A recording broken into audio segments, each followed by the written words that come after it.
Hey, what's up, everyone? Welcome to the GLL Masters Spring NA Finals. Here I'm Bravo alongside Glitter Explosion. Glitter, it is great to be back in a virtual Apex booth with you casting some Apex today. Yeah. I mean, I'm very, very excited to be here. We haven't been able to work on Apex too many times together as of late, so this is very, very exciting. Yeah, it's going to be great. And my, oh my, do we ever have a great NA Finals. Many of you, of course, are joining from the EU Finals or even coming all the way over from... Maybe you've been tuning in even earlier in the Apex South Finals as well. But let's go ahead and take a look at this weekend overview of just how much Apex we have and how much Apex that the GLL team is bringing you this weekend, because it is a whole lot. As I said earlier, Apex South and Europe have concluded the beginning of their finals. Some excellent matches that we'll talk about for sure. But now we have 8 matches here this evening, Lauren, to kick off the NA Finals for North America. Oh, and it's going to be a good time. We're going to be jumping into all of our action here in just a few moments. But as you guys can see, we've got 8 matches up here for you guys today. We'll go into another 8 tomorrow, 16 total. You can see how all the times are approximately going to break down. And it's going to be a whirlwind of Apex action here, Andy. It is, and that's the best thing. I mean, you know, these 16-game formats are very different from something like a match point format. These are marathons, and this is really the test for a lot of teams to see just which team can come out the most consistent. And generally with these GLL events, also GLL Masters Summer being the last one we got to do, you get a real marathon of matches here. $100,000 on the line. Of course, $15,000 going to that first place spot. And now we've battled through the quarters, the semis, and now here we are at the finals. At the end of 2 days, one team will be taking home 15 grand. And as you guys can see here, pretty recognizable point system as well. 12 points going on over to a first place finish. The points will go down from there. 0 if you are out anywhere from 16th to 20th place. And then you will also be receiving 1 point per kill. So it's going to be all about which squads utilize this to the best of their ability. Are they going to be consistently in a top 4 position? Because that's ideal. You can see how quickly the points do start to fall off. The difference between 1st and 4th is pretty big. So they want to be making sure they're not having too many games that fall off.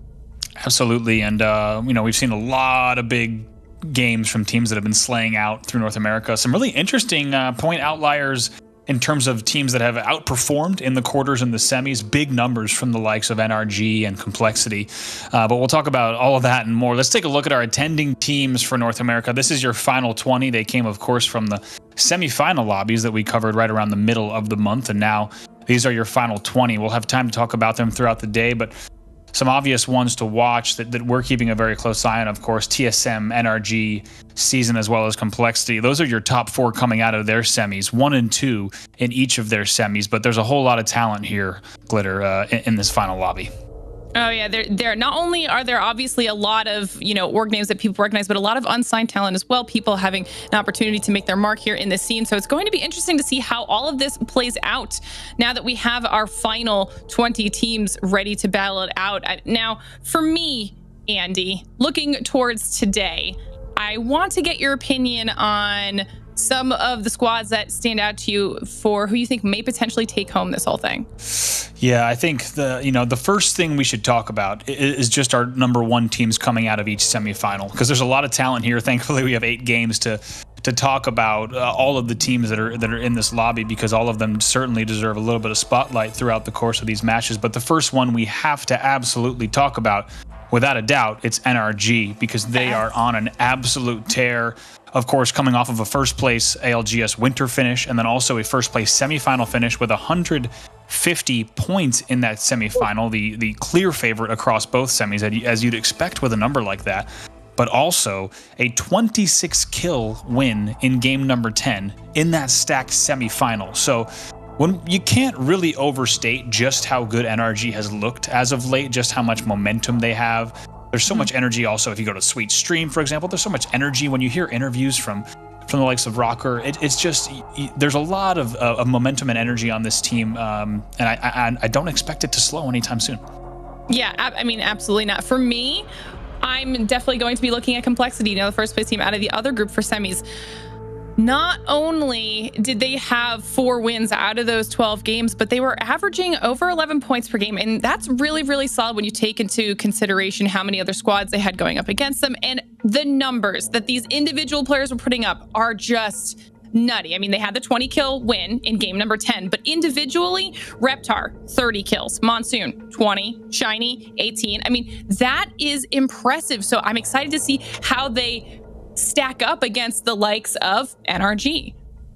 Yeah, absolutely. It's going to, like you said, really big numbers from Complexity and great performances. We got the chance to talk to Reptar a little bit earlier today just to get his thoughts on coming out of his semifinal because, of course, him being in semifinal number 2, we didn't get to catch those on the mainstream. So sounds like he's feeling pretty good in terms of looking for consistent performances. And so those are your kind of number ones out of each semifinal lobby, but let's not forget that there's so much talent thereafter. As we take a look over to the scoreboard, I think that the next two naturally that we can cover as the players right now, we're hearing from tournament admins that players are getting into the lobby right now, so that'll give us a second to talk about the two second place teams. The first, of course, being TSM, who were in that NRG lobby. They come in with 120 points and also a third place finish at ALGS Winter.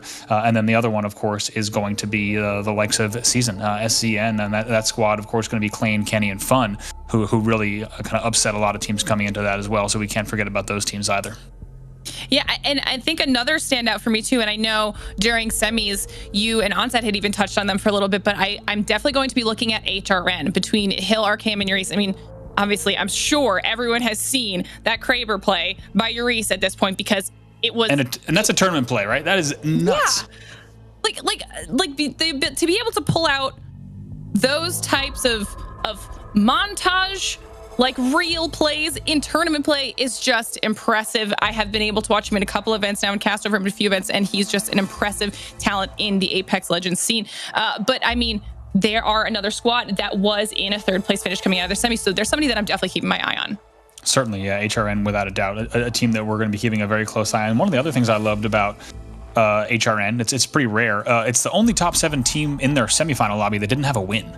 So that just tells you kind of just about their consistency. I don't even really view it as a negative per se. I more so view it as here's a team that's not even grabbing, a win here or there, and they're able to still compete. What that tells me is that if HRN, first of all, we know that they can string together a bunch of wins. So if they start to squeak out all of a sudden 4 more wins, that's 12 more points, on the board throughout the course of 16 games. Not crazy to think about. If they start putting some wins on the boards, I think they're obviously a threat for top 3, but even more than that.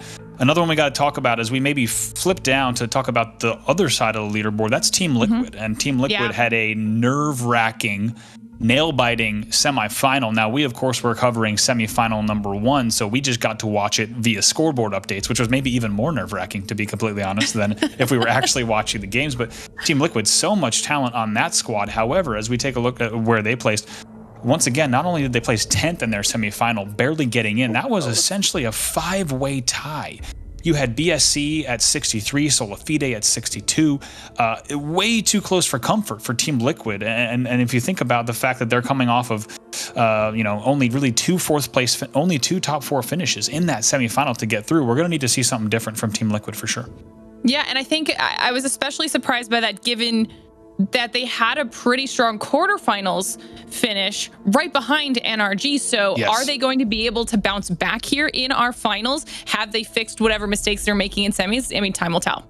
I think they're only 2 points behind NRG in their quarter, which granted it is a quarterfinal. It's going to be a slightly different makeup of that lobby, of course, but still you expect them to be, not only do we expect them as fans of the game and fans of the players, of course, to be higher. I think they expect it of themselves without a doubt. So we're looking forward to seeing what they can do.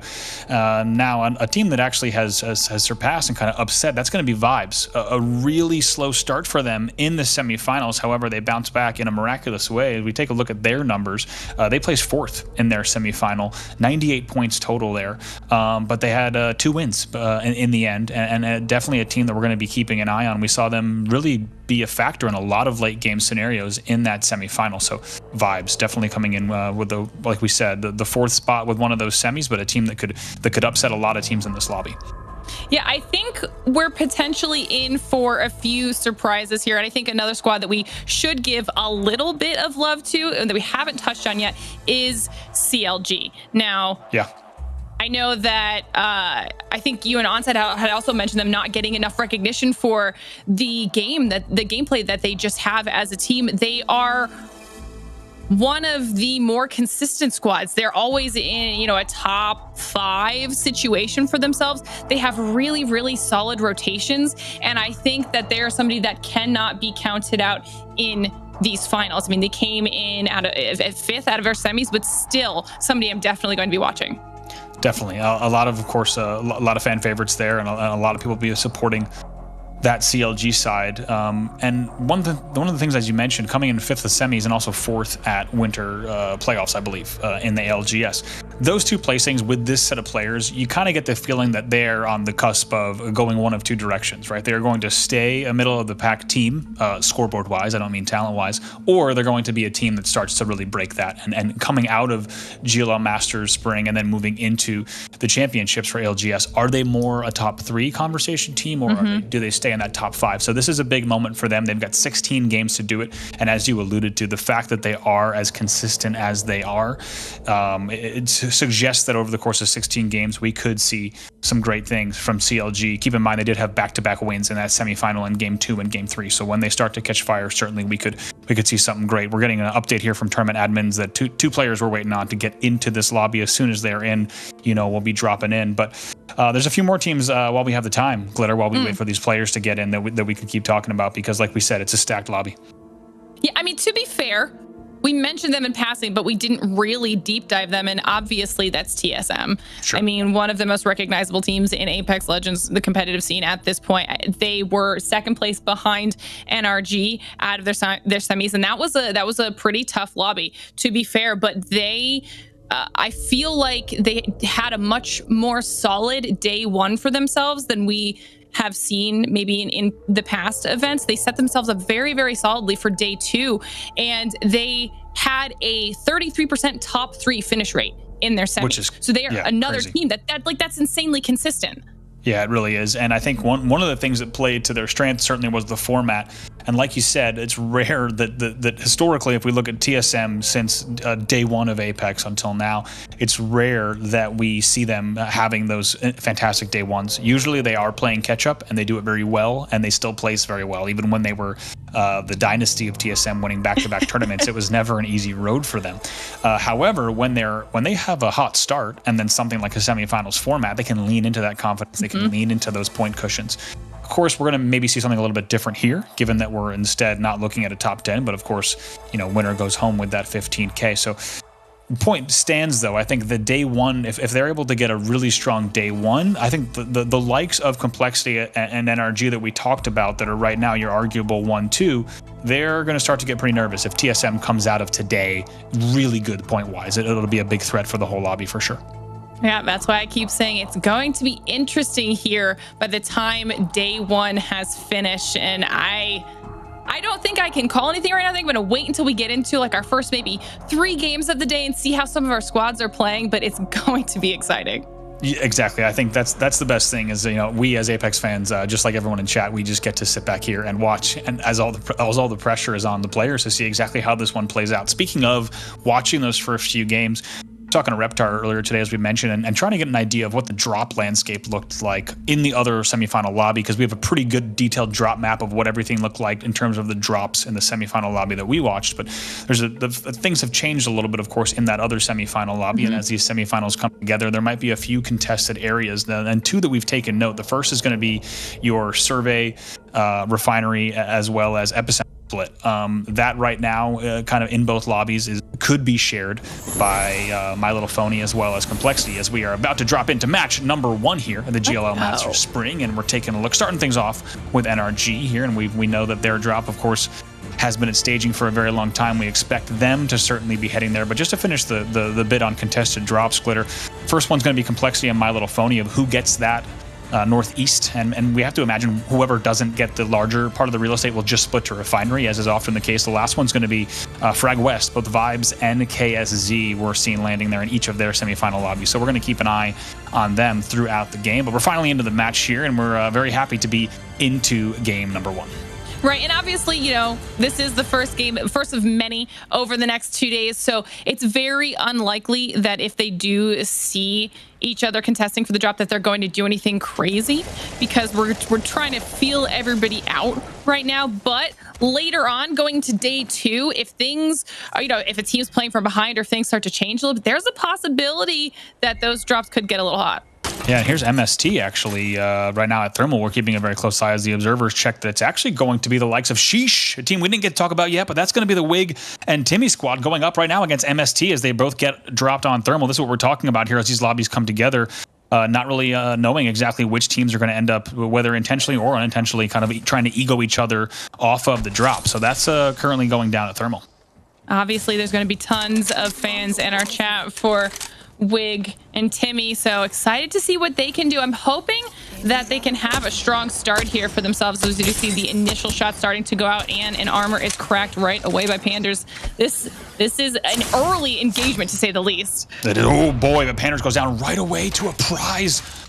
Triple taking from distance kind of answers back, and they're going to have to reset just a little bit. And MST on a comp that we don't see in every game, and they're going to get pushed. Not surprisingly, Octane's going to fly right and do so much damage. Bait and switch there. Metro goes down as well. It's all up 6. The path looks like he's not going to be able to fight his way out of this one. Does some great damage, but that is going to be it. And Sheesh right away winning that first battle. And you know, whether it's at Timmy's chat, Wig's chat, or Prizes chat, or this chat, the people are going to be pretty excited for this squad. Sheesh wins that opening battle at Thermal.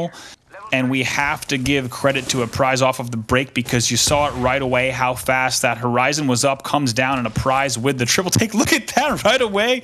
GLL production able to come in with the Wig memes to kick things off. This is an amazing start to the NA finals. But a prize's triple take play there, getting that first knock. You saw just how fast Timmy flies in on the Octane.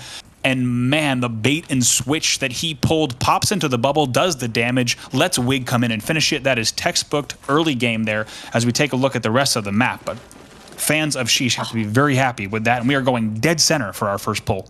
I am just happy, Andy, that I did not cast or curse that, because I did not think, I don't know, like there was obviously a possibility that they were going to engage really early. I thought they might try to avoid it if they could, but they just kind of committed and they went for it. And I'm glad that she comes out on top in that scenario, because I would have felt very, very guilty about that. Yeah, that was quite a battle there, and great job of the observers to catch that thermal drop. Of course, MST coming off of what was a thermal drop throughout all of semifinals, and they weren't really contested outside of a team like Outcast, who kind of bounced around. So that's going to be a tough early exit for them. As we take a look at the center of the map, you see Complexity already cozying up there right around the ridge, and it looks like teams now going to have to make the call on just exactly where this might pull. A lot of bets you have to think are going to be on the buildings that are known as the Ridge. Also, of course, coming up to that Harvester Snake as well. Lots of teams going to be cozying up right there, right away. Still a lot of teams. Liquid still out at Trials, as you see, and Complexity taking their time, like we said, with that split drop as well there, with that Epi survey as well as Refinery, as teams are going to continue to make their way in. Yeah, this is going to be interesting for any of our squads that are coming in either from the northern half of the map or the northeastern portion of the map, because there are so many chokes heading into this zone right now. I mean, obviously they're going to be avoiding that as much as possible, making sure that whenever they rotate through, it is safe. But this could be messy when you look at how many squads are already on Harvester. Absolutely, and really there's not a lot to play here, because if you look at, we talked about this for these central zones, but the amount of playable area within this, of course, it really does get so thin, not just with those cliff sides, but if you are banking on that Harvester Snake pull, you know how little actual space there's going to be within these next few minutes. You could see that a team like Sentinel's still trying to, of course, with that sorting drop, they're actually going to be doing a little bit of gatekeeping there on that side, just to see if any teams are going to try to come in. But like you said, Glitter, every single piece of Harvester is going to be taken down. Now, TSM still actually on Fragment, which is surprising given that generally with any pull in this direction, we see a much faster move. As we do take a look here at Sentinels, like we said, just playing tunnel here, coming off of that sorting drop that they've been holding down for quite some time. And Glitter, Sentinel's a team that you and I were just talking about started. That kind of the same story coming out of the semifinals. A team that I think we know and all Apex fans know are capable of much more, but so far they're coming in with not the best seed. They're coming off of a 9th place finish in the semis. Yeah, I think maybe in the nicest way possible, a little bit less of an performance than maybe people were hoping or expecting for them, especially when we know how solid a squad they've been in the past. Right now, we're going to see some shots coming out of Xenox trying to lay down some damage, but he also only has a white armor right now, so they're a little bit loot starved. So they're going to have to make to either take an engagement and loot, hopefully win to loot off those bodies, or find somewhere else to go. And right now, just trying to maybe gatekeep, see if anyone tries to do a later rotation coming in from that sorting area. But as we saw on the map the last time we took a look at that ops map, it did not look like many teams were going to be taking that route. So as you actually take a look, it doesn't really look like much at all. So they're going to be holding there. We'll have to see if the sorting team do try to make that move. If they do, it will be an opportunity for them. But let's still take a look. TSM still actually going for a long loot path instead to fragment west.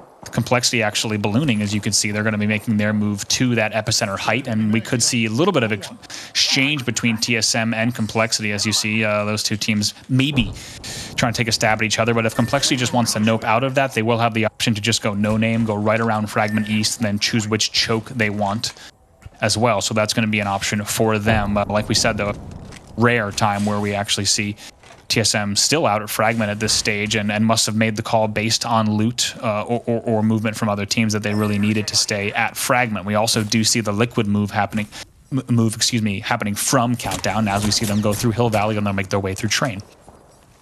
Yeah, and things are going to start heating up here in just a minute. You guys can hear the shots ringing out in the distance around all of these squads. Everybody trying to just keep themselves safe and deciding where the best engagements are for them to take, trying to find a little bit more loot here for Alberlelli and Liquid and crew.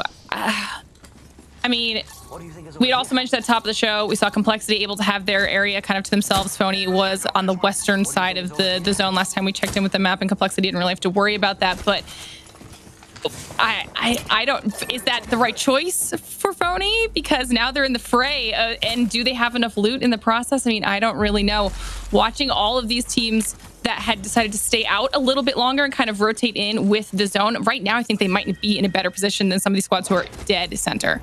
Certainly, yeah, and you have to think with the type of zone that we have here, a lot of that real estate, like we talked about, did go early, so you're going to have a little bit more slow burn in terms of how this one will play out. And teams that are playing edge right now are going to be comfortable just playing that long edge because they know that there will be almost nothing for them to take in Harvester. But speaking of, we actually do have Phony now holding this side of Harvest, so they're going to be happy for that. You see pings going down. They're still actually thinking about the Western Snake, and certainly something that crossed my mind as well. We did have a finish right there in Game 7 of the NA semis, you might recall. That was a TSM win. NRG, I believe, getting second in that game. And of course, many pulls we've seen on that Western Snake. It's not surprising to see My Little Phony holding this side of the building and getting it as fast as they were able to, just because they'll be able to play this as fast as they want as they have those pings down, but also checking back in with Sheesh just outside Mine Pass. Sheesh looks like they are trying to decide how they want to go about this. They actually don't have a bad setup for themselves right now. They've got some decent angles. But as I say that, CLG sneaks up behind them and instantly is able to start taking down players.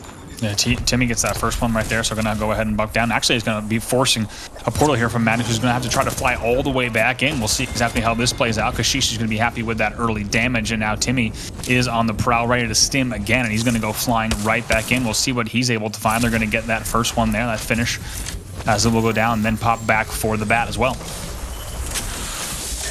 They're in a very solid position right now. Instantly get their shields back, not having to worry about their health or anything, knowing that the team that they were fighting is going to be on the back foot just a little bit here, sending out a scan to see if they can find anybody else around them, if anybody heard those shots and is trying a third party.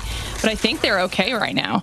Yeah, absolutely. Like you said, perfectly timed there. They're going to be very happy with that. On the other side, for Madness, not going to be very happy with that. He was forced to not only port out, but also queue out as fast as he could and get out of dodge. Now, with 19 squads left, it'll be a very long road. This very talented Wraith, though. So we'll see if he could still get some points on the board, whether through a little bit of sneaky KP or just placement points, but also taking a look at Team Cruelty, a team that we didn't get to talk about. They came 7th in their semifinal as well. Scissors, Crummy, and Oi Senpai. 4 top 4 finishes, though, and also a Game 9 win for them. So a team that has proved that they are capable of going up against the best in the lobby. They'll just need to put together some consistent performances across these 16 games. able to get the res as well, so they don't have to worry about being down a player right now. But they have an angle on, is that Phony that's under them? I believe they might have an angle on Phony down there. Putting down Phony should be in the other, if I'm not mistaken, Phony should be in that side. western. Yeah, Phony should be in that western. Bottom 20. There you do, yeah. Bottom 20 is, we could be sure that there was at least one team below them, even Phony, and it's going to be bottom 20. That's Vayne, Scurry, and Onmu. A team that Onset and I joked about probably weren't a bottom 20 team. And guess what? It turns out, based on their semifinals performance, that they are now a top 20 team. So the name has never been less applicable, but here they are in our final 20, ready to show up in this final lobby. They're going to be holding the ground in this low part of the southernmost tip of Harvester. Sending out scans, trying to see who exactly is around them, and this is where you see a lot of these squads trying to figure out information, right? Right now, at this point, because of how many teams are in the zone, the amount of information they can get from their Bloodhound scans is going to be vital. They need to know where people are, if they have height advantages on them, if they're trying to rotate in and there happens to be a team where they want to go. Because this, if they make the wrong decision here, they rotate into the wrong area, or they don't realize there's someone above them, everything can fall apart. And there's still 19 squads left in the lobby. And you don't want to be one of those teams that goes out with 0 points to your name. Yeah, Liquid finally making their late move. That's actually going to be over sorting, and you're actually hearing and seeing shots that are going to be whizzing by them. So they're just going to try to play this edge right here. We get a little bit of a reset in sorting, and we have to see, as we saw earlier, Sentinels was still holding that choke. And as we go ahead and take a look, it looks like they're going to have maybe a little bit of company coming in a few different forms. So we'll have to see how long it takes them to reset and push out. But this could be a battle right here, and shots already going down for them. Ooh, we see a nice crack coming out of Nock with his charge rifle, and they're just going to decide to push up on this, knowing that they have a little bit of an advantage right now. He's going to keep trying to put out some more damage with the charge rifle and pop a bat while he has the time to do so. His team has good sense of where that enemy squad is. This could mean a lot of points for Liquid. Yeah, they need to be careful here, of course. Maybe not the exact battle they wanted to get when they were ballooning into sorting, but it's the battle that has chosen them, and it's actually HRN here. We weren't sure exactly who was playing on the tags, and it's going to be HRN now sitting top station, and they're going to have some really good sight lines, some very good angles on the Liquid squad, and you have to be worried for Team Liquid. It's a big moment for them, and also, of course, a big moment here for HRN. Great damage being exchanged on both sides so far in this battle as both teams reset just a little bit, but Team Liquid aware that push could be coming in from low. And they've been playing this really, really smart so far, so I'm interested to see how it does end up playing out. Will it go in their favor? I mean, this is a rough spot. There is a team above them that they know is there. They obviously have people outside of them that have now heard this battle going on that could potentially be rotating their way, trying to clean up on any of this. We're going to see some Arcane players rotating off of the buildings, see if they can drop down on to Liquid, and it seems like they might have gotten out of this. Yeah, you have to wonder also if Sentinels got word. Here's TSS, a team that's coming in 6th place in their semifinal, and been impressed with what they were able to do. But TSS finally comes to the circular building here at that northern tip of sorting. You have to wonder if Sentinels is also considering poking here just a bit. We know they're not too far away as well, even the pings that are going down in Ridge as well. That's got to be Sentinels down there if things are continuing off. But right away, TSS and is Watson going to just send a few shots to send them back. But actually, it's TSM who gets into the Ridge as well. And here comes a TSM. Big Spitfire damage coming out of Reps. He's going to go ahead and poke, and now Hal swinging around as well, trying to make some damage. Snipe downs here. He gets another one. That's going to be Farmer Lucas going down, and a bunch of kills coming into the kill feed in the end. 17 squads left. 2 do go down. It's a TSM very, very effective push into the Ridge buildings. Yeah, that was an aggressive push. I was waiting for when we were going to see the Spitfire coming out, jumping on board with Albarelli. He puts a ton of damage with his Volt into somebody taking the zip on up to balloon away. I need to know where Sentinels is right now. Did they back off into that pass because they just didn't have the armor or the ammo to take this engagement? Yeah, that was HRN, by the way. That was Hill that was trying to get crafty with that balloon, and right away gets absolutely melted right away. Cruelty in a tough spot as well, just outside that choke. And once again, that could be Sentinels that you were asking about, Glitter, right in there. And yes, it is. Still holding trucks, still holding the outside of this tunnel, and they had some decent damage. Look at the kill feed as well. So many battles happening we can't keep up with. 13 squads left remaining just like that. We did see 4 squads drop, but now Liquid just once again pushing in and making it very difficult here for that side. Sentinels, we're going to see Retzi go down in the feed. Scan's going to go down as well, staying on board here with Flanker, and they'll take just a second to hold this now. And it's a very good push from them on the Sentinel side. Oh, this is pure chaos right now. And this is what I was talking about when I was saying the teams need to figure out where they want to go, because there are way too many chokes in this area. Well, the zone decided that it wanted to be on top of all of the chokes and force all of our teams into these precarious situations. We can see on Sentinels here, they did end up losing Retzi, and I don't know if they're going to be able to recover that banner. They're taking a little bit more damage from, I don't even know where at this point, but Crust is able to heal back up. And you can see that TSM right now is the only team that has the zone, although Madness is just trying to live right on the northern end of it. Yeah, that was chaos. We got tons of stuff going on here. As you could tell, just based on that observer, excuse me, on the spectate cam, we could see there was still a lot of battles happening at Harvester as well. NRG exchanging lots of multi-elevation battles going down, but Cruelty's in trouble. Crummy, the only player alive as well here, going to try to play along the shield. Nades coming in, though. Can the Q hit? Q hits just in time as he's able to get out and maybe try to get back to this cover, looking for some kind of swap. Doesn't happen, though. That will be Cruelty out. TSM grabbing the kills there as well, as we are down to our top 10. Oh, this is going to be rough for any of these squads that are going to be trying to rotating into the zone and pushing up onto TSM. TSM is going to be able to gatekeep a lot of people. Checking in with My Little Phony right now. They're also trying, they're one of these squads that are taking those fights in Harvester, trying to get any kills as they can up on the board. There are only 10 squads left. Literally, I think we lost 9 squads in under a 2-minute, 3-minute window. We did. Like we said, we knew this was going to be a slow burn. We knew that on certain moves, certain pulls of the ring is where we're going to lose everyone all at once, and that's exactly what happened as we were able to just track just a tiny bit of those battles here. Now as we take a look at NRG, Beast of the Hunt activated for Nathan right away. Scans going down, as well as Thermals, and Sweet and Rocker are ready to go. Big damage coming out of the 99, and still going to keep pushing and not stopping. Doesn't seem like he's missing at all, and they're going to continue. Scan goes down. Just like that, 9 squads left as well, as NRG still looking at that, waiting for that dome to expire, and you have to think that the push will be coming as well any moment, as they're going to take just a second to heal up again. Ooh, that was a solid choice there from Sweet, able to get his shields off before he pushes up with his team. The bubble is finally down, and they're just gonna melt this squad. And you have to think really just a matter of time, like we said on that. Now they're gonna just pop up, and that bubble really was just delaying the inevitable. NRG knew it, and inhabitants of the bubble likely knew it as well. Ack and Co. That's going to be Vibes that goes down. And just like that, it's 6 squads left as we go back over to TSS, who's forced to play low ground. They just took out Liquid with 2 frags and an Arc Star, I think. I saw that too. I couldn't even follow exactly what we saw. We'll have to see if Ob's team in the back does have a replay on that, because it looked pretty wild as we take a look once again here at NRG, still playing this height. And now 2 players on red, going to fly in right away. Scans do go down, and they're not done yet. Once they heat up, they are hot. Sweet going to fly right in, little stim as well. Boom, boom, boom. That's another squad that goes down. That's going to be the last of Sentinels. The 2 remaining players will go down, and just like that, we are down to our top 4s. We take a look at that pull, going to be just inside that ring, and TSM held that building early. They knew that that was the place to be. TSS just outside. Madness has a very long road to go, and you have to wonder. We have to wonder what his HP is looking like at this point. Just kind of going back and forth, and looks like that was not going to work for him there. And I was going to say, based on his speed, has to be setting a portal for himself as well, as he's going to go ahead and hit this mid kit, try to get back into the action some way. But like we said, Madness, the man knows how to play into the late game, and he has done it here, getting as many points as he can, already securing a top 4 finish. But let's focus on the battle here at the Ridge. Like we said, TSS versus TSM, also NRG part of that as well. Those are your top 4.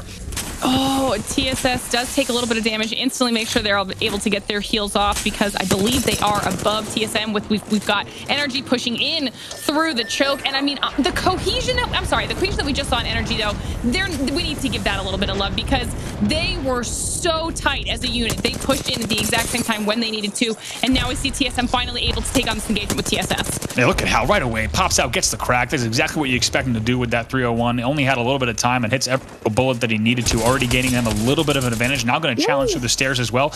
Another bait and switch, and a nice damage exchange from Hal. Able to do a lot of damage there, able to get the quick sell off, and going to force a few heals over there, but they decide not to push just yet. Despite getting a decent bit of opening damage there, didn't have the right angles, so instead just going to go ahead and once again loot up. 3 squads left there. Have to assume that based on that will be us losing Madness as we now go. Apologies, missed that in the kill feed during all of those engagements. But NRG, like we said, still playing the choke here. TSS still up top holding those stairs. TSS needs to be careful here. Extra damage coming in from NRG will, of course, create a lot of opportunities for TSM to push in from the low ground as well. This is going to be interesting to see when NRG decides to make their push, though. Are they going to wait and try to hold it out and let TSS fight with TSM before they make their push in? Or are they going to be as aggressive as we just saw them being in their last 2 engagements and just hope that they can take one of the squads out before the other one decides to drop down on top of them? This is going to be a tough spot to be in as soon as the zone starts moving. Yeah, and what a treat here to have our top 2 teams from semifinal number 1 already here in the top 3 in our first game in the NA finals. And it's a battle between 2 squads that we knew would play out, and it's already playing out this early on in the tournament, which is fantastic to see. And TSS still just exchanging just a little bit of shots there into the distance against NRG to keep them at bay and continue establishing presence up top. Do need to be careful, though, because too much damage could cost them. Like we said, not just for reasons of look at this. NRG right away flies right in, and they are ready to make this push. You have to think they're going to go for height here. Before, instead of trying to make a push in low, they have to think they're going to be able to try to get rooftop here, but instead playing low. You did see the pings there, and maybe not even going to this battle just yet, but instead playing that northern side of this ridge building. And like we said, we saw them pinging that area as clearly that was the area they were identifying that they wanted to play, not even worrying about trying to take the TSS battle first. And we'll have to see how this plays out as we have this final close.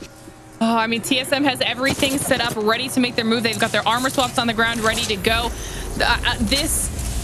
It's whoever goes first. Whoever goes first is probably going to die first. That's how I assume they would go up top and try to go for the roof as well. They decided to not do that. You see the ticks coming out from that thermal that was thrown down onto NRG. They'll probably be able to heal up those scans going up so that everybody knows exactly where those other squads are, because it is almost time for them to make their move here. Final round, and they only have 45 seconds to really make a decision.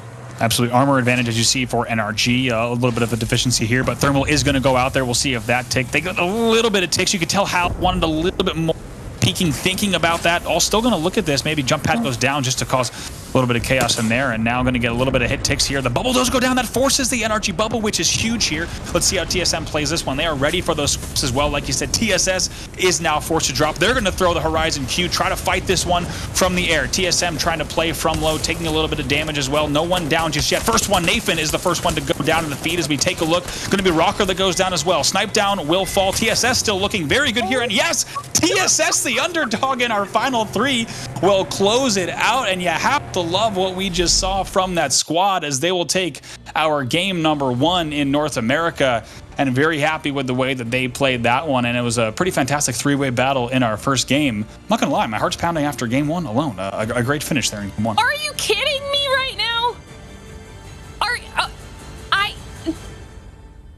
What? She can't believe it. I can't. Like you said, we had first and second place coming out of one of our groups of semis, okay? And they both had solid games. They had strong engagements. They had a ton of kill points on the board for themselves. And TSS with the major upset. I mean, to be fair, they also had a solid semis performance, but I mean, against TSM, against NRG, they utilized their height advantage so solidly. They forced that engagement between TSM and NRG, and even just the beginnings of damage. Once it was between NRG and TSM first, TSS was able to come in from height, as you can see right there with the Watson, and drop down, or the Watson, what I'm talking about, the Horizon, drop down and clean up those final kills. Yeah, the decision right there to play it from height, I think we were thinking the same thing. As soon as we saw them off the rooftop hit that Q, and to play that from height obviously changed the battle dramatically. And we should talk about it too, because with that Horizon play, if you look at the past few tournaments for NA, we've definitely seen less Horizon. We've certainly seen more in Europe. We've seen simply, as has been the case for quite some time, we've seen some more just comp variety as well as just kind of legend variety in terms of European play. We're seeing a little bit more Horizon there, even a little bit more Octane there. But pretty amazing to see Horizon take our game number 1, because if you looked at the NA semifinals, we really didn't see too much. But that's going to do it for game number 1. It was quite a finish there for TSS to open up our very first game of the NA finals. We hope you enjoyed that game, and you'll be back for game number 2 coming up in just a moment. Hey, welcome back to the GLL Masters Spring here, the North American finals. We're having a great time. We hope you're having a great time as well. It was a fantastic game number 1, and it's actually a Horizon comp that closes it out. And let's remind everyone that Horizon, not a common pick in NA, and still a niche pick in terms of EU as well. I think we only had 7 picks overall at the ALGS Winter, for example, in North America. So pretty fantastic result for TSS, as we said, coming off of a 6th place semis placing. So they're going to be very happy with that. But we also got to talk about NRG and TSM going to be very happy with the points they got on the board. And I think we're both kind of wondering how many kills NRG had as well, because at one point I know we saw at least one player with 5 kills on the board. So it'll be certainly a good kill total for them as well. Absolutely. I mean, watching that back a little bit, I think that NRG, unfortunately, was the sacrificial lamb there, because they were the one that got focused down first between TSM and TSS, and then it was just kind of down to those two to battle it out, and TSM had already taken, obviously, some damage from NRG since they were on the ground together. So, I mean, that was just a cluster there at the end, but I had hoped coming into this that we were going to have some really aggressive, solid games, and game 1 did not disappoint whatsoever. No, it really didn't. We saw some pretty tricky battles too, just because of, like we said, with that pull coming. A lot of teams, first of all, banking on maybe a Harvester Snake there. You did see pings coming in, trying to pick out if it would be one of the Harvester Snakes, including that northeastern side snake, but instead it did pull ridge side, which a lot of teams weren't banking on, but one certainly was TSM. They got in that building very quick. But because of the nature of that pull, there's a lot of action that happened all at once, like we said, and a lot that we couldn't even catch on screen. So we did see at one point, Glitter, you pointed it out well, I think we lost something like 7 teams within 2 minutes just because of the nature of that pull. And Apex players will be very familiar with games that go that way, and game number 1 certainly was one of them. But we're going to get the score in just a second here. Our admins are totaling and tallying everything from that game number 1. But like you said, a pretty great game number 1 in terms of action. And in terms of expectations, we obviously had high hopes for specific teams coming into based solely off of their semis performance. Obviously, there's more to it than that, but you know, if we were focusing just on how squads did in semis, we had expected the likes of NRG, we'd expected TSM to do well, and they came out strong yet again, game 1, day 1. So if this continues throughout our 8 matches here today, then they could be very, very scary when day 2 hits. Definitely, and you have to also think one thing we'll be able to highlight throughout the day is the way that TSM played that rotation. I don't want to take too much credit away from TSS with the win there. And if we take a look, actually, now that I'm thinking about it, exactly where that TSS drop is, we've seen them in a few different places, so we'll keep an eye on that. But TSM actually taking that late rotate in fragment as well, which was interesting, and not trying to play the Harvester game or even playing the Ridge game early, and instead coming in and sweeping in and doing very well to get a lot of points on the board. NRG, of course, a team that would have been coming in from staging, so not too far of a route for them. They let all of that carnage play out. But one thing we didn't get to see, which is a big storyteller, keep in mind, NRG chose to actually be part of that Harvester battle, and we actually saw them in the northeastern side, just in the mini map, in the full screen map of Harvester, that they were doing damage there, and they were the ultimate victors because they came out of that Harvester facing the ridge. So they were in a little bit more of the fray. Now, not only does that tell us a lot, kind of their play style and the fact that they aren't, afraid to play those situations, but it also could result in quite a lot of KP on the board that we also didn't even get to see by the time we joined them at that choke. So a little bit of a different path for each of those teams. You actually saw coming in from more of southern side was TSS in the end, and they get the win, but a very different path for each of those 3 teams into that final zone. It's interesting to think about how that came together. But that will be our game number 1. If you're just joining us here, welcome to the GLL Masters Spring. This is the North American Finals. You might have caught some matches earlier today for Europe as well as APAC South, and due to the schedule changes, even caught European semis yesterday, which were fantastic matches as well. And we saw quite a bit of, as we talk about TSS Glitter winning that on Horizon, we saw a lot of teams with Horizons and Octanes that were taking the wins. But today, it is worth noting that in Europe right now, the 2 teams, I believe it's, it would be Gambit, and the other team would be Nessie. Nessie in for second. Both Wraith, Bloodhound, Gib teams, and which is also the dominant comp as well. So the question for all the regions throughout the weekend is are we going to see a little bit more of that standard? Maybe we're going to see things like Horizons and Octanes continuing things up. I'm okay with that. I was hoping, we talked about this before the event had even started, when you and I were talking, I was hoping for some more Horizon in just in the overall comps of these teams. Kind of mix it up a little bit, because I think that with the expected meta, okay, I want to make sure I say this the right way, but obviously people are used to the Wraiths, the Bloodhounds, the Gibbies, because that's what they're seeing. But Horizon makes you look up. The verticality is insane. And look at this. We'll get back to comps, of course, but we got to talk about the scoreboards. Very rare that you see this. The top 3 teams all with the same amount of kills, all of them breaking double digits here at 10. But we certainly did not see enough of their gameplay or give enough credit to TSS or Sheesh, because take a look at that, as they're going to put 10 on the board as well. And wait. There's... Do you see TSM? I don't, and I believe something... Unless I'm crazy, I know it's late in Sweden. It's getting late in the U.S. as well. We're gonna have to. Something's going on with that leaderboard, and we'll get back to it. But we'll get back to that scoreboard, because I want the real truth. I want the facts. I want the real truth. I got really excited about what I saw, and then I actually started reading what I saw, and I knew something was afoot. And I bet you in chat at home did as well. So we'll get back to that score. Don't you worry. We'll try to get, so that we're not waiting for the entire game as we drop in with TSS here. They're going to be on that Overlook drop. We'll try to get a scoreboard update for you. I'm going to ask for that from the tournament admins during this game, so that you're not waiting for the entirety of game number 2 to understand where the scores are. We'll at least get that top 3 corrected and cleared up for you at home. So thank you for your patience on that one. As we start things off with TSS, we didn't get to see a lot of what they were going to do, but we actually do see them on that Overlook drop, and they actually are going to move quickly here through that. Worth noting that we did see Cruelty Team dropping Overlook and No Name in the used to be an old drop of HRN as well. But if you're just joining us, TSS, your game number 1 winners were them. Interested to see if TSS is able to kind of capitalize off of their momentum here from game 1 and be consistent now moving throughout the rest of the day and the other matches, because this is a start that I think is obviously ideal for them, because this is a long format, right? We talked about it a couple times.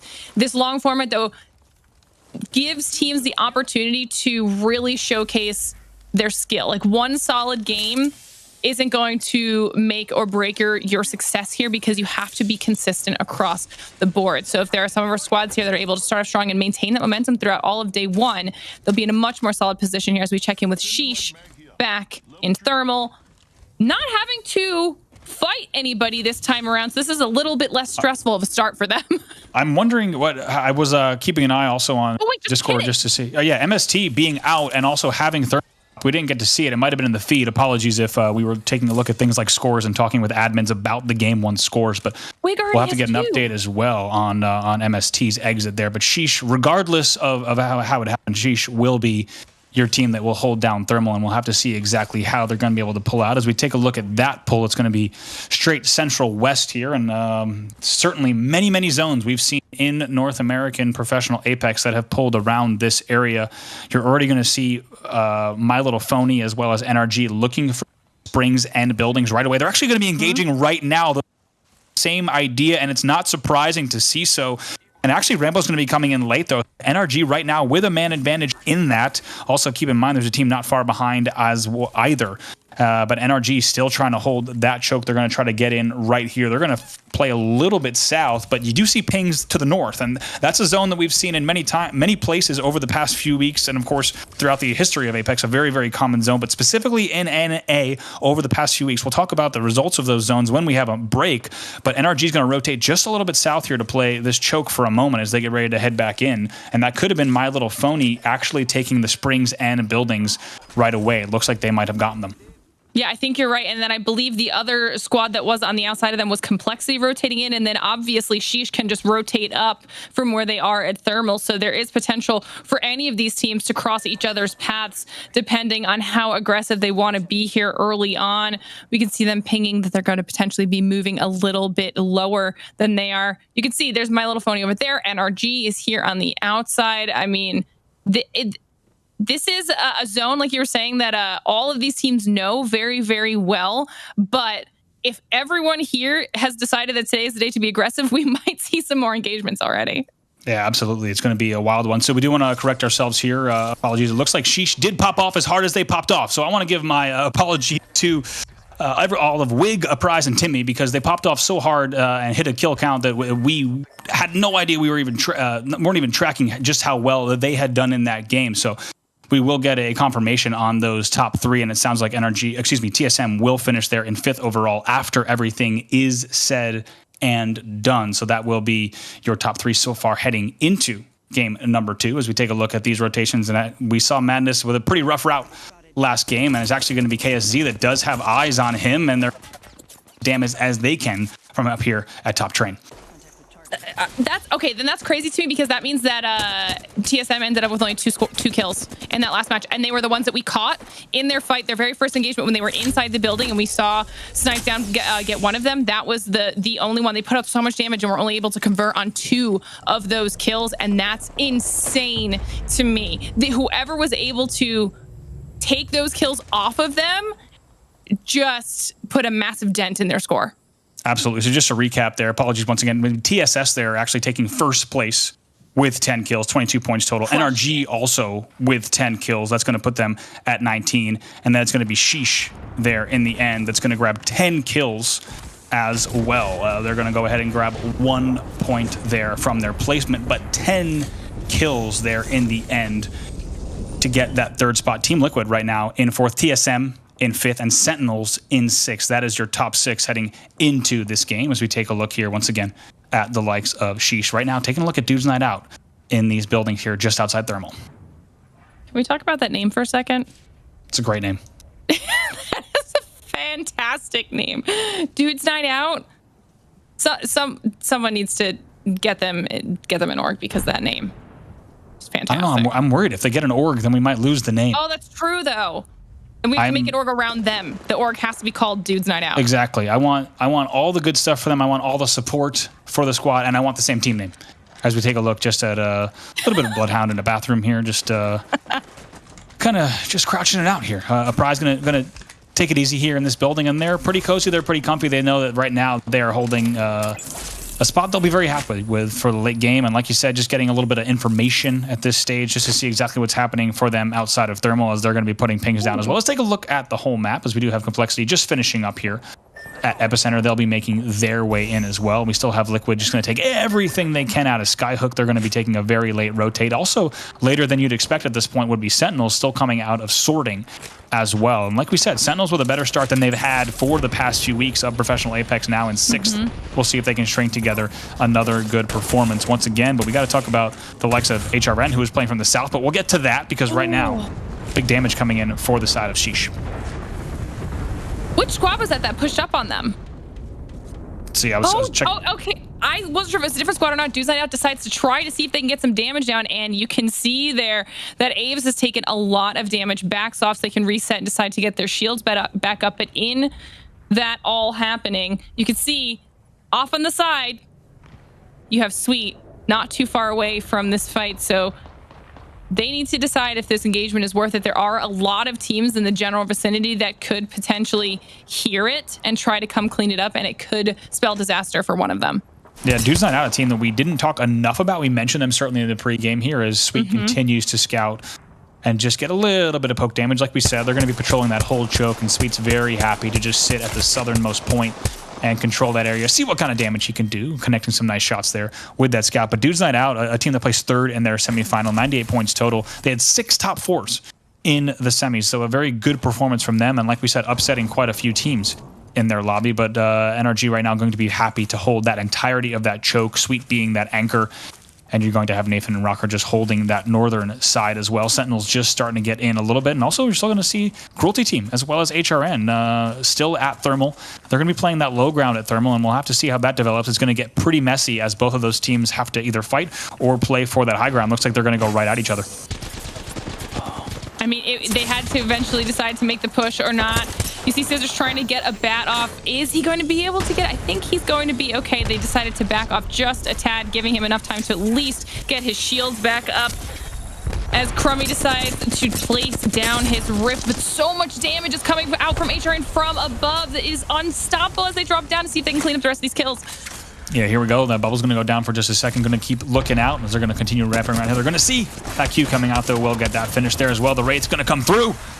Going to go ahead and port as well. Will RKN, and RKN just going to look to finish that one. They will go down just like that. That's going to be Cruelty Team out. HRN will win that battle that we saw develop at Thermal, and just like that, 18 squads left as well. And HRN going to be very happy with exactly how that one plays out, and also going to be very happy with the length of their names in the kill feed, taking up the entirety of that. Some of the longest character counts we have seen in kill feeds, but it makes them very easy to spot on both the map and in the kill feed, so maybe a little bit helpful for us commentators as we take a look now. The bigger battle, of course, for HRN will be trying to figure out how they want to get up into that height at North Thermal. That will be the much harder battle. They currently are surrounded by a lot of squads, but they're far enough away that they could decide which direction they want to go with their rotate. As we're checking in now with Hill, you can see them over there on the left. But the zone, so the zone, I was looking at this before you were talking, Andy. I mean, NRG lands staging, correct? Yeah. Do they drop staging? They unintentionally gave up their drop and are now technically outside of where the next zone is going to be, and they're going to have to push through all those people who have already rotated in and kind of taken over that area. So it could be a rough path for NRG going forward. Yeah, absolutely. Now we're taking a look here at Thermal. This is actually going to be things pulling towards the eastern side, towards that station. Like we said, HRN right now going to have to figure out what they want to do against TSS. Not only is a team that's going to be up there, but also bottom 20 is holding what we call that thermal fencing as well. They're going to be holding that down for the time being. They've got some company as well, so we'll keep a very close eye on that battle. But I think if I had to guess, their call was going to be that they were anticipating a Spring's End finish, which was actually game 1 of the ALGS Winter. And they placed 3rd in that. And you also might remember game 6 as well. They placed 2nd in that one. So they have a history with that end zone being a staging drop where they've placed very well, and they've predicted that one pretty reliably. The only thing I can think of based on their move is that they were hoping for that Western Springs end pull. When it didn't happen, they had to go south to the choke, or rather, when they didn't win that initial opener, they had to go south to the choke. And like you said, they backed off of staging a bit. This staging end is no stranger for these teams either. We actually saw them play this in game number 2 of the ALGS Winter, as well as game number 8 of the semis. So there's a lot of history with these exact teams in these exact zones. But like you said, NRG right now, I think they're still going to be okay with that choke. Maybe not exactly what they wanted if they could have had any choice of the land, but in the end, they're going to be holding that as we also take a look at the lay of land, what things look like here at Train and all the way through, with also Complexity making that move as well. Yeah, it looks like Liquid was putting as much damage as they could into KSZ. Decided to rotate off of it as the zone was pushing in while KSZ was up top. I feel like they could have maybe stayed on that. I think they were worried about people potentially pushing in on them, and no one was around them, but I guess they wouldn't know that. They'd just done a decent amount of damage to KSZ up there above Train as we check in now with TSM. Absolutely. Not TSM a lot of damage either. No, yeah, it's still on blue here, and TSM just holding that mine pass, wondering if anything might come through from that train yard side. And as you can see, it would most likely be Liquid in that fray if anything does develop here at Train and anyone tries to come through that mine pass area. They would, of course, find TSM waiting that, and we've seen TSM play that chokehold game so often, quite a bit in the semis. We actually saw the Geyser Vault and doing very, very well in that hole, ending up at the end of those games. But now we're also going to take a look here at NRG, who's actually moved off of the choke just a little bit, as you saw the pings on screen that they wanted to play this truck. They're going to hold that, but they are coming under fire, and you have to wonder if maybe that move was made a bit early, as arcs are going to be coming in as well, and they're going to back and forth between the sides of this, as those nades, luckily for them, do not connect too much, but still shots coming in through those windows. And you also do have Yeah, this is what I was worried about too for NRG, is having to make that rotate, just because so many teams had decided to collapse in onto staging already and then having to go back in. There were going to be a lot of squads around them. You see Madness off to the east side of it, and then you've got KSZ, or sorry, excuse me. Sorry. No, you've got SZN over on the left side of them, and they obviously don't have too much cover, so it's going to depend on how much loot they've already managed to acquire, and then they just have to choose one and push or hope that somebody else takes the engagement away from them. Certainly, yeah. As we start to watch this pull down, of course, there's not a whole lot of buildings that will come in, but take a look here at exactly what's developing now as CLG in that fray, and they seem to be the meat in this sandwich without a doubt. They're going to be very careful here. It looks like maybe a little bit of a reset opportunity, and the ping's going down as well for TSM at just the southern tip of the mine pass, getting ready for that push, and you can see how Reps and Snipe Down ready for that. Snipe Down on a height as well. He'll be the first. Depending on that, actually, it's an early bubble that comes in from that side, so that's a little bit surprising there to try to make that move, but they're forced into it with that zone, so they're going to try to fight through this, and it will not be an easy one as TSM has both sides of that under wraps. But actually, Snipe Down taking a lot of damage, does have enough time to bat off, so he's going to try to get that scan down, pull the Volt back out. It's good damage right away, and right now with a little bit of a slight advantage, and actually Snipe Down taking a damage up top. So is Reps. Reps the first one to go down there, but they do exchange. Noct goes down as well, so right now a straight 2v2 here. Hal in a whole lot of T-Can pulling that EVA 8 back out, trying to still pop. He will go down. Now it's all up to Snipe Down, and now going to be a trade. I think it's right now going to... Does right there. He's going to, in the end, win that battle, but that's done yet. Right now, fighting through the zone, needs to be very careful. Taking big ticks here. He will go down. That will be TSM out, and it's going to be Sentinels that flies in, and third parties that battle. Currently in 6th place, they're going to be very happy with that result and how things played out there. It looked like TSM had that southern tip of Mine Pass on lock, but taking much more damage than you expect, and you have to think Sentinels coming in and pushing that was a big factor, as all of a sudden we saw Reps going down so heavily. And as you see on the screen, that's going to be CLG and TSM out there here in our game number 2. That's going to be huge for Sentinels too, especially coming off of the semis. They are looking so much stronger right now, checking in with Sheesh, who's also having a very solid performance. Timmy taking a lot of damage and does eventually go down, but Pride's going to be trying to get his bat off. Will Nicewick be able to hold this squad off in time for him to heal, and then hopefully they can maybe get Timmy back up? They are in an engagement right now with HRN, though, and it's not looking so good for them. Not looking good. It is a 2v3 here, HRN. Both bubbles do go down, though, so we'll have to see if the bubble fight ends up playing out. And actually, a little bit of damage here. Now, let's see if a Prize can do this. Oh, my goodness. Right now, bubble fight 1v1. Oh! What? Word! I don't know how he did it, but a Prize, I cannot imagine how much his team is going off right now. I can only imagine comms, but unbelievable. If there was anything that was going to upset that 2v3, it was going to be that bubble fight and how that played out. Unbelievable stuff from Prize as we go over here to bottom 20. They're going to take down TSS. But I cannot believe it. The entire match, we've been wondering about that HRN move from the low ground at Thermal. We knew they had to come up. We knew they had to fight through that, and they had a 3v2 against Sheesh. And in the end, it's a Prize that somehow in that bubble fight comes out on top, absolutely popping off, keeping his team in this. And after that game 1 from Sheesh, you have to think that they are flying high in terms of momentum. They got to be feeling so good. Now looking at Complexity as they make their move. I mean, Sheesh did not go down without a fight in that scenario. You actually see Monsoon pinging their double bubbles that were up there, letting them know that there might still be a squad in that general vicinity, but they are okay as it stands right now. NRG has finally made it into a much safer position in that building, and now we're back on board with Liquid, who's having a very, very solid performance so far.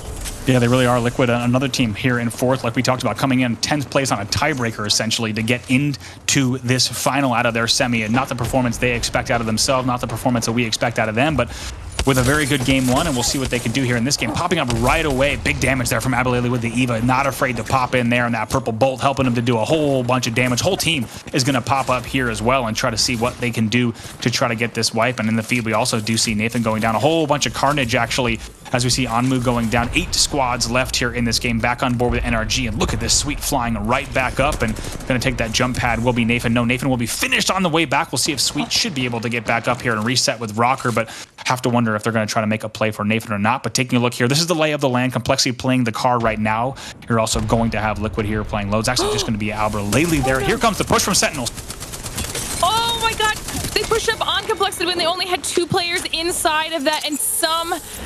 I mean, that was going to be an unfortunate situation. I thought Complexity was going to be able to do more damage to NRG, but Sentinels has just been able to sneak up on squad after squad. Senox absolutely melts with his Spitfire, and now Sentinels is in a very, very strong position. Yep, that's going to be Doge Fathers there. You just saw on screen. Yuban was the one in the feed that took out Aberlele. I believe he was one of the last ones there on the Liquid side, so that will be Liquid out as well. That brings us to 6 squads left as the Doge Fathers, a team we haven't checked out just yet. They are going to try and reset, a team that came in 9th in their semifinals. We take a look just above them, the Farm Boys, a team we haven't talked about enough either. They're going to be on level 2 here, just trying to play through this, but keep in mind, a lot of things still happening on height between the likes of Sentinels, NRG, as well as Sheesh. Yeah, this is going to be a rough one for these squads, depending on how they decide to make these rotates all the way off in the distance. You have the one solo player over there, but Sheesh has managed to recover from that engagement earlier, and they're in a much better spot than they were before. My, oh my, what a play there in the end from Sheesh, holding that 2v3, and look at Timmy trying to fly in right away. Just gets to the cover, gets the battery off, needs to get that hit, and then needs to fly right back into the zone with about level 2, but Sweet. Rocker is going to go ahead and be forced to heal. So now here's Sweet just trying to do whatever he can to hold off. Push should be okay for just a moment here. He's going to go able to get back, get heals off as well. Just like that, 3 squads left. We do see Sheesh go down in the kill feed as well. So NRG still trying to see if they can win this from the 2v3 perspective as we take a look. One team still holding the train car here. We'll get an update on exactly who was able to push in on that car, if it's still the Sentinels side. It is still the Sentinels team. They are still holding this train car as well, and could be a solo in play. We'll find out exactly where that last player is, but right now Sentinel's going to be engaging with those 2 players from NRG. And that's going to be huge loot-wise for NRG to be able to get all of the stuff off of the bodies above them. I mean, right now, NRG is looking like they would have been able to win this had they not lost Nathan earlier on. Sentinels is scary right now, though. Yeah, it's going to be, excuse me, it's actually Farm Boys. It is the entire squad is still up here. They're still playing that low ground as well. Looks like they're also pre-tracing portals on the low as well. See, they're going to be Sentinels battle it out, and you have to wonder when they might make their move as well, as they're just going to be continuing to hold right here and waiting to see how they might push out of this one. Ult Excel is being popped as well for Farmer Lucas. Possible that they just kind of wait the other 2 out. I mean, I think Sentinels knows that there's potentially only 2 above them, and we do hear those shots coming out from above Farm Boys right now. Sentinels could make the push onto NRG if they want to, but as I say that, the zips are taken by Farm Boys, and they decide it's time for them to get into some of the action. Yeah, they start to poke, and just right away, the shots are actually answered right away back, and actually going to force some heals for Farm Boys. NRG not afraid to have their heads on a swivel and answer right back right away, and Sweet and Rocker not the easiest. Even with a squad of 2, not the easiest ones to push on. It's actually going to be Farm Boys that do push up, and they're also going to early bubble now. Going to try to win this battle against Sentinels. They're going to go right into the train car. Pick these up top. Taking a look here, both bubbles are going to go down. Retzi trying to pop in and see if he can finish this Wraith as well. That's going to be now. Stomp's going down. Crust will go down in the feed. All 3 squads still up for the moment here. Now that will be it. Sentinels does go down. NRG's able to come in, and about it. You had a feeling it was going to happen. NRG, even as a squad of 2, they had the perfect position. We knew it. NRG certainly knew it, and they are going to take our game number 2. And we talked about why this team is the team to watch in North America. And right there, as a squad of 2, they hold that position. They knew they could play that correctly. Farm Boys forced that battle. Both bubbles go down between Farm Boys and Sentinels, and NRG was going to be quick and easy pickings for them. They'll push in and clean everything up and take that one. We take a look at the highlights from game number 2. That was just such solid gameplay, and this is what I was talking about before when we were watching the first game with NRG, and they are such a cohesive unit. Even one man down in a 2v3v3 situation, NRG is able to come out on top because of their smart decision making. And I mean, that was just so good. To be fair, to give credit to Sentinels though, Retzi held out for so long with a fraction of health in that train car, trying to get as much damage or as many kills for their squad as possible, but in the end, Sentinels do get sandwiched between Farm Boys. Like you said, Farm Boys started and forced that entire engagement from the beginning, and NRG, with the height advantage, is able to clean up the entire thing. That was just a solid game. Yeah, really great game here in game number 2, without a doubt. Sentinels, as you saw, trying to do whatever they could here in the end, but it's NRG as a squad of 2 that comes in, and they will close that one out to do pretty well. And let's keep in mind that NRG, after that game number 1, was sitting in 2nd place on 19 points. So they're going to be very happy with that. That should bring them up top of the lobby without a doubt. And unless Sheesh once again had to, we did see that they had quite a lot of KP as well. So they could totally catch us off guard once again. They really are. I mean, what a play. We're definitely, we got to see it in the replay just now, but I kind of want to see it even few more times before the show's over. I'll definitely at least look for the clip on Twitch and on Twitter. But amazing stuff there from Shisha. Prized the play. I gotta hear Nicewig's reaction at that moment. I cannot imagine what it sounded like. The gas would have been absolutely unreal, but plenty more Apex coming here at the GLL Masters Spring North American Finals. We'll be right back for game number 3. Hey, what's up, everyone? Welcome back to the GLL Masters Spring. We interrupt the GLL soundtrack to bring you more Apex Legends, and we hope you're ready for it. We know, don't worry, the soundtrack will be back after this game, but first we're going to play a little bit of Game 3 of Apex, if that's cool with everyone. Bravo alongside Glitter. Glitter, we've had great games so far, and game number 2 was an NRG win in the end. If you're just joining us, NRG able to win from that high ground there just outside staging on the tracks. Yeah, and in such a solid fashion too. I had said that I thought NRG was going to win it, but then when they were down, I was a little skeptical. But I mean, I shouldn't have been. I shouldn't have let my faith in them waver, because they had that handily. And to be fair, I mean, yes, they were able to take advantage of the push up from below by Farm Boys onto Sentinels, and that definitely helped. But we, like I said, we do got to give a little bit of love to Sentinels too. I mean, Sentinels have been very strong here so far. Granted, we're only 2 games in so far, but a lot of the teams that you and I had spoken about as being from semis with just a little bit lackluster performances have dramatically stepped it up so far.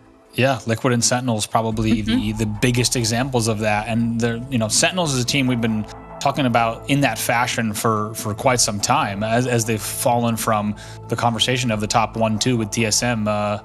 Feels like years ago now, because it is years ago.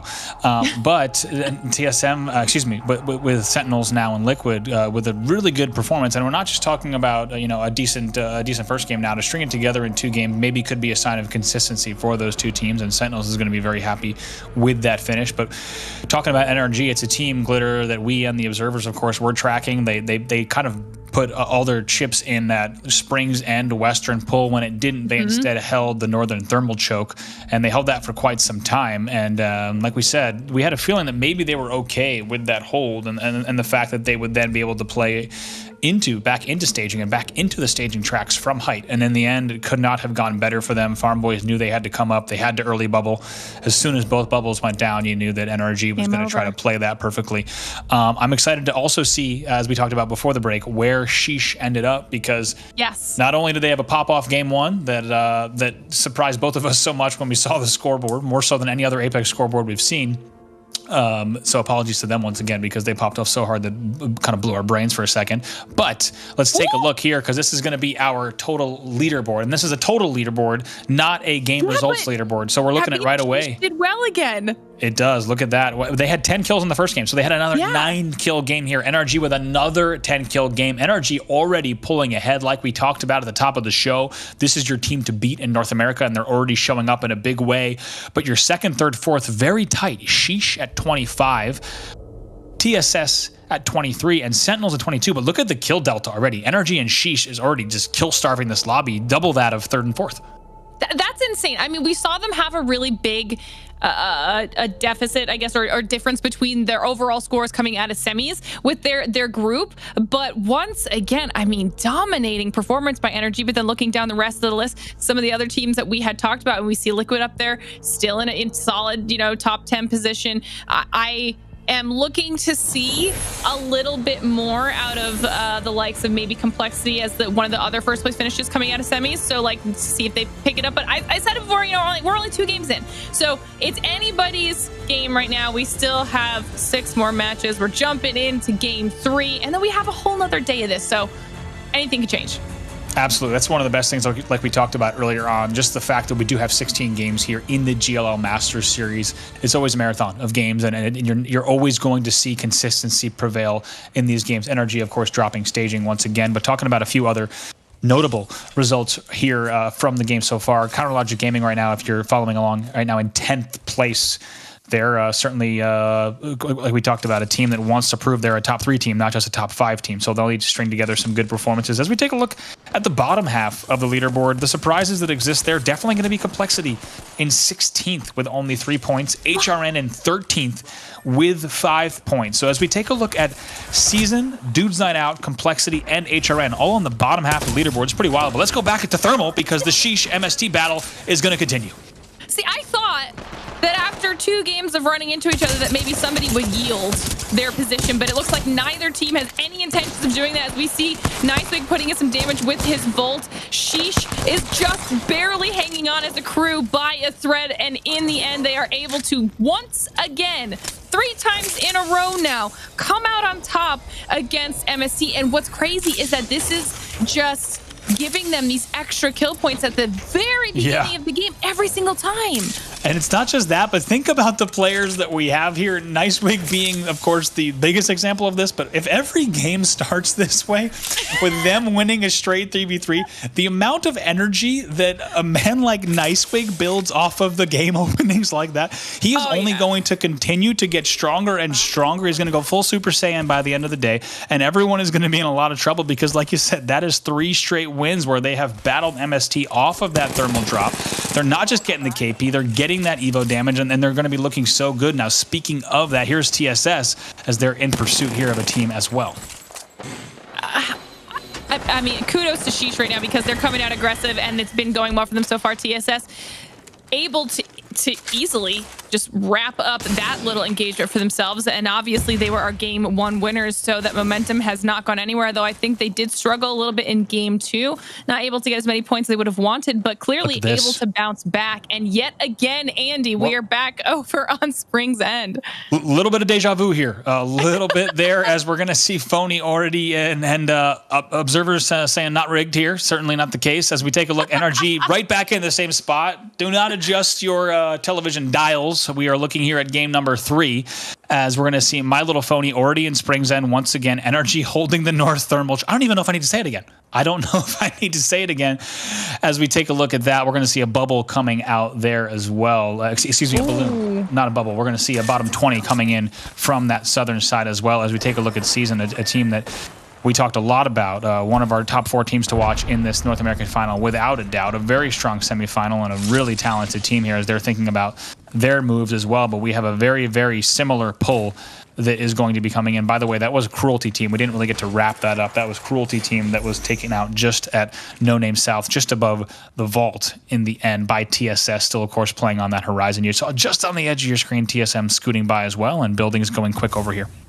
So many teams all right on top of each other already. You see the thermals coming out, trying to take out any doors they can, see if they get some angles through and get some damage out. But I don't the fact that we have almost identical, unless this pulls off and goes back towards staging, almost identical zones. These teams need to figure out how to work around it. Is insane. We see KSZ Zach is actually taking a lot of damage from an enemy squad. Backs off to make sure he can get some heals and doesn't want to die early here, as Naughty tries to cover him a little bit and dish out his own damage. Yeah, they're going to go ahead and Zach's going to reset now as we take a look. Also, CLG up on the tracks as well. And like we said, that's going to be bottom 20 that's actually holding that height. And they're going to be very happy with the position they're holding, the position that we just saw NRG up at last game as well. And here comes TSM. Hal's thinking about getting some stims going and maybe seeing what's on the other side of this bridge. And right away, easy pickings for him. That's exactly what he loves to see. Damage coming in, though, so it does need to be careful. As it's going to come in from distance, he's going to need to heal up, and the rest of the squad will be here in that position as well. But nice little damage coming in. Good opener there on the CLG side. Look at Lou in all sorts of trouble. So is Madness. Madness knows that he probably is going to have to just try to queue out of this. They are really stuck between 2 rocks and no hard place. Really, it's just 2 rocks.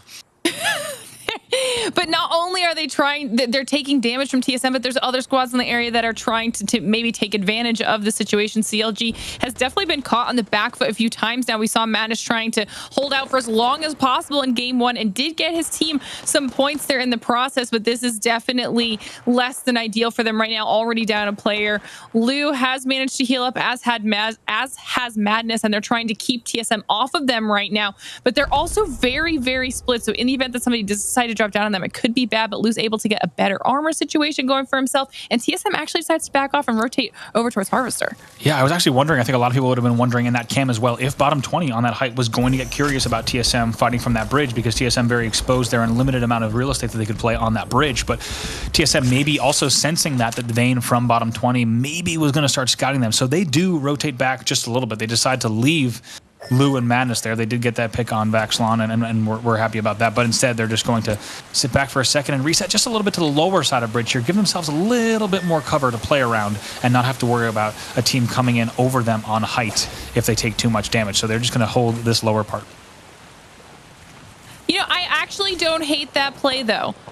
I think that was smart for them because they knew that there were multiple other squads around there, I believe. Like, so they also knew that they could have pushed up and gone for those kills onto CLG if they really wanted to, but could have found themselves a little bit out of position after the fact if they did decide to go for it. So like you said, they were happy with the one kill. They forced CLG into a rough situation, who is now rotated back up and a little bit safer. But generally, I think that was a smart play for TSM.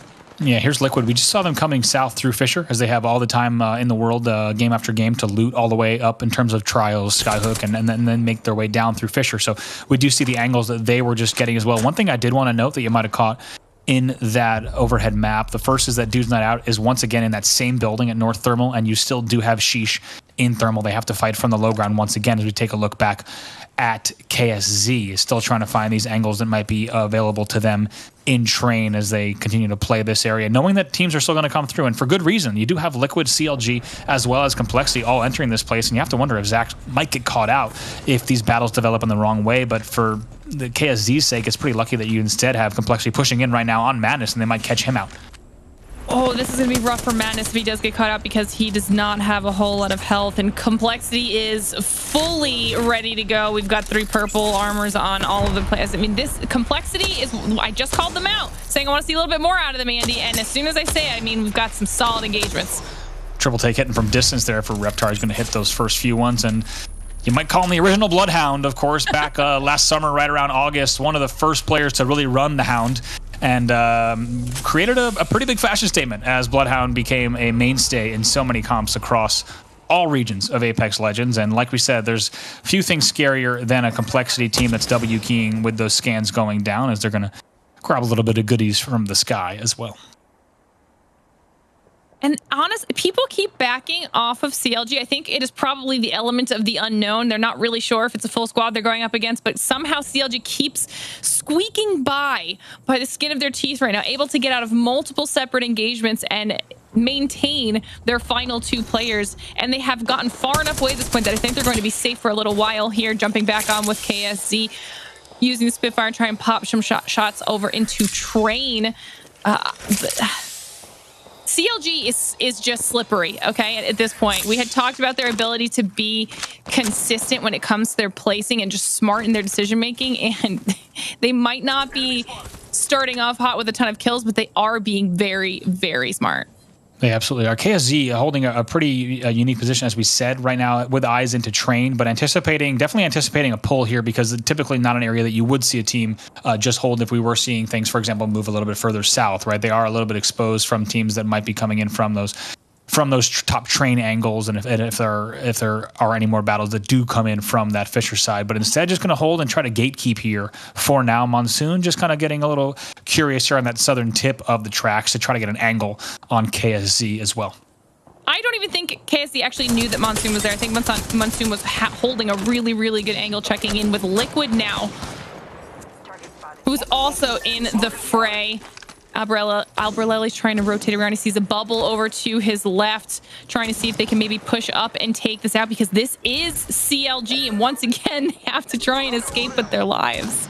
Yeah, this is, as we said, happening just a little bit north there. So you do have that battle, kind of KSZ keeping Train Yard at bay. That's Complexity. But up north, you actually, like you said, have Liquid and CLG. Hill Valley, really tricky part of the map to fight in there. So we'll go ahead and take a look. Gameplay feed cutting out for just a second. So we'll go ahead and take a look once again as we take a look exactly to check in with the Sheesh side.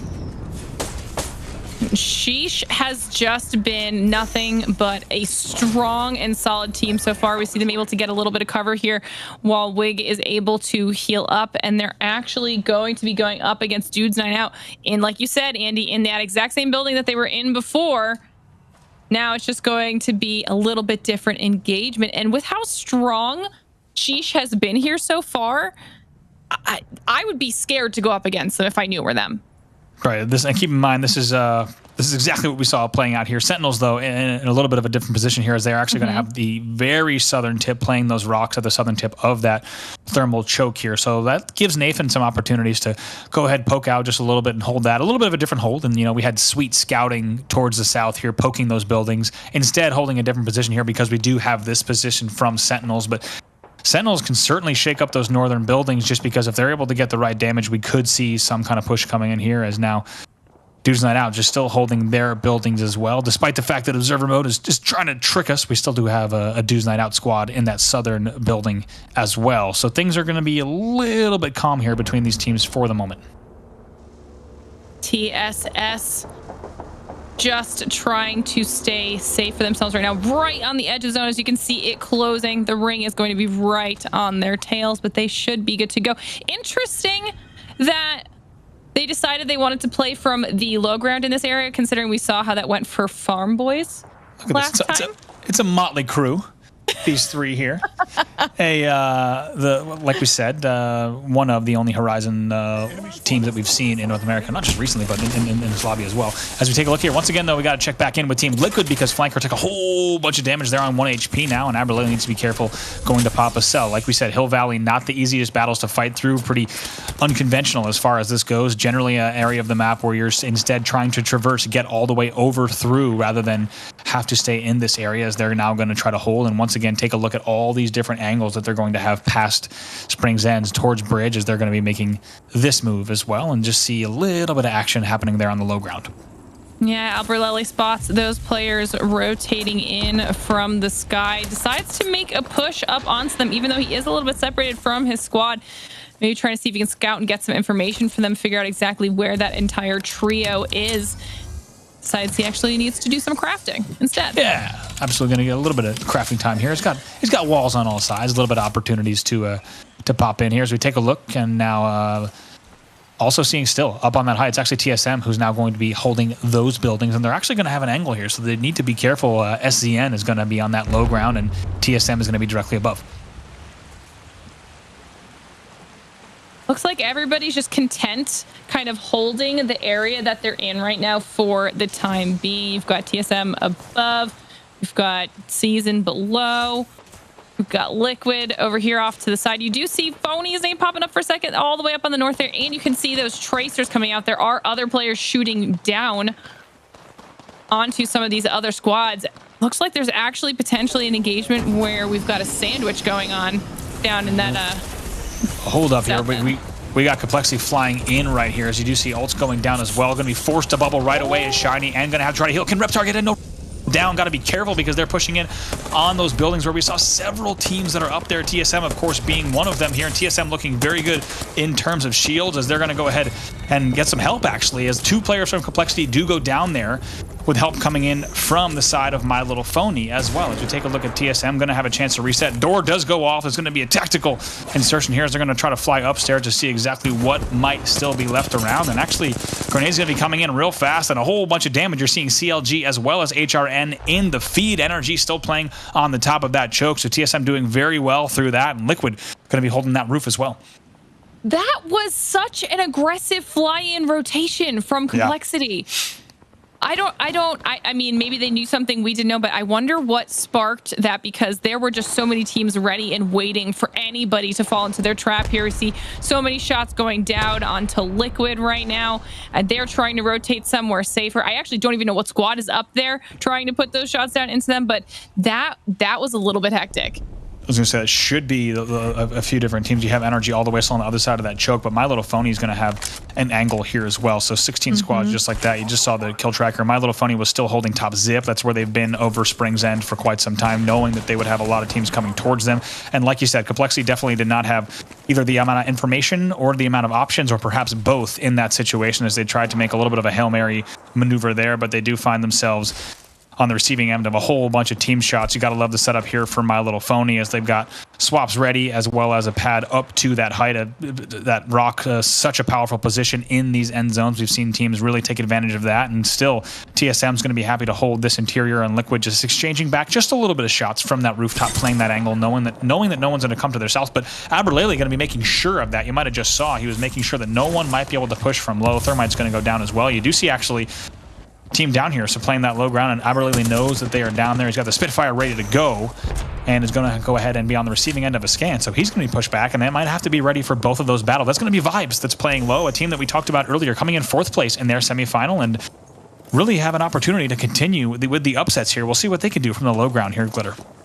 It's going to all come down to whether or not they're able to get up safely. They're going to have to figure out a way to get up vertically, because there are multiple squads in the way, and they don't have the zone in their favor right now. But as soon as they go, there's going to be an engagement waiting for them. So the decision that they make right now will be very, very important. You can see waiting. They're biding their time until the ring does start closing with only 18 seconds left, as we check in with Sheesh, and it is not looking good for them right now. Timmy is so low. Oh, and they do end up going down to TSS. That was rough for them. Big push there. We only got to catch the end of it, excuse me, there. It's actually going to be another Q here from his Watson. Also coming up top, look at that. Great shots there out of the triple take from all the way at the top of the Q. Ark's going to go down as well. They're not done yet. Going to be weak. Maybe, yes, going to reset there, but also Sung and Blur, so going to still have some options here in terms of shields. Maybe just reset a bit, but it was a very good, efficient push from TSS. Like I started to say, we only saw the end of it there from Timmy's POV. The lone man in the bathroom, only with some grenades in his hand, as he'll go taken down, but now also taking a look at Farm Boys here playing the edge. This is a position for them than it was last time as well, so this could bode a little bit better for them, but as I say that, it ends up taking a ton of damage. Moving on to NRG, who has angles on so many squads from where they are right now. This is a solid spot for NRG to potentially clean up a lot of kills. Yep, I feel like I'm saying it for the 10th time here, but NRG once again in that thermal choke, a place that they were very comfortable, not just this game, but also last game, and they couldn't have played it any better this time around. Last time they had to move, still won the game as a squad of 2. This time, all the action is coming to them as teams are wrapping around from that thermal ridge on the chain link. They're going to continue to scan here. 6 squads left as we take a look at the lay of the land. It's going to be just Stomps down, as well as TSS still just around that corner as well, as we do see TSM on your screen. So still just 6 squads left here, but NRG very happy once again with their positioning.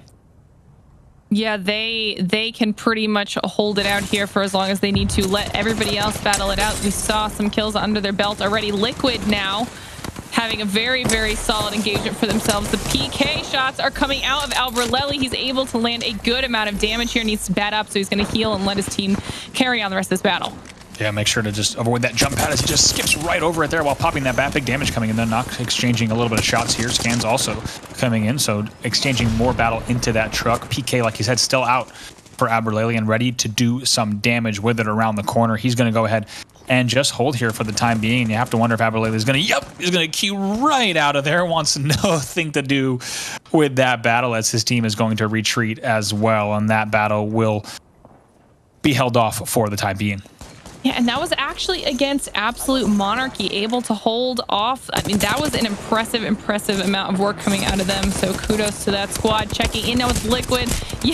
Yet again, they decide that they're going to try to have another engagement, and unfortunately this time it does not go in their favor as Absolute Monarchy comes out on top, but instantly into the arms of other squads. This is rough. Yeah, here comes TSN now, just like that. 3 squads left there, ready for that one. They're going to be flying in right now. Rep's also going to get that bat off as they're going to try to turn the corner. As you see, they are ready to go. 2 squads left here. It should indeed be NRG versus TSM for your match number 2. Let's see if he can come around. Big damage coming out from Hal out of the Prowler. He takes a bit of damage as well. Going to go ahead around the corner. Gets the break on 1. Now trying to take down the Gibby. Can't do it just yet. Going to be exchange kills. Rocker goes down. Snipe down goes down. Should just be Reps. He's the last one alive. Can he win it? Oh my God! With the win in that 1v2. Last player alive. Might have been a 1v1 in the end, but TSM takes the game. Reps clutching it with the battle. And Glitter, we are seeing some fantastic late game, a straight up battle between our last 2 squads, TSM and NRG. And that's kind of how we started off talking about the day. And TSM in the end comes through there, and both teams ready to make the move. TSM takes our 3rd game. Okay, I know that Reps just clutched that up at the end. However, the beginning of that battle, if Hal wasn't able to wrap around to the side, because they weren't even looking at Hal. They did not know he was there. The amount of damage he was able to put out before the engagement actually even started, in my opinion, is what turns that fight in TSM's favor.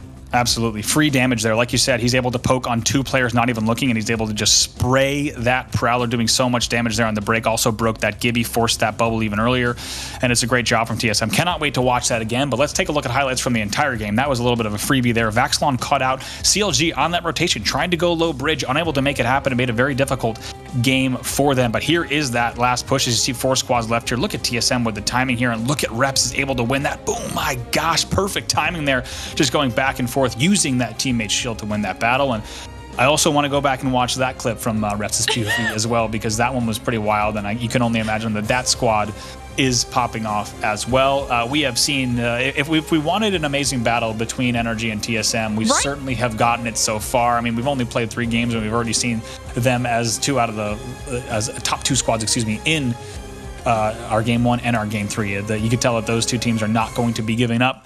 But the question is also going to be how many kills Sheesh had, because if history tells us anything, they're going to have a lot as well. We'll have the results from that game as well as our overall leaderboard and game number 4 coming up just after the break. Hey, what's up, everyone? Welcome back to the GLL Masters Spring North American Finals. Bravo alongside Glitter Explosion covering the action here for North America. It's been amazing games so far. About to get underway with match number 4. And Glitter, we just saw a pretty fantastic finish there from Reps on TSM to remind us that TSM is not to be forgotten in this tournament. Oh, yeah, and I don't think they will be anytime soon. I mean, the gameplay that we've seen coming out of not just TSM, but also NRG. I mean, we got to take a look here at our leaderboard, see exactly how that... Okay, hold on. All right. I called them out in the first game for only getting 2 kills, but obviously having a very, very solid finish. They just had 12 kills that match, Andy. Big game there, 24 points on the board, and only 1 letter off and a few points off. It's TSS still continuing to surprise a lot of folks here. Keep in mind, TSS coming in 6th in their semifinal, so not one of the top teams out of our semis. NRG with a nice performance there as well, and Liquid continuing to perform. So that's your scoreboard from that match. We'll also take a look at the overall standings now as well to see where things have settled out after 3, and it's NRG out in front still with 53, still leading very handily. TSS, though, now moving into 2nd place. 2 points over TSM with 36, and Sheesh still putting the points on the board there in 4th. Apprised, Timmy, and Wig continuing to do a great job here in our North American final. Still Liquid and Sentinels here at 6th and 7th. Farm Boys is going to take number 5, but quite an interesting result so far, and you have to think right now there's a big separation still between NRG, and NRG is getting themselves dangerously comfortable, and if they continue just playing consistent, this will be a big threat for the rest of the lobby. Before we get off the screen, I do want to mention the right side of your scoreboard still has a lot of surprises, Glitter. Yeah, 100%. I'm glad that you brought that up, because there are some teams that came out of semis in very, very solid positions, and I'm looking at Season, I'm looking at Complexity. I mean, even Vibes had a really, really strong showing for themselves, and we obviously highlighted CLG also doing well, and they're all on the bottom 10 right now. But you know, we're only 3 games in, so right now they have the opportunity, whether it's literally in the second half of today or in tomorrow in its entirety, to change whatever isn't working right now for them. They have the time to do it.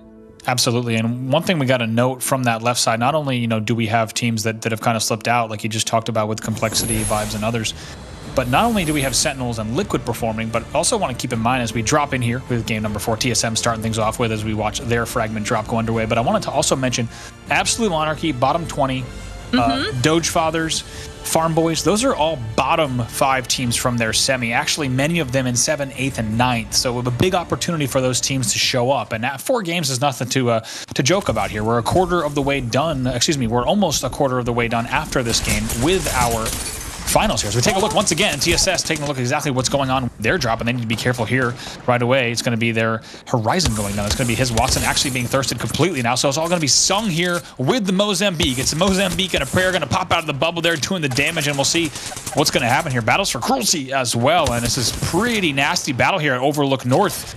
and not one that either team really wants to get themselves in. Let's see if Sung can do it with the Mozambique. He's got help with Flavor on top as well. Going to go ahead and drop down. That's going to be Scissors that goes down, still looking for that last one, and an Overlook battle that we had not seen happening just yet, Glitter. No, and you had said that there was the possibility of this engagement happening because of how close they were here in this particular drop. It hadn't happened yet, but apparently both these squads decided it was time to maybe push one or the other off so they could have the entire area to themselves to loot. Now, TSS still hasn't been able to recover their teammate's banner, and there's not too much time left. And as I say that, it looks like Sung might be trying to make the push over to do just that and acquire it. As he does see one of those enemy players right on top of it, and it ends up being a Mirage, so we don't have to worry about it. And he's going to go ahead and grab the banner right away, and the dome's going to allow them to grab that safely. Also, with that dome plus a purple, you know, Sung was feeling pretty confident on being able to go ahead and fly right in to grab that. But like you said, ooh, big damage coming in here. Might have to reset here, see if he can get back. With the teammate finds another one, though. This is very dangerous for Sung. You have to think the push is going to come in. Sung almost does it, though. He gets the break. Crummy, though, will get that finish, though, as we take a look at Cruelty Team. And then now going to be a different battle here as the Wraith is going to try to get away. And it's some good damage there on the white. And that's going to be it right there. And it's actually going to be Team Cruelty Team winning that battle. And we did not think that we would see TSS, with where they are in the standings, exit like that. But Glitter, like you had said, we did know that Cruelty Team did have that Overlook no-name drop. And when you had TSS continually trying to make that happen, Cruelty Team comes out. That's an elongated battle. You had a lot of white armor. You had a Mozambique in play. That's not the battle that either team wants to win. But Cruelty Team will win at Overlook, and we are headed northwest. For the first time, I want to say, I don't know actually I can actually tell you this. We have not seen, as we take a look once again to the Doge Fathers team we were just talking about, they're actually going to be over here at Sorting trying to make something happen. Going to be some damage coming in now. It's all going to have to force one, has to play from low, and not a lot of room to play with. Can he make this one happen? No, he will go down in the end. That's going to be Sentinels holding their ground at Sorting. They will win that battle at the southern side of the station. It's a dicey one and a dangerous one, but Senok's going to be very happy with how he's able to play from that. Now, actually, I've built a drop map here from all of ALGS Winter as well as all of our semifinals in North America Semi Group 1. We didn't see any pulls like this whatsoever. So this is a ring pull we didn't see in any matches that have been broadcast for several weeks of North American competitive Apex. So it's going to be the first time we're going up north all the way to Trials, Uncharted Territories, and Skyhook, and every team not afraid to get there very quickly. First battle I'm looking at there, of course, is going to be, first of all, a lot in Skyhook, but yes, I think the observers might be, actually, no, they're going to Overlook. But as you see Crummy there, that's solo. But I'm looking all the way up. TSM actually makes the quick move out of Rain Tunnel, which is wise because you do have Complexity coming at their heels, but they might run into KSZ right here from that height. TSM engaging right away. Ooh, this could potentially be a little bit scary. I mean, we did see one Skyhook zone in our EU finals earlier today, so maybe they blessed us with some different zones here, a little bit of good luck. But as we are moving around, we've got NRG and CLG going at it. This is not what NRG really wants to be doing right now, and it's not what CLG 100% wants to be doing, considering they've had to play on the back foot for so many games in a row at this point. They just want to be left alone. They really do. This is much more at stake here. Like you said, for that CLG side, they need points on the board. NRG, though, they're not afraid. Stim is out. Sweet ready to fly in. He's going to follow that Q trail right away. Chase his opponent straight out of Trials, but they're not done yet. They're going to continue flying through, and we'll have to see how they engage this. They're going to be engaging from distance. Sweet just holding forward W key, not afraid to do it, but it does take a tiny bit of charge rifle damage in from the outside, so knows that it needs to be a little bit careful here as they face that Skyhook side as well. They may just reset, but you got to love what you're seeing from NRG, the confidence, the ability to all move as a unit there, W key. Yeah, honestly, I think those sniper shots that came in just saved CLG's life because, as you were saying, Sweet was not about to stop. He was ready to just completely YOLO on them and try to go for those kills. He felt very comfortable. That you see the pings coming out. They still want to go for it. The push is out. The stims, we got a bubble to make sure they can grab a little bit of loot off of whatever body they can here, but they are not phased right now. Yeah, I love that right there. You see that bubble just so he can go ahead and fly in, go ahead and madness his death box and get right back into the action. Going to stim right back and reset once again in Trials. So much higher loss of teams in the early game here. As you see, we're already at 15 squads left just because teams were forced up into Skyhook. And if you just take a look at that on a map, just how many chokes you have to hit in order to get in, certainly big difference. Let's see if there's any notable outliers here as we take a look around the map. You do have HRN coming in through Outskirts Station. You also do have the likes of Bottom 20 taking the Skyhook Pass in just a second. They're just to the southwest of HRN on your screen. So we'll have to see if that develops into anything. And I think we're going to try to see Bottom 20 just try to take that choke, and that's indeed what the case is going to be. HRN might instead take that northern side. Sentinels are just starting to make their rotation out of sorting as we speak. They're going to go through Harvester, see if there's anything they can scrounge up along the way. But Sentinels is taking their time with this rotation this time around. I mean, to be fair, they have literally so much area and land in the directly north of them with zero contest whatsoever that this slow rotation could work in their favor big time, considering how many teams are already in the second zone. Yeah, absolutely. They're going to have a whole bunch of time. They've seemed to have been a team that is certainly slower rotating, whether the zone is close to them or far. They have taken their time. Of course, one thing we have to take into account is that early battle and the amount of heals that might have cost. But we have to wonder how they'll do. But HRN actually does take that northern route. We kind of thought they would go north and then west right in and actually get a very easy entry into Skyhook. They're going to be very happy with that, and they're probably going to take height right away on that central circular building. We can expect them to be up on those rooftops pretty soon. Now TSM still holding in that north side, and it's actually going to be Liquid and KSZ on the farther northwestern side. KSZ actually playing on that low ground, just going to play a little head peek and, on top of those tracks to be able to play around that back area as well. You also do have the likes of Sheesh still coming in from that Fisher side as we take a look at things. I mean, to be fair, obviously, it does look like there are So Flank instantly taking a lot of damage. He steps out for 2 seconds and his shields are gone. But I mean, we're in Skyhook, right? So while a lot of squads are already here in this zone, there is tons of building them to take cover in and stay safe for a decent amount of time moving into the mid game here. So right now you can just kind of have an overview of where everybody is. Now Liquid is relatively close to potentially getting in an engagement with KSZ, but I don't know that they really want to take it. Yeah, Abilene and Nock actually just scouting just a little bit to wonder if anyone's going to flank around the territory side just to see what's going on there.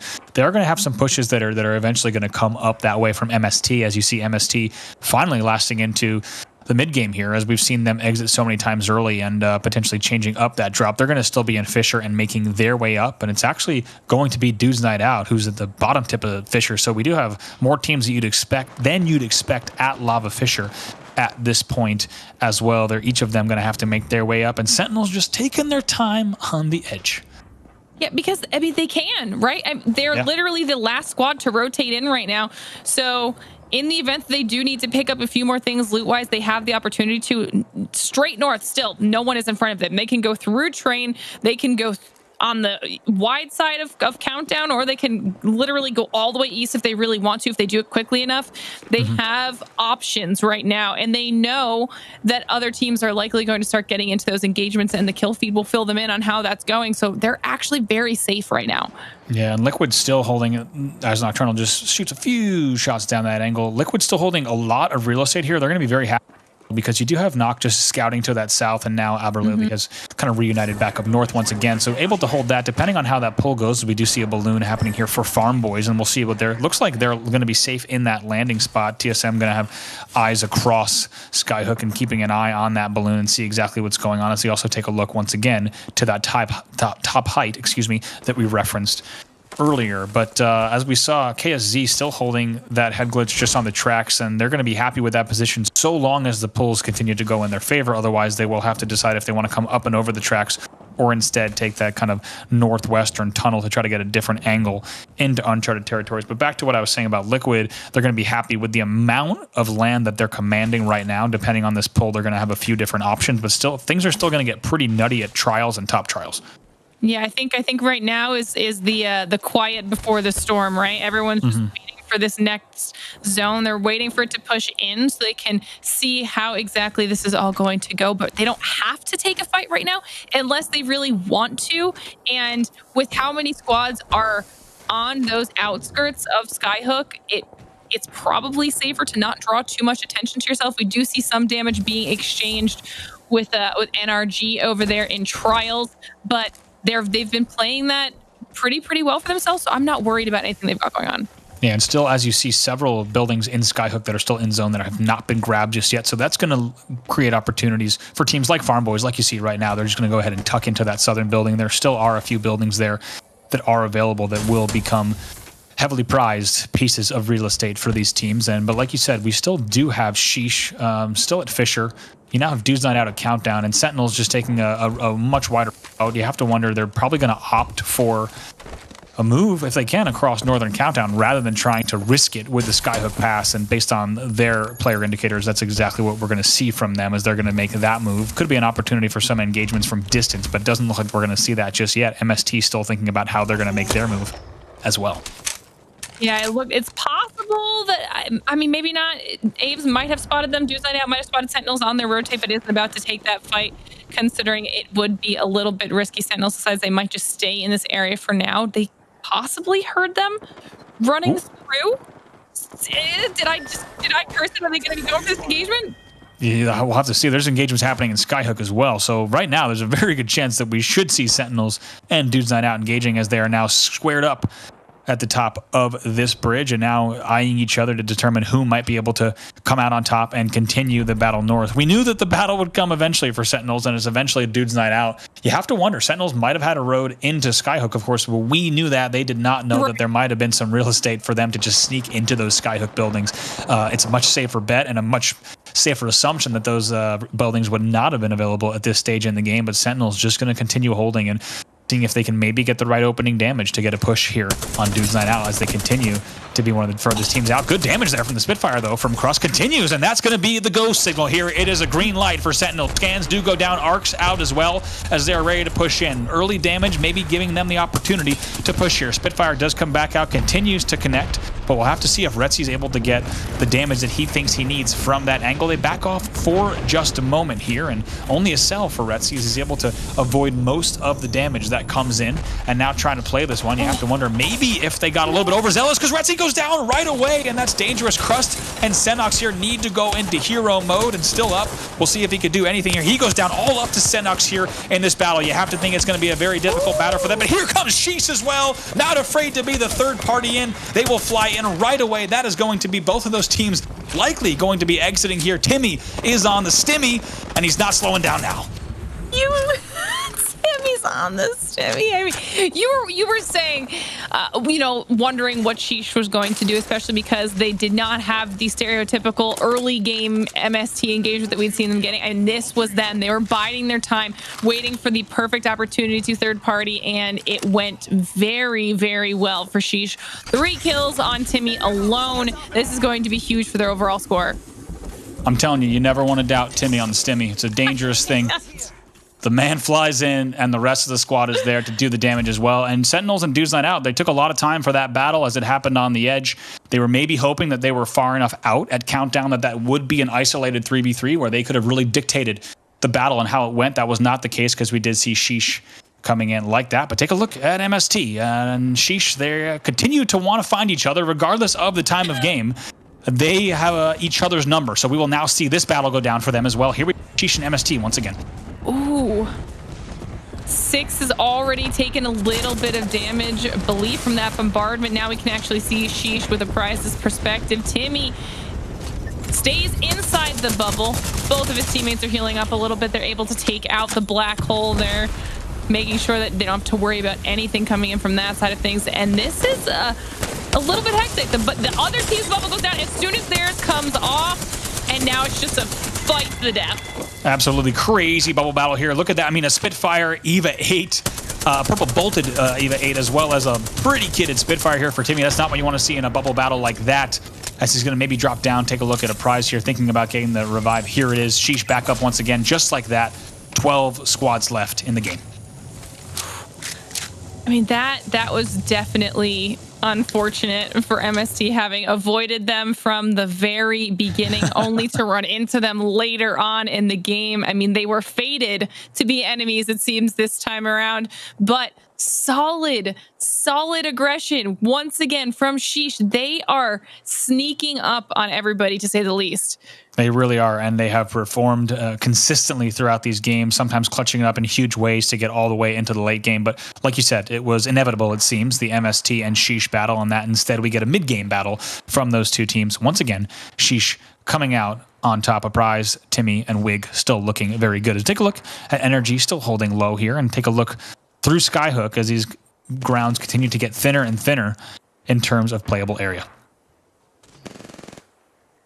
Teams just kind of popping shots at each other right now, not really wanting to go all out with their aggression just yet, knowing that they are going to potentially have to start rotating into an area that does not have a whole lot of options for these teams that are in buildings with cover right now. I mean, Complexity has had a solid location. Like you had said earlier, Liquid has been able to hold off that northwest area for themselves for a really, really long time. And the only team that they were honestly going after... Go ahead.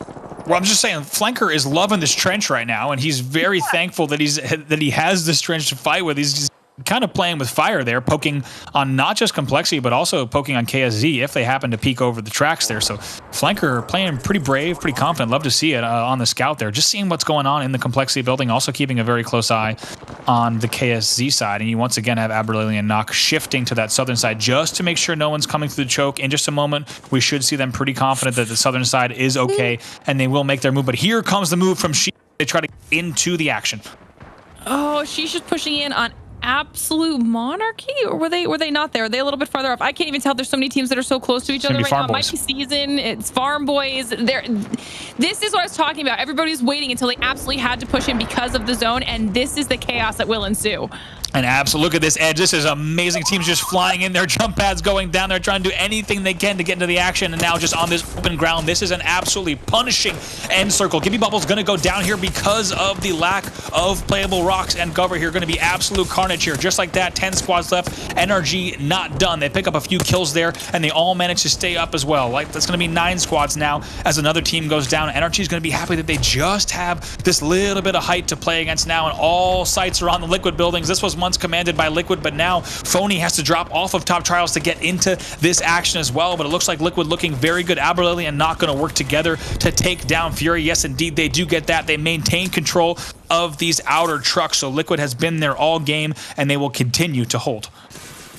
Between KSZ and Liquid, I mean, they've just been untouchable. They had such a solid position this entire time, but Energy is not going to allow them to keep that for too long, or at least I don't anticipate them allowing them to keep it. I feel like once they feel they're looted and healed, ready to go, we will potentially see a push coming out of Energy, although it will be a very, very smart push. TSM is now moving around to the other side of KSC. They've managed to get themselves in a decent spot. They've rotated out of the city safely while everybody else was kind of caught up in all of the commotion, and now they are on the side of KSC, which is definitely less than ideal. They certainly, right now, they're going to be holding that. They're going to have some options. Of course, they can play through those little tunnels here. So take a look at Complexity. Once again, they're still playing this trench here and a dangerous spot, but it is going to give them the opportunity to just isolate their angles. Of course, they're going to be able to choose if they want to battle tracks, if they want to battle the trucks to the west, but they're going to have to be careful. The second they bite off more than they can shoot, they're going to get in a lot of trouble because they are super exposed if a second angle does come in. But like I said, as long as they're able to isolate these battles appropriately, they might be okay. TSM, though, getting a little bit of burning here, and just as quickly as we say that, they are ready to go. How on the bubble right away to break with the EVA 8 as well. He's knocked down. You're going to continue to pop in. Hal getting some good damage. Snipe down, taking a lot of damage as well, though. So we'll see what Reps is able to do here. Absolute carnage on the edge. They will go down. That's TSM out. Just like that. 4 squads left here. Shiny, the last player for Complexity. He will go down. 3 squads left here. KSZ able to get the res. Right now, a full squad here. So right now, they're going to continue holding. You have to think Liquid thinking about the push as well. Well, okay, so that was TSM took out Season, and then Complexity pushed up and took them out, and then they died to KSZ in all of that cluster. That happened so fast. an absolutely punishing zone here as we see such little actual cover to play here, and these teams knew it. That's why we saw this lobby thin out so fast. NRG just holding the southern side of the rocks, and it's going to be KSZ holding the top now. Liquid has actually swung into the previous KSZ position now on the back cave. They're going to be flying through that cave right now, maybe even thinking about going right into KSZ before NRG can join the party. Not that much damage coming out of the vault there for Aberlily. Would have preferred more. Continuing to look around the corner, going to go ahead and rotate instead. Head on a swivel as they take a look to the right side. Nothing there, so they will hold the back corner for now. Looks like if they did get the right damage, they were thinking about going, but that will not come in just yet. Liquid now holding all the way in this back corner area. 3 squads remaining. Ooh, Zach is able to put down a decent amount of damage, but loses his own shields himself. Has to pop a bat to make sure he's ready to get back into the fray. And you can see through the silhouettes over there, the enemy Wraith is doing the exact same thing. And they're just going to continue this battle of back and forth. And whoever ends up getting the advantage is likely going to push it as soon as they think it's safe to do so. I was going to say, look at this. NRG, it's a little bit of a different position, but NRG subtle height here in a 3-team battle. This time NRG has all 3 members up, so it could be very dangerous. And now Sweet just scouting just a little bit on the top of the tracks to see what happens, but you have to think as long as they hear the right amount of battles or they see bubbles going down, that it will be the time for them to go. Can NRG close again is the question. Liquid here, KSZ, and NRG, your top 3. This is scary. This is definitely scary because as soon as these teams start pushing up, NRG does have a little bit of a height advantage on the other 2 squads when they have to move towards the center of the zone. But they are every single squad is holding each other up so solidly right now. There's a bubble. And that first bubble does go down. Big damage coming in from Aberlily as well. It's actually Stay Naughty that's the first one to go down. Flankers have been the one to grab that. Zach well knocked going down here. 2 squads left just like that. NRG push should be coming in on Liquid in any moment here. Looking desperately for a swap is Nocturnal as well as Flanker. They will go down. NRG is the champion of the match, and you knew it had to be the case. It looked a little bit too similar compared to the previous games that we've watched, and they certainly had the position. And there's one thing we've learned, Glitter, it's that NRG is not going to miss those opportunities. They're going to capitalize every. Did you notice that NRG sent 1 player? They left 2 back up where they were. I didn't. 2 were far back. NRG only had to send 1. After all of that chaos, they were able to clean up with the damage from a distance and the 1 player up close. That was so good.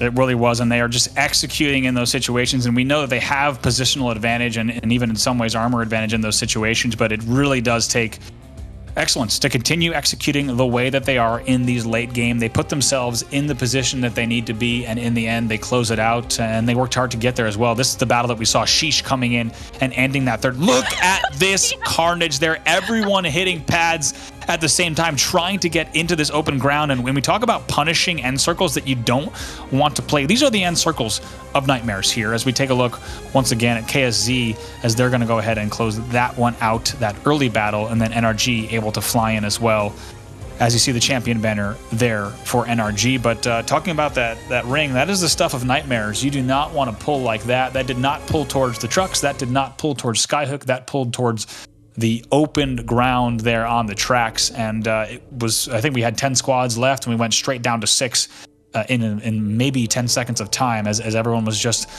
absolutely eliminated. A very punishing end circle, but it's NRG once again proving that they right now are undoubtedly the top team in North America, the team to beat, not just based off of performances over the past few weeks at ALGS Winter and the semifinals, but also a great day 1 for them so far. But can they keep it up? That's the question. Don't go anywhere. More GLL Masters Spring coming up right after this. Hey, what's up, everyone? Welcome back to the GLL Masters Spring North American Finals. We've had some amazing games so far. And the story of the day, Glitter, we can't talk about anyone else. We got to talk about NRG because they are on top of the world. They're slaying out. They're playing the end game so perfectly. Let's go right into the stats because we're ready to get into our next game here in just a little bit. But this is going to be your scoreboard for match number 4 of 16. Yeah, I mean, and thankfully, I did misspeak earlier. They did send all 3 in. That makes a lot more sense with how that all went down. And when we were looking at these overall standings, I mean, we had said Complexity had a really, really solid spot in that area. Watching that back, I actually think when we had the TSM Complexity and KSZ fight, that actually the zone was also kind of helping with that, pushing in at Complexity's back and putting them in a really rough position. So that was just a hard rotate for all of those teams involved in that fight. But Liquid, we need to give them some love here, okay? And Sheesh. Are you 2 placement points, 10 kills once again? Doing? These guys, this is the second time we've seen them with a placement that low and a kill count at 10. Amazing stuff from this squad. A lot of people rooting for them. A lot of people looking for big things, and they are showing up today. Let's take a look at the overall now. NRG with, I'm just going to say it, an absolutely outrageous lead. This is a lead that you do not see in a North American final. 70 points to the next closest 44. It is so easy to tell that this is currently a race for second place. When you look at the point totals between second and fifth, only separated there by 6 points. And then, meanwhile, meh, you've got a 26-point gap all the way to NRG. Can we please just look at something for a second here? Sheesh's kill category? Sheesh's kill category? Look at their placement category. They're in third place right now solely because of their aggression and their kills. Look at first through fifth around them. How is it even lower? All the way down to eighth place, essentially. How is this possible?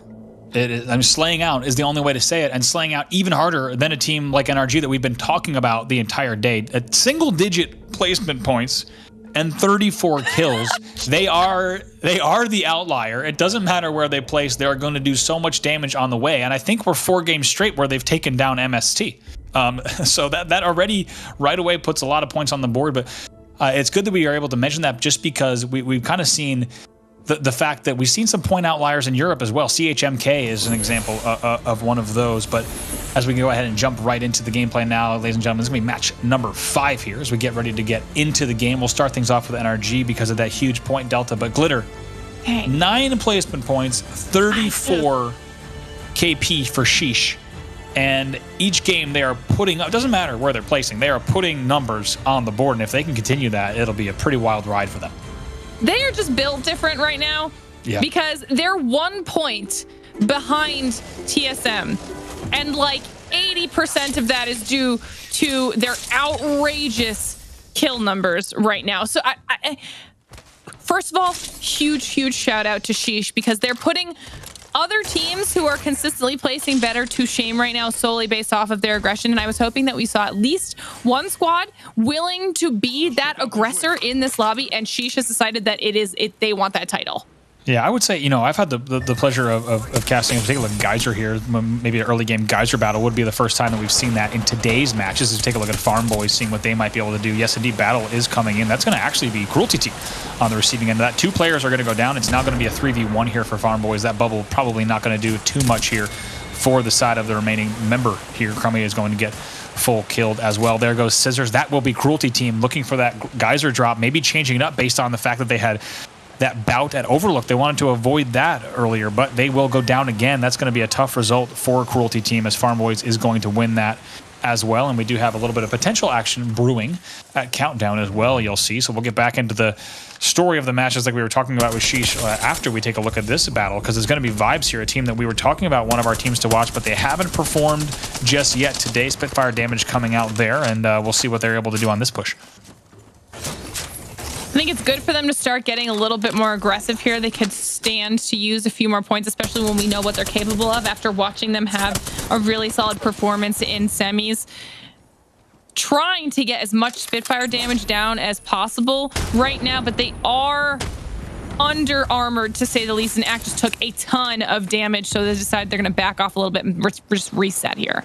Yeah, a little bit of a reset opportunity. You have to think MST is going to be happier right now, but it looks like in terms of armor, pretty close there. You see 2 whites on MST as well, but they are so far winning the battle in terms of pushing their opponents back. Panda's on blue, going to be the one that's actually leading that push, and we'll see if he's going to continue to be able to make this one happen as we see them flying right in. Here's Panda's now. Spitfire is out, also fairly loaded up, so that thing's going to be hitting for damage. Big damage coming on all the way across, and this thing has just been absolutely shredding this season. We've seen it not just today, but of course all season long. Now trying to fly in. He does have teammates as well. Ooh, big damage though that comes in right away and gets his shields cut off completely. Needs to be very careful. Luckily has help here against this Wraith, and actually going to try to spray with the 99, and that's going to be Mooney and Ak that are going to be going down. Now they're going to be looking for that last one once again.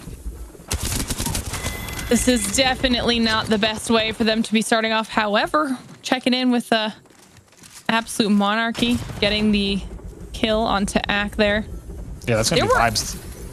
Yeah, there was just so many teams here that I don't think that Vibes was necessarily prepared for that when they started the initial engagement. No, they were not. And Absolute Monarchy definitely hearing that this battle has lasted as long as it did. They're taking advantage of that now, as MST was not able to get that last kill in the mix, but they were able to grab what I believe was 2 of the 3 Vibes kills in the end. So they'll be happy to get those points on the board, and they'll have to reset and potentially be ready to fight Absolute Monarchy depending on the route that they take out of this. So we'll keep an eye on that battle certainly. But what we were saying about, actually, we'll stay with this before we go back to talking about that wild point inspection that we have here, because you do see pings that are coming down just outside Countdown as well, but it looks like that engagement will hold off for just a second. But Glitter, I think, we've casted Apex for a long time. I think that points delta, that kind of outlier, as we take a look at the pull once again, and honestly, it's been a whole lot of Western pulls here since game number 1, as we're going straight west once again, and it's right now hovering over Countdown as well as Skyhook south, a little bit of Lava Fisher, of course, into that mix as well. But as we take a look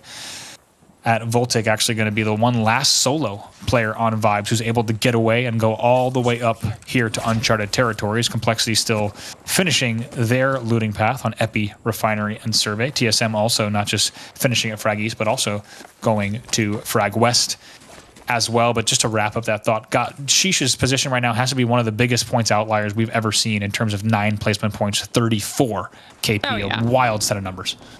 I'm interested to see what they do with those stats as this weekend progresses, and I did see a little bit of back and forth up there for Liquid as well, but checking in with HRN, team that we talked about at the beginning of the day and has been doing pretty well for themselves, but definitely looking to see just a little bit more out of the squad.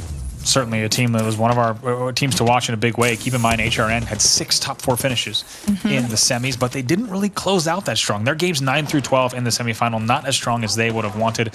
And you and I have talked about it quite a bit. There's so much talent on this team. We know they're capable of great things, but they're going to be looking for even better performances throughout the rest of the day. Keep in mind, we're only halfway through day number 1, so still a lot of games to play here on this Friday evening, depending on what part of the world you're joining us from. Thank you, by the way, tuning in here at the GLL Masters Spring. We hope you've been enjoying the matches so far. The players have been putting on a show. We know we certainly have. As we take a look at Sheesh, the team we were just talking about, as they make their moves around Springs End, they're going to head a little bit towards the east, maybe avoid the NRG battle at Fisher South.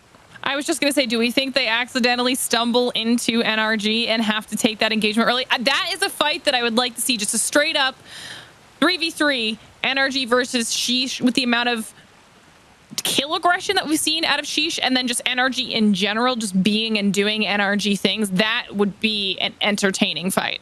Certainly, and if those two teams do find each other at any earlier mid-games, more likely mid-games throughout this event, would certainly shake things up. But you have to think NRG already so far out ahead with the commanding lead. A very, very dangerous amount of points and a point cushion for the rest of the lobby. They're looking way too strong. And NRG's already in a territory where simply playing consistent mathematically will likely put them in winning position by the end of the day tomorrow. The numbers are already adding up that way. And after 4 matches in a 16-game final, that is not generally the case. That shows you just how much they're kill starving and point starving the rest of the lobby. Here we go, taking a look at Dude's Night Out all the way down to Tree. Really the first time we've even seen any battles at Tree throughout the entirety of day number 1.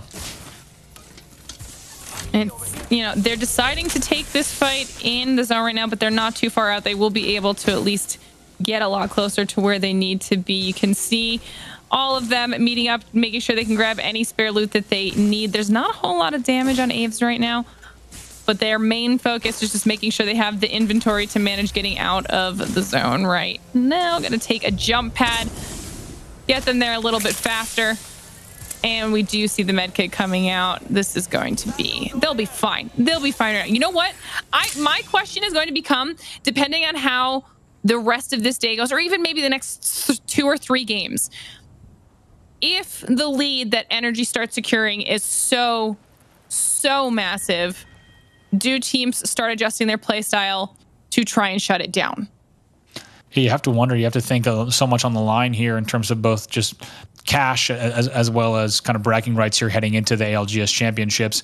You have to wonder if we might see something like that based on the fact that this is not kind of a match point format. We could see things develop, but you have to wonder which teams will even get themselves into that position, or if teams will even be in striking distance of NRG points wise based on how things are going and the current trajectory. You have to think that the points delta could be so large that we won't even see an opportunity for that as we do take a look on how things are developing here. And unsurprisingly, all of the lava fisher buildings going right away. CLG is actually going to hold the northernmost part all around trials. Complexity still coming in slowly, playing that edge right at the bottom of the Skyhook Pass as we take a look. And it's going to be, once again, Dude's Night Out, trying to balloon out of Thermal. And we'll see they're going to find themselves right into the hands of Sentinels. Let's see how this plays out. Sentinel's been having a very solid day for themselves and definitely not afraid to take any of these engagements as we see the bombardment coming out and Sentinel's making the push on in. Beast of the Hunt is also popped. Sennox trying to find any kill that he can as Retzi pops the stim. And they are hunting down this squad and trying to get those kill points. Yeah, Aves is going to go down right away there as you see Massive in the kill feed. Now Retzi thinking about popping up there. Actually going to take a big damage there, about 2 HP, and going to go down here. So this one's going to be tight as we now see Crust trying to fly back in. Bubble Battle going to go down here. That's going to be Rollers down. That is going to be another team down. Now you go ahead and see, but TSS joining the party as well here from the height once again. It's Watson the Horizon coming in. Always difficult to say that as now 17 squads left. We're going to see actually Retzi Fall Sentinels now going down. Sennox in the feed as well, looking for that last one. They're going to turn the corner there, and look, we should actually see that player go down. They're not going to slow down. They're going to fly in right away. That is going to be Crust. That is going to be Sentinels going down. And how many times have we TSS timed the third party so well? Dude's Night Out and Sentinels battling it out. And this has been such a contested area, specifically these thermal north buildings, whether it's pulling west central or a little bit more north like we have in this game. There has been a lot of battles with these buildings and a much higher percentage than an average. TSS has not been afraid to take those fights, and I love it because they are just like death from on high. I mean, they just come in with the horizon every single time and have done very well for themselves so far. Checking in with NRG now, Rocker's perspective. To see Sweet in the kill feed able to get a kill onto Stomps while Rocker is chasing down yet another engagement, but then the bubble goes out. Oh, he's melting this player though. I'm not even worried about this right now. He's playing with him. He is just playing with them there. That's going to be Impulsive Dream on Farm Boys, and just go ahead and just a little bit of poking out of there with the bubble with that R9 spray, perfectly timed, and even the aggression on the zip there to drop Lost Shield's completely perfectly timed bubble, just textbook play there from Rocker, and that is what you expect to see here with 15 squads remaining. At this point, too, I think what's even scarier for me when it comes to NRG is the fact that they know they're getting pretty comfortable, which in my mind will potentially just kind of fuel their aggression even more. They can just ape as much as they want to, knowing that they have a decent cushion right now, right? Even if they were to accidentally screw up one game, even 2 games, they still are sitting so safe that they can kind of try out anything that they want to. Check in with TSM now as they are in the middle of an engagement themselves.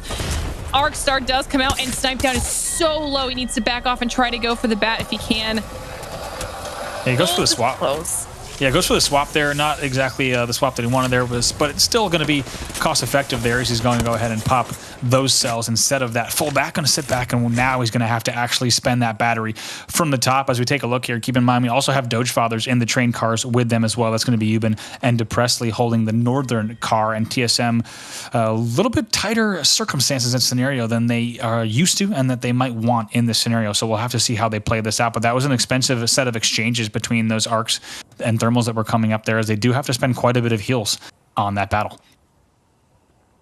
Yeah, I mean, train is always a risky place to put yourself.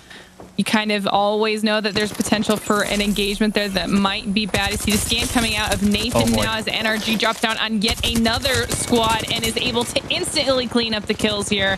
They are just making this look so easy for themselves. Really nice stuff there, and if there's one thing that's scarier than energy on height, it's energy on height with scans, as they make that look way too easy as they're going to take down Sung. That was Sung of the TSS side, so still should be one more player if I'm not mistaken. We'll take a look at Sheesh trying to get into these southernmost Fisher buildings as they do grab some positioning here. It's a big damage coming out of the Spitfire of a prize. He's not done just yet. Scans will go out as well, and they'll have a second to reset in this building to determine exactly how they want to play this one out. And Timmy thought about maybe taking a peek around there, but takes damage right away, so wisely gets a little bit conservative and going to go ahead and retreat right away. But take a look at TSS there on the low ground, and now NRG kind of sitting above them, and you do have an option from Sheesh to push in on this if they want to. So we still might get our Sheesh NRG battle yet. We'll have to see how this one plays out on the edge with 50 seconds remaining on the close. I'm actually I'm actually surprised that Energy did decide to back off of TSS in that situation. They had a decent position above them. It's possible they were worried about the teams above them and around them coming in for a third party in that situation, knowing that we are getting pretty far into the late game already. A crack comes out of Nathan with the Vault, and that was just dirty. Yeah, got some help there from Absolute Monarchy as well. Fat Fruit Ninja, which is a tag I haven't been able to say yet, and I'm so glad I could. But look at this coming from height. Nathan just flying in right away with the EVA 8 before he could even get down there. Damage going down. Now the kill leader here with 4 kills so far. There's going to be an ult going down. That bubble also will expire, so NRG may have to bubble of their own, as we're going to see still here now HRN joining that party. Finally, the NRG bubble goes down. It looks like it was a little bit of a later one than you might expect, and RKN, Urice, and Hill going to fly into this as well. Nathan's the first one to go down right now, so it will be a 3v2. It's a nice swing there coming in from Urice. He's not done yet. Lots of flesh damage there. Going to try to finish this one. Has another battle here on screen, so that's going to be Rocker that goes down, and we'll see. He's going to put the zip right back up there. HRN reset for just a second as we take a look. Hill is going to be the one that goes down. Now Heal's being forced out. Now here over to Sheesh. This is the team that we were wondering about, as they're on height as well. They're going to join the party and try to see what kind of damage they can do. Timmy not done yet. Going to try to fly in once again. Also takes that Patty as 2 players on screen from distance with the Mastiff as well, putting on a show. A high-flying one at that. Just like that, NRG will be out, and we have 11 squads left. So even though it was a bit dicey, we did get the Sheesh versus NRG battle in the end. Timmy, why'd you do it to him? Oh my God, that was just disrespectful.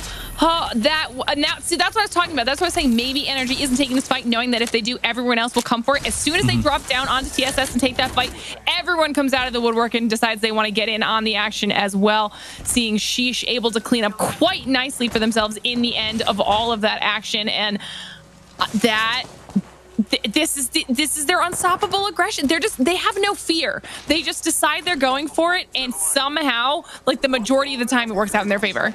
I'm going to watch every match from their streams, and I'm going to listen to their team comms every game, because I cannot wait to hear how these guys are reacting to the games. If you don't already have a tab open, make sure you get one of their streams open, because you know that it is lit in the team comms. But now taking a look back over early exit there from NRG, and probably the first time that we've even seen that all day throughout these games so far. TSM still holding train. Snipe down, you see just scouting a little bit to the west there in Hill Valley, as he'll take a look out into the area here of Countdown, and not a lot of Countdown battles since that early engagement. Complexity is actually going to be holding outer wall low. They'll be happy with that for now. MST finding themselves once again in the late game, and also the likes of SZN holding here at Countdown as well. Just like that, 10 squads left. But man, you got to talk about Timmy. Whether the man is on Path or Octane, the man's movement is absolutely nuts. Keep in mind HRN as well. We saw some intense clips from them, but they found themselves just a little bit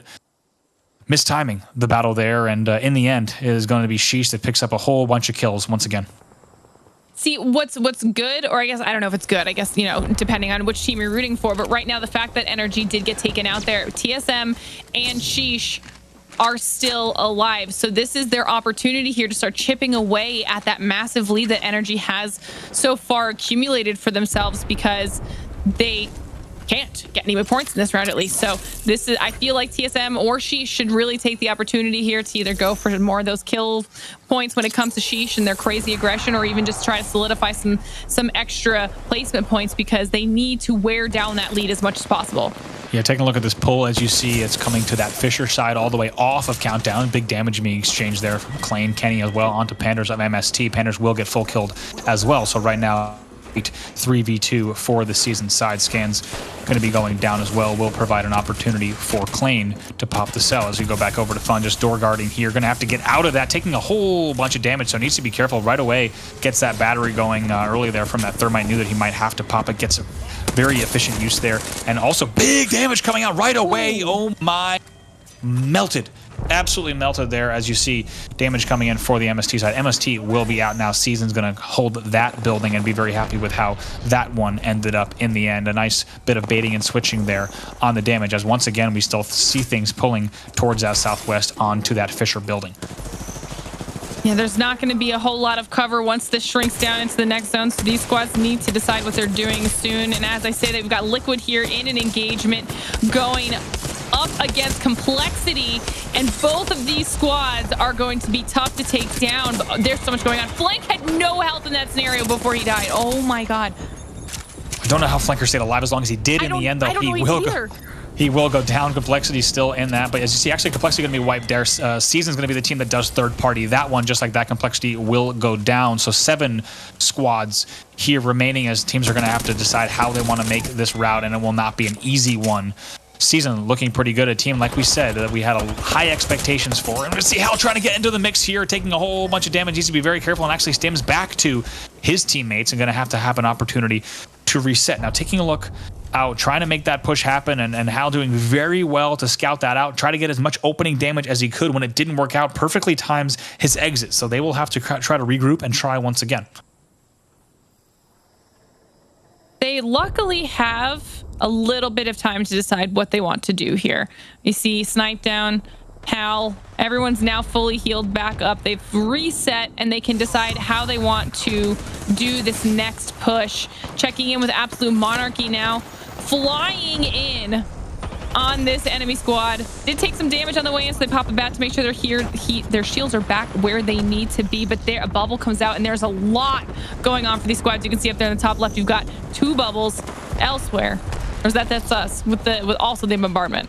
Yeah, absolutely. But here you see both on your screen here. Snipetown also peeking out. That one will expire first. Bubbles coming down pretty similarly, but KSZ right now needs to be very careful about the angles that are coming in. Now Kenny and Klein have to work together here. But take a look. It's Sheesh who's coming in here. And Timmy's actually going to get a very quick swap as they're going to go ahead and pump in. And they are not done yet. Big damage still coming in from the Spitfire. Just like that, we now have 5 squads left in the game. And a prize trying to get that full finish. They're going to continue looking. And it's going to be a player that pops up right away. And that's actually going to be fun who comes up. Also, Kenny trying to make something happen now. Just like that, 5 squads left. It's KSZ taking in so much damage, and Wig just gets the bubble off as he's trying to come around here. Knows that there's a player around that. Pings are going to go down as well, so going to take a second to pop the bat.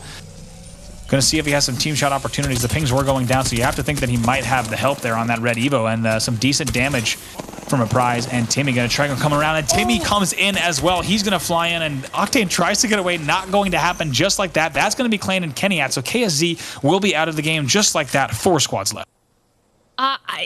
And this is the aggression. Once again, Sheesh is just this unstoppable force, and there is no fear. I mean, you just saw how the second Timmy was up, he healed and full sent it with Wig, who had already pushed up on the solo remaining player, getting more and more kills for the name. But nice to see here over in this massive grouping of squads, we do still have CLG, all 3 up. This is something we've been waiting for them.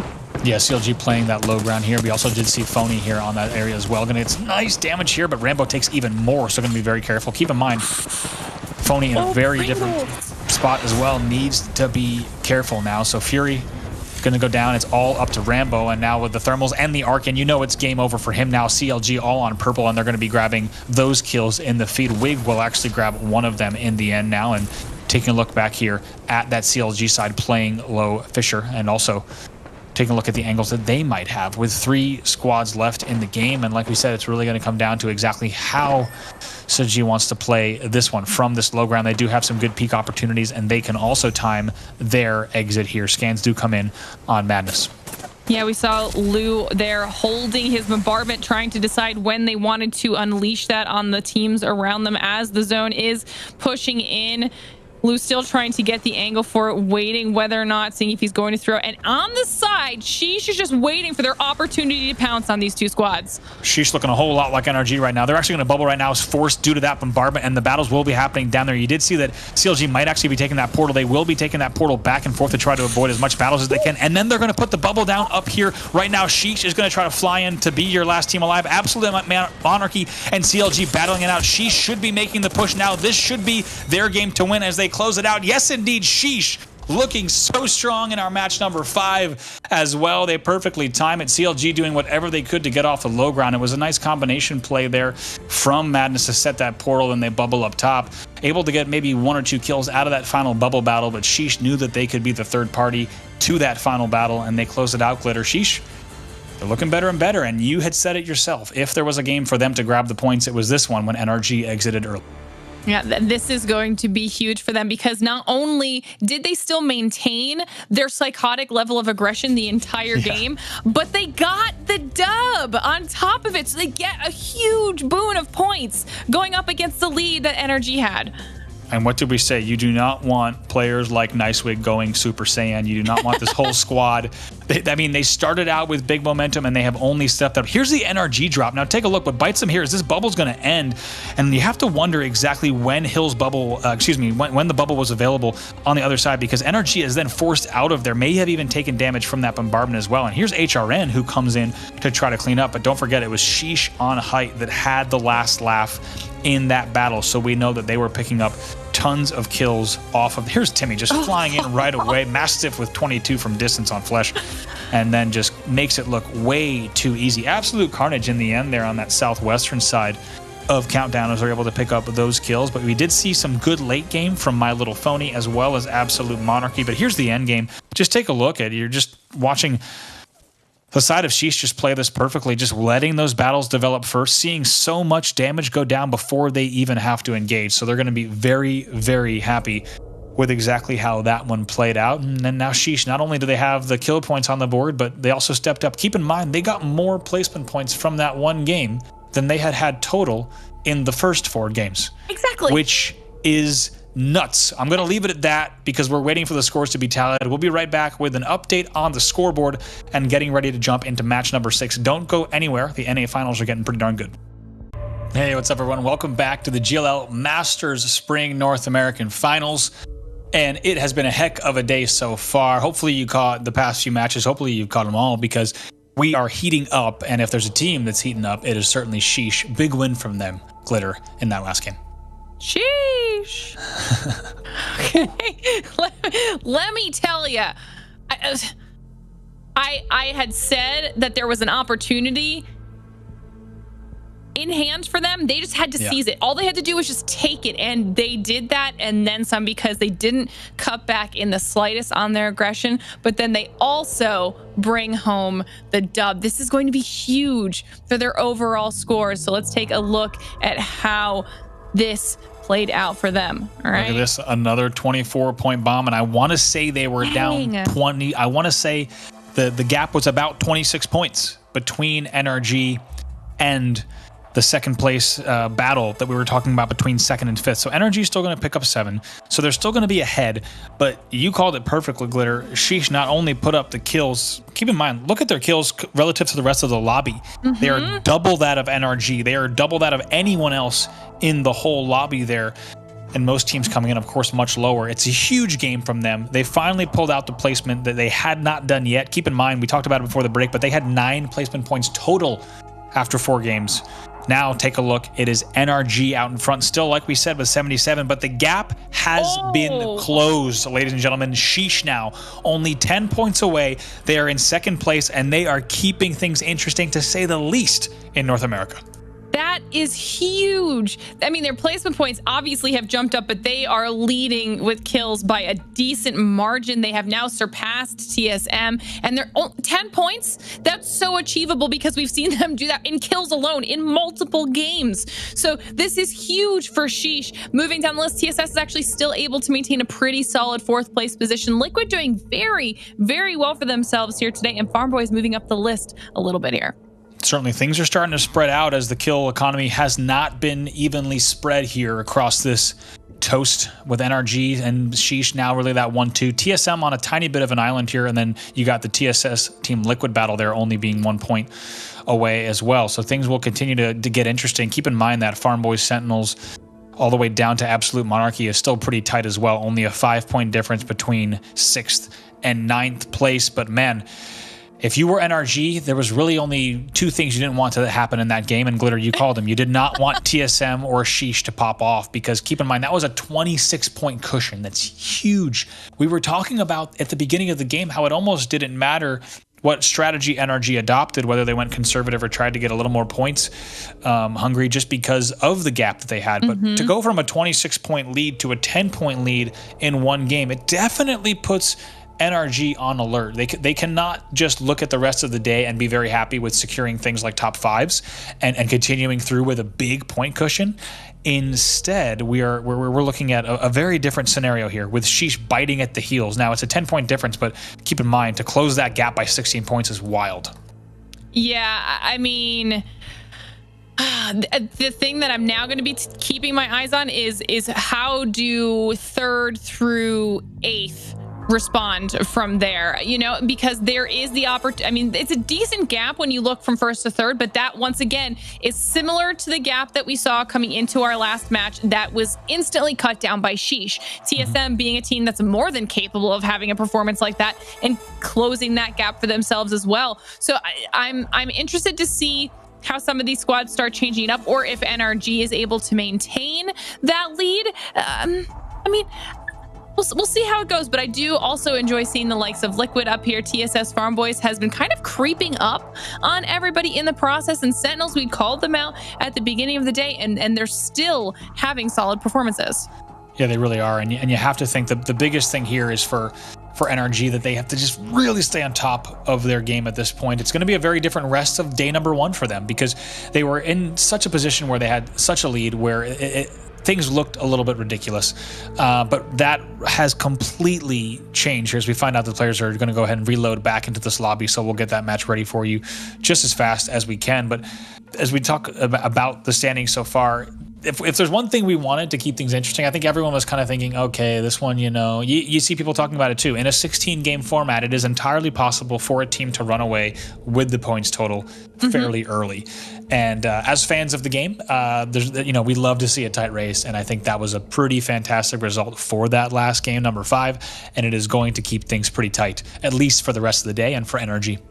It was also a very well-deserved win on behalf of Sheesh. I mean, we've been seeing them, I don't want to be blindly aggressive, because they haven't been. It's been intelligent, but they just, like I said, they have no fear. This time they paired that with such calculated choices, especially at the end. They pushed when they needed to. They were there team-wise for each other. I mean, the bubble that came out of Wig that made sure they could get the res onto Timmy before they then wrapped around the side and waited for the other 2 teams to kind of start that engagement, and then they were in their own bubble themselves when the bombardment came to. I mean, they did everything right tactically when it came to the last 5-ish minutes of the game. That's the type of play that I want to see from them all the time, because obviously they've been showing us all day they're capable of making those crazy pushes, they're capable of taking out teams, and that's not the issue for them. That we were just waiting for them to get those placement points. I mean, coming into that game with single-digit placement points was stupid when they had above 30 kills, and now it's starting to kind of level out a little bit for them. It really is wild, and you have to go back to moments, and I'll explain why. You have to go back to moments at North Thermal where you do have players like a Prize winning that battle when they're in the disadvantageous position. Not only does that get them so many points from that game, you have to think on average they're averaging around 10 kills per game. So later on in that game, they would get a significant number of kills and even a few placement points, but also for the momentum, like we talked about. You know, we can kind of have fun with the fact that Wig is a player who pops off like no other player, but that really translates. And you know, as a competitor or a manager yourself, how important that energy can be, especially for a team like this. It has absolutely translated, and honestly, I would go as far as to say that if they don't have that moment where they pop off in that bubble fight and the Prize wins a battle he shouldn't have won, they might not be sitting where they are right now. It's a big deal. Absolutely. I'm actually interested to see at the end of today, you and I will do the math, but I want to see... Hopefully not me. Hopefully just you on the math.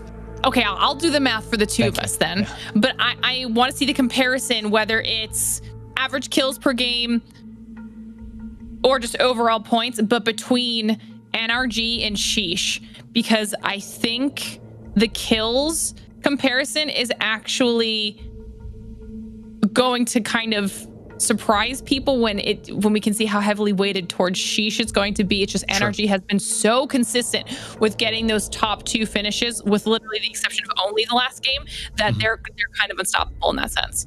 Certainly, yeah. It's going to be really interesting to see how things do end up on the day. It sounds like we're getting an update here. We're just waiting on one team, and it's actually Sheesh, who should be joining the lobby very soon. Maybe still popping off, to be completely honest. It could be the case, but gosh, do they look good. And in the beginning, we were talking about the energy that they have, but I think now it's to the point where they are, if they were riding momentum before, they are now can just be confident in their ability to play these lobbies so well. And the timing that they've done, keep in mind, all these edge battles, they've been such a factor today, and that's not always the case in NA historically. But these edge battles have not just been third-partied, but usually at least a fourth party that comes in. And the art of timing those relative to the amount of information that you have on the map at the time is so key. And we've seen Sheesh do it so well. We should talk a little bit while we wait. It sounds like we are now just about 1 minute from the game. We're getting an update from admins here. As we take a look at the scoreboard, a few things on the right side as well. We got to talk about complexity, still in 13th place. Not the result that we expected to see from them thus far. Granted, they've got a lot of matches left.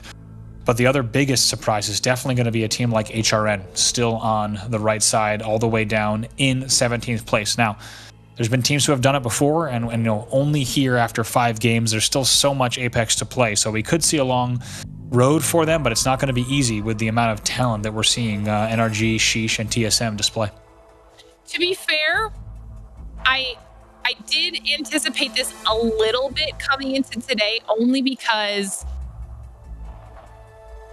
I don't want to say different, but obviously they were playing against different squads because they were split into groups for semis, right? So there was the possibility that once all these groups got mashed together into one big large group, that it did change some of the play style of some of those teams that maybe did come out on top in semis. But by no means does that mean they should be as far down the list as they are. So I think moving into the rest of today, especially going into tomorrow after they have time to sit on it, here and there, that will pick up from this and find a lot of success with them. Yeah, certainly. And as we take a look now as we get ready for the next match here, match number 6 here of 16. As we said, lots of Apex down, but still a lot more Apex to go. And we'll have to see on this drop. And one thing, as we start off with Sheesh, one thing that I did want to talk about here is the fact that they were challenged off of those games by MST. And it takes an amazing amount of talent, concentration, and execution to be able to continually win that battle against MST, even on some of the battles when they were being 50-50. The fact that they won those consistently gave them so much opportunity to then continue on. I mean, that is not easy to do. A team that was getting hot dropped on in those first few games, the fact that they won all those battles and eventually won this territory, it says a lot about this team. Mm-hmm. MST finally decided that it just wasn't worth that early game engagement, especially like you were saying, like when they just continue to get hot from it every single time. You don't want to keep giving that to a squad, whether it's the literal point side of things or just the mental side of this game. You don't want to keep being the boost to anybody's success if you can avoid it. And now we're going to be moving on over to Team Cruelty. Yet again, finding an engagement here in Geyser. They did not learn their lesson the first time around, but it is once again against Farm Boys. We're starting to see these teams just ready to take these early game fights with each other. Yeah, they're both holding down Geyser, neither team wanting to give it up just yet. There's a nice job with the EVA 8 there from Impulsive Dream. Will grab those first 3 kills, immediate kill leader banner for him, and going to be very happy with that result. Will get the squad up, so once again, that is going to be the side of MST earlier that you saw in the feed, but in this battle specifically, instead, like you said, we're going to see them prevail. But now taking a look once again, and man, I know it's a lot of matches today, but it feels like we've seen some pretty similar ring pulls here as we go towards the west again and the northwest here. This is going to be a Skyhook West Trials Uncharted Territories finish. Okay, but the real question is, does Liquid play the north end of that mountain area for trials again? Do they hold that same area again? Will we see the same squads in that top 4 or 5 situation? You know, is KSE going to make sure they rotate up into their same spot? Are they going to try and hold it off again? Is Complexity going to try and hold the divot again? Because it worked out to a certain point, and then it didn't. As we take a look at Absolute Monarchy once again, as we said, a team that put up a good performance in that last game, and actually we're finding them right around the place that last game ended, actually. So perhaps a little bit of deja vu for them, and they're going to be happy to get that performance on the board. Coming in with an 8th place semi, so a lot to prove for this squad. Nice little double jump there, perfectly timed, as they're going to fly all the way across to that western side of the southern tip of Fisher and be able to get a little bit of an angle here all the way to the south and make sure that things are okay all around for them. As we see now, it's going to be once again My Little Phony holding top trials, and a team, like we said, who initially was contested off of that drop by Complexity. Originally coming in from the semifinals was My Little Phony with that Epi Refinery survey drop, and instead rotating around just a little bit and trying to get as much damage as they can on the team that will be below them. Likely going to be a side. Yes, indeed. We'll take a look here at Metro, going to be low, and also taking a look at Lou all the way out, and Nocturnal and Flanker, as well as Aberley. All of Liquid going to have moved a little bit south already at this stage, and going to be seeing what kind of angles they can get here, trying to position up for this pull. I'm excited to see if Liquid continues with where they've held themselves so far. I think for day one, they have had a big boon to what we saw them doing in semis, and this was more the Liquid that we were hoping to see out of them as well. So this is enjoyable, but we're gonna be checking in now with TSM, one of the other few squads right now currently in striking distance to NRG's overall points, and also one of the top squads capable of closing that gap. Certainly. Now, as we take a look, we actually haven't seen that many early game battles for TSM as we take a look at how this one has played out so far, and unsurprisingly, it's KSZ. Now, keep in mind, KSZ and Vibes were both Fragment West dropping teams in the semifinals. In the end, it has been KSZ that actually came out with that land, but TSM actually getting in this early engagement with them, and right now going to be what looks like a straight-up 3v3 for the time being. TSM looking like they're trying to consider all of their options here, figuring out what angles are going to work in their favor. KSC, one of the squads that they did end up running into last time we had this exact same zone, just in a very different situation, as we see some shots going down on behalf of both teams. Snipe Down needs to refill his shields. Hopefully he's even has the loot too. He does. All right, that's good. While Zach and Naughty are both already a little bit lower, but no one's being overly aggressive here. Yeah, Reps already has actually just reset just a little bit now. So I was going to say, I think we're going to see the rotation here coming in from the TSM side, and we absolutely do. They're going to go ahead and pad right out instead. A very, very good volt damage there coming in from Hal, but Reps in a dangerous spot. We saw him bubbling there for just a second to try to get back. He's actually able to get all the way back, though, so that's the more important thing for the side of TSM, but we do have more damage coming in from the side as well. So TSM needs to be very careful here, as we said.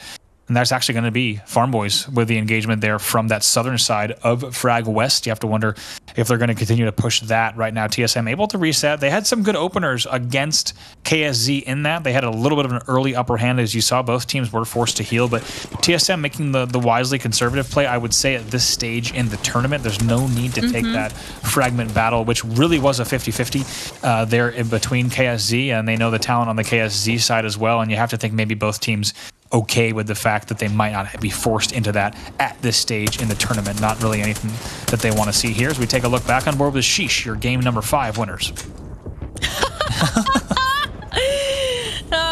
We get the Timmy Sheesh coming through while we're seeing Timmy try to put out a little bit of damage onto any of the players that are around him. They decide to back off and start rotating around the other. He finds a solo over here on top of this little ridge, and he does not win this one-on-one. Aves actually takes down Timmy while his team tries to push in and hopefully save this engagement. Wig's putting out a lot of damage. As the prize goes down as well, can Wig save the whole thing? There's a bubble in play here, but too much damage coming down from above, and Sheesh goes out to Dude's Night Out. Did not see that coming. No, and Sheesh going out to Dude's Night Out is maybe one of the best Apex calls I've ever heard you make, Glitter. It's pretty amazing team names here. But a very serious matter, of course, because you have to think that Timmy did not know that one of the Dude's Night Out's players was holding on that right side of the cliff. You could see that when he stemmed and padded right in, looking to get some big damage and have a much easier time. But instead, the fact that he dropped, not what they were expecting to see around the corner. So if you asked for a little bit of drama here, we certainly got it. It was an early exit for NRG in game number 5, and now just like that, it's an early exit in game number 6. But now let's take a look at HRN here, because they're right around the corner waiting for this and just waiting for a team to come around. And here it is. Now we're going to see the ult go down from RKN. He's going to have to come back as able to hit the pad for just a second, but absolute carnage. RKN is going to be in a very bad spot. Urice will go down in the end, and Hill has to charge boldly into this bubble, try to win this through the smoke, and it's not going to be easy. He will almost certainly be going down here, so it's all going to be up to RKN. What can he do in this scenario? We'll have to see if he's going to be able to get all the way back. We didn't get to see it from his POV. Has to retreat all the way down, as you see popping the meds here, and now it's actually going to be the side of Doge Fathers that are pushing on that height. Not only do we see Doge Fathers, but NRG heard the battle, decides to push up close to Doge Fathers, and they're going to be putting out a ton of damage into them. This is not a safe area anymore, people. Everybody needs to leave. Rocker putting so much damage out for his squad, and NRG cleans this up with ease. And they are not a team I want to go up against right now. I was going to say earlier that NRG is one of the squads that I always have permanent faith in when it comes to bouncing back from like a less than desirable situation. Oh no. And take a look at this. It's TSS. It's TSS as they're trying to make this push in as well. They're trying to take advantage of an NRG reset there, as just as the bubble expired. They are not waiting. They're going to be W keying in as well. Going to be picking up. That's going to be Sweet. That is the first one to go down. Can they grab the second one? No. Kills exchange. Nathan's able to pick one up as well, as we see now his Watson needs to clutch up here. Going to go ahead and turn around the corner, and now going ahead and get the revive. That is going to be NRG that is going to go out there. They are going to exit much earlier than they expected as well. So the drama keeps rolling there. Somehow it is going to be Sheesh and NRG exiting early here in our 6th match. And TSS, it looked dicey for a second, but they do win that battle. Once again, it's not a third party, that's a 4th party in. And how many times have we seen that on the edge, excuse me? Not always the case in these North American games, but we are seeing that game after game after game. We have at least 4 teams in these outer edge battles while teams get cozied up in the ring. So this is going to flatten out the lobby points-wise, Glitter, even more. I told everybody that place was not safe, and everybody decided to keep pushing in and going for the fights in that area, and it just... That was a mess. To be fair, though, RKN is still out, and RKN's making a wide rotation around the east side, trying to just stay alive for his team and hopefully secure a few more placement points as these engagements continue to occur. Everyone is starting to shrink down a lot closer on top of themselves over in the northwest area where the zone actually is, because all of those fights didn't happen anywhere near it somehow. And the fact that RKN escaped out of that and is going to be able to possibly get some more points because of it is kind of crazy to me. It really is, and it just tells you the state of also really of Apex across all regions. Now, the fact that we've seen consistently across 6 games that there have been at least a 3 to 4 team battle on edge around this stage of the game, around that ring 2-3. The fact that we've seen that consistently just tells you the speed at which these teams are really playing. It's really Octane led. The fact that they're able to pad, hit that double, and like fly right into those battles and cross big distances in doing so, and even Horizon coming into play there a little bit as well. It has really been so clear that meta allows for that to continue happening game after game. And really, these teams are just hoping that they're, in some cases, with the exception of Sheesh, teams are just hoping that they're not part of that, and instead maybe just getting into some decent opportunities for these holds as we take a look at Lava Fisher. Yeah, and I believe we see Farm Boys and TSS actually going at it. If I'm not mistaken, there were some triple take shots that went down onto Farm Boys over there. The real question is, are they going to start taking these engagements? They are far enough away right now that they can stay safe and just back off. I mean, I don't think that Farm Boys really wants to take this if they don't absolutely have to, but as I say that, the ring is pushing in and everyone's going to have to start rotating to a little bit safer position. It looks like TSS decides to just get as far away as possible from that, but they do end up getting a lot closer to vibes because of it.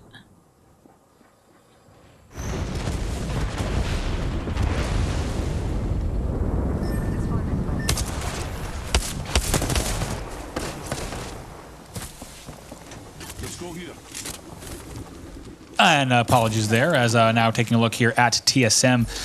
Getting some good damage there and going to force that Wraith Q as they're able to just continue holding on the height. And we see an area that we've seen many teams try to contest in this late game, and it's been a popular spot. Nice shots there from the triple take. Hits 93 from distance does reps, and now going to just force the team that thought they might just peek around the western side, instead just going to push them back. So TSM continuing to hold, but does find a team that's trying to push across into that northern part of Skyhook as well.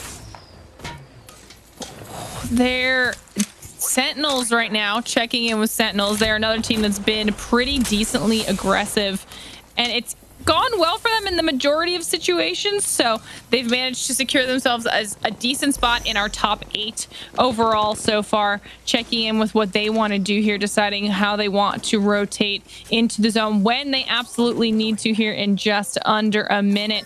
They actually are deciding that they might want to rotate towards the truck, but we do see some more sniper shots coming out there. We're seeing a lot more triple take this time around, and I'm okay with this. Oh, you're a fan of the triple take gamers, without a doubt. I've seen it and I've heard it now. So take a look. Sentinels definitely with a tough route out of this little ditch here, because they do have those shots that are still coming in from top trials, and of course they do have TSM playing on the trucks right there. Not going to be an easy road for them, and they're quite aware of that. As you can see, a big damage. Look at that on the flash right away. That's going to be Retzi that goes down. Hal's going to be the one that does get the knock, and right away the stim goes down. They're going to fly in there and not going to waste any time. Should be able to pick up another one as well here. Let's go ahead and see. Yes, Retzi in the end will be the first one to go down from that Sentinel side. And just like that, we do have 14 squads remaining. Also going to see, by the way, TSS going down. That's going to be flanker of Liquid taking him down. Liquid managing to get a few more points on the board, and this is the opportunity for TSM at this point, right? Because now we've got Energy out, Sheesh is out. So this is TSM's chance to get some more points on the board for themselves and move them up the leaderboard, or at least chip away at the lead that is now above them when it comes to both Sheesh and NRG. Checking in with Liquid now, as Knock is able to get a good amount of damage out with his scout on one of those players who is ballooning away. Liquid, though, they held this same area. A little bit different. They're a little bit farther south this time around, but this side of the mountain is something that they seem very comfortable with. Oh my goodness, through the smoke, Nocturnal there with some amazing shots there out of that Spitfire, just absolutely connecting here. Also going to bubble comes at the perfect time there, as well as that bombardment does come in as well. Now Aberlele forced into the queue, going to have to try to get back over, but right there they're going to be very happy with how that battle has gone so far. Just like that, several squads in your feed. You did just see Vibes as well as others getting down now over to KSZ, who's going to try to make this battle happen here. They've got a battle that's going down. They need to be careful here because there are several teams that are still around this side trying to make that break, but look at the damage coming in from Naughty's Volt. Beautiful stuff, and just turns around, able to put out even more damage as well. Going to slow things down though, pop a bat. They did, however, force the bubble to go up as well, throw down their own. Noct is very low and still able to put out a ton of damage for his squad right now.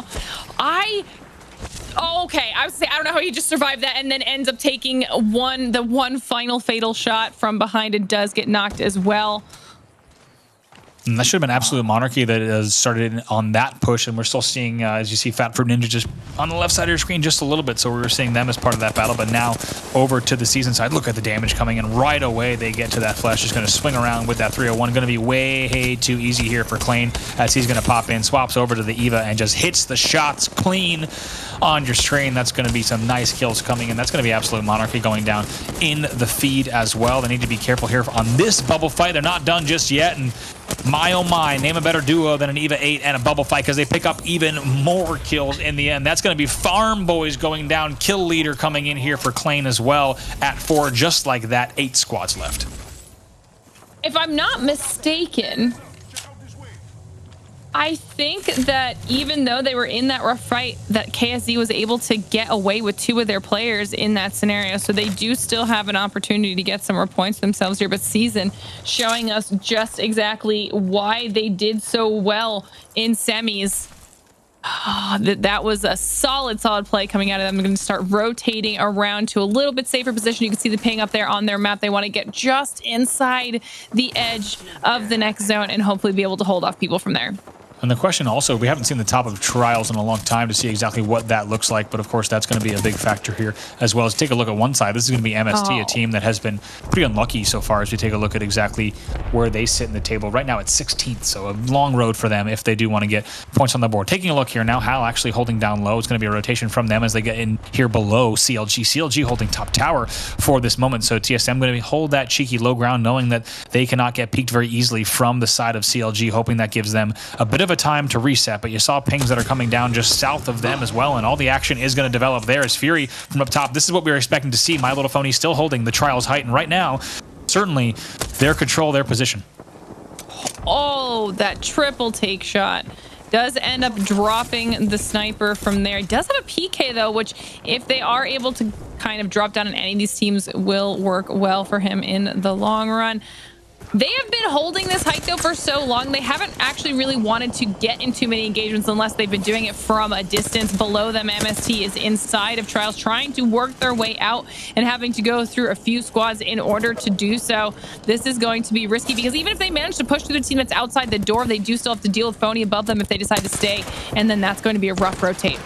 Certainly this is not easy here, but the team's actually stuck inside, so Bubble will go down. We'll have to see who closes this one out. 6 is the first one to go down. It's all going to be up to Panders and Metro. We'll have to see if they're going to be able to do it. Panders is actually going to be in a world of hurt here. Somehow gets back into the bubble, but this push, you have to think that the MST is going to be out. Yes, indeed, they will fall. That is going to be HRN picking up those kills in the feed. If you take a look at My Little Phony, who also did drop down, trying to see what they might be able to find in the party as well. Zach going to be going down to Fun in the feed, but does exchange a kill with Kenny there before going down. Team Liquid, a team we were talking about, and my oh my, are they ever kitted out with this armor as they're ready to make their move into Trials as well.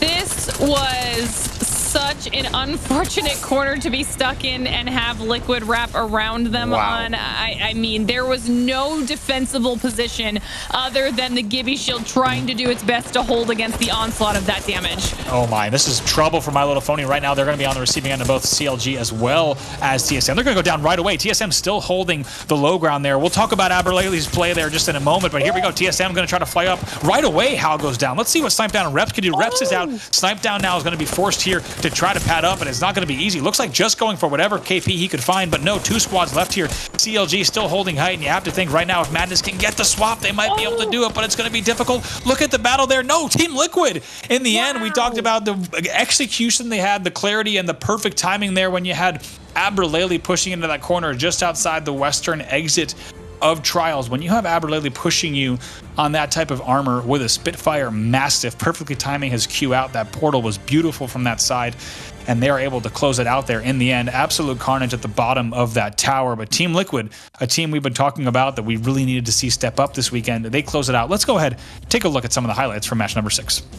That was a solid ending. CLG had a fantastic position, and that's something we've praised them for when we started this entire show, and they were able to do well for themselves right up until the carnage there at the end. And Liquid played that flawlessly because they waited it out. They allowed TSM to kind of go for it, see whatever damage they could get in that CLG fight, and then Liquid was able to just zip up and clean everything up from there, and that was just smart gameplay. But TSM, one of the teams that needed to get some more points on the board for themselves to start closing those gaps, and they did just that with the top 3 finish.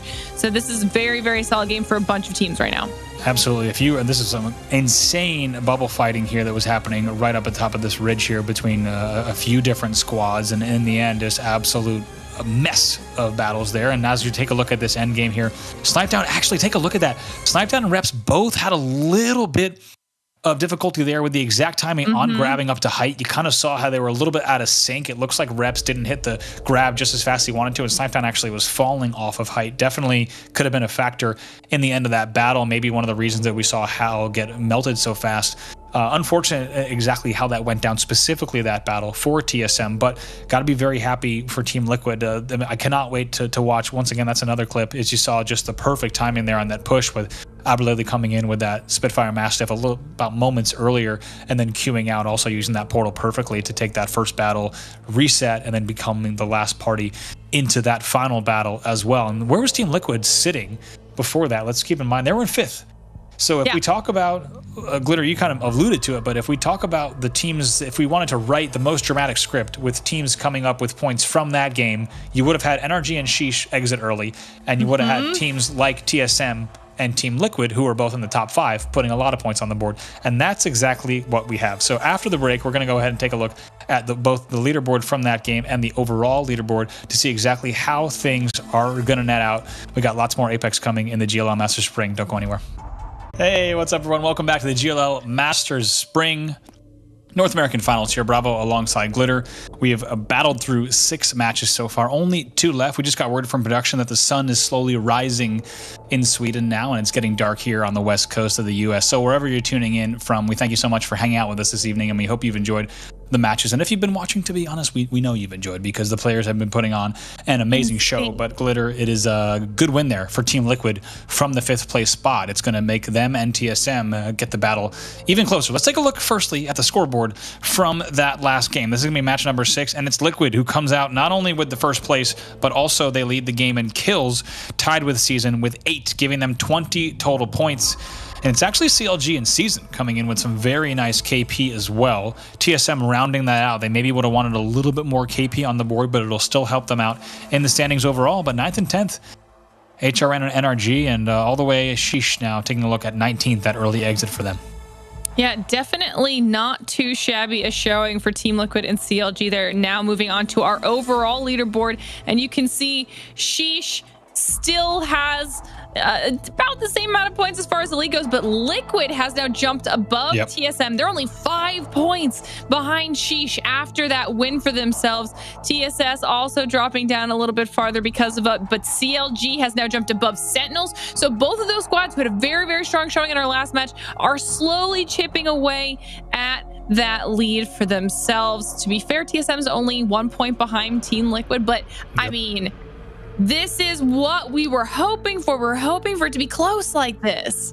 Yeah, and absolutely. That's what we're seeing. TSS there, they actually get leapfrogged in the end by Team Liquid. And TSS needs to make sure that they also apply the pressure, because TSS is a team that we talked about early on. They had that game 1 win, of course, as we get ready to drop into match number 7, starting things off here with Team Liquid after that win. Of course, we expect them to be heading towards that northwestern side, which an area where they just won, and it's also an area that's no stranger to them, as they've had consistent drops there for quite some time. But talking about what we just saw from that match in terms of the overall battle, TSS is a team we talked about early on with that game 1 win. TSS needs to make sure that they also keep the foot on the gas, excuse me, because they are quickly becoming a middle of the pack team as they continue to get leapfrogged just a bit by the likes of TSM as well as Team Liquid. So certainly teams that we're keeping an eye on. NRG in that last exchange, they kind of come out on top with all the point shuffle, because they extend their lead once again to be a little bit more around that 15-point area now. They're going to be very happy with that in the end, but still a very close battle, and a closer one that we thought we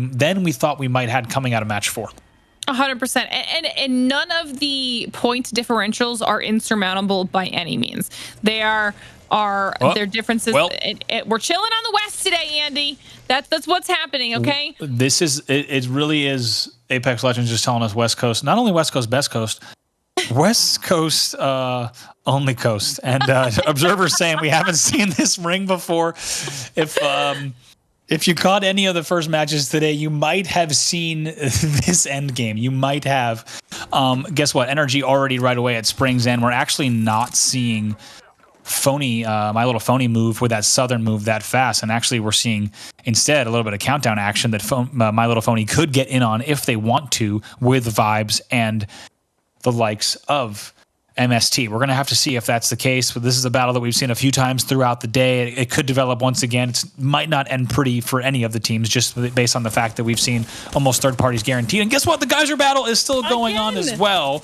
And now Farm Boy is going up once again here against Team Cruelty, and it's going to be up to Impulsive Dream and Farmer Lucas to win this one. That's going to be Senpai going down as well, now looking for that last kill. Let's see if they can do it. No, it's going to be Impulsive Dream. Should be a 1v1. We'll see if he can close this one out. Yes, indeed, he will be able to. Coming will be the one that goes down as well, and it is going to be Farm Boys beating out Cruelty Team at Geyser once again.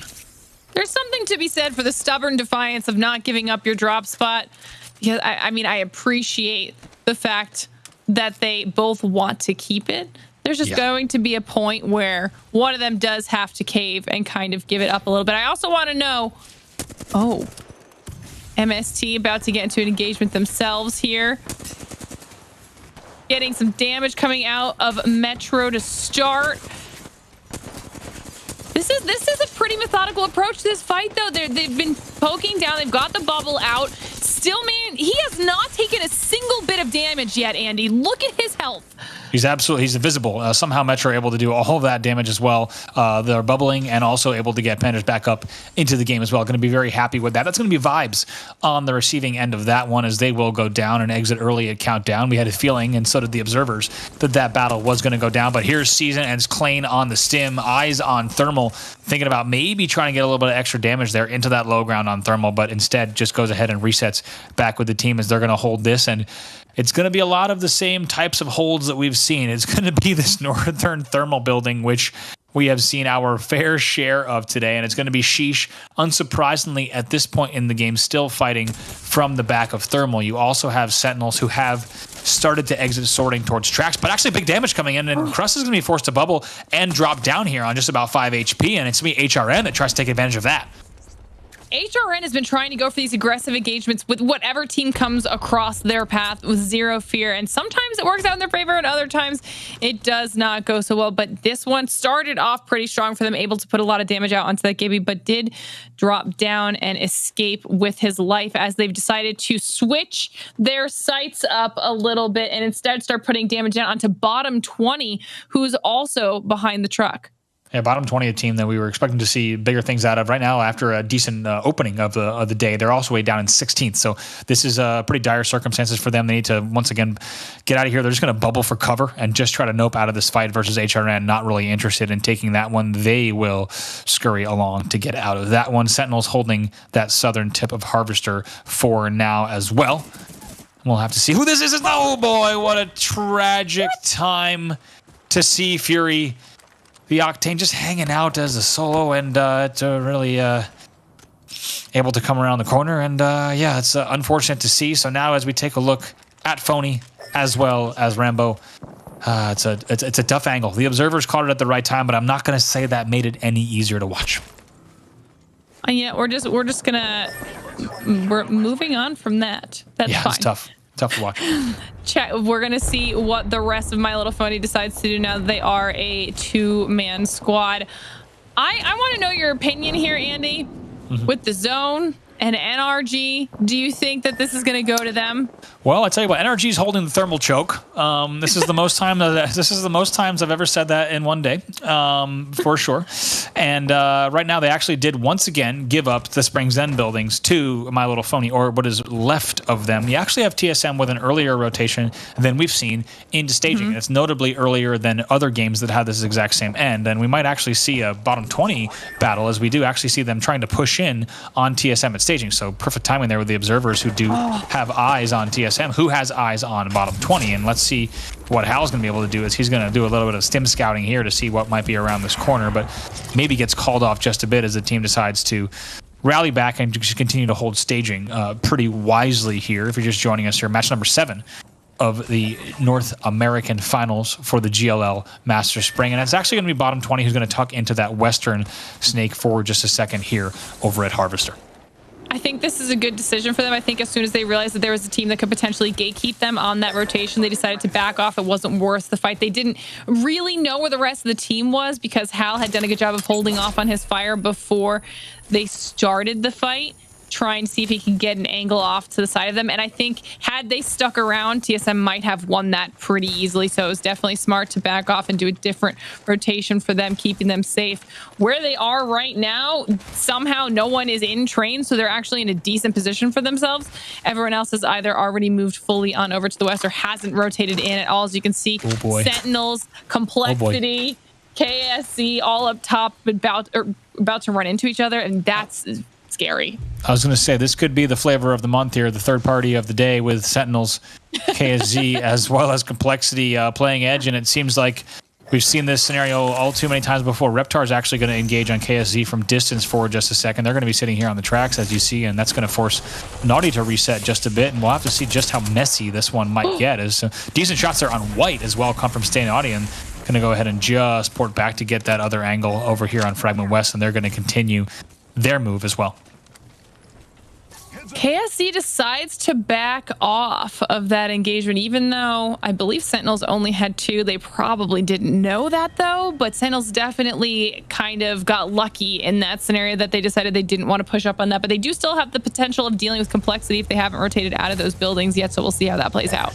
Yeah, TSS, a team we talked about on your screen now that right now is sitting in 5th place after a game #1 win, so they do. Ooh, she's just waiting for the team shot. You know there was a 3-2-1 there, and now they're going to be flying in. Pads right away, bubbles go down. Look at that. Absolutely shredding there right away. Such good work here as they're going to go ahead and get that full kill any second now. That's going to be his Watson, the Horizon, who gets taken down, and a beautifully timed team shot there, and undoubtedly good comms to complement it as well as they're going to pick up that one. And that is Sheesh in action. Just taking that, I mean, look how the timing window there that they had to get that kill going to be so easily to pick that one up as we take a look at HRN's move as well, as we're going to still see Sheesh able to fully reset. And now take a look around the corner, and it's going to be HRN who's engaging. Timmy has decided that the flying one-handed stim jump pad YOLO shotgun shot, and that is an accurate description, is how he wants to get the majority of his kills for his team today. Because that is the second time we have seen him do it now. And it's a beautiful thing. The man, the way that his POV just looks absolutely nuts. Whether, like I said, whether he's playing Bath or whether he's playing Octane, the speed at which he's able to play this game is insane. Timmy drops down there and gets that finish as well, and probably going to go ahead and see what might be around the rest of the tracks, but they're not aware just yet. They look like for an angle, trying to see if HRN already rotated, and based on the fact that he didn't see anything, likely assuming that HRN did make that long rotate. Look at complexity. Oh boy. That's going to be Farm Boys and Complexity that is happening there just outside of sorting, and that battle is going to be happening, and one that both teams took a very long route around, and neither might have expected here. Bubble's going down, and it's going to be Complexity's bubble just about 1 second later, which could give them a slight advantage, and unsurprisingly, that's going to result in Farm Boys hitting a scan and then actually going back to the train car because they could not allow themselves to be the exposed bubble here, as Complexity trying to just exchange more shots there. You have to wonder, might just gatekeep for a second and see if they can force the right opening damage, or simply just go ahead and rotate out. I did not think Complexity was going to rotate that wide along the edge of the zone. I figured that they've gone for that engagement with Sentinels who are still up in Fragment. I don't know. I think I'm okay with that, though, because Complexity's been struggling today. So I think the conservative play, because it might have been a questionable engagement. Like I said, they might not have known the Sentinels were only a 2-player squad in that scenario. This is smart for them to make sure they're securing those placement points and setting themselves up for a little bit better start going into day 2.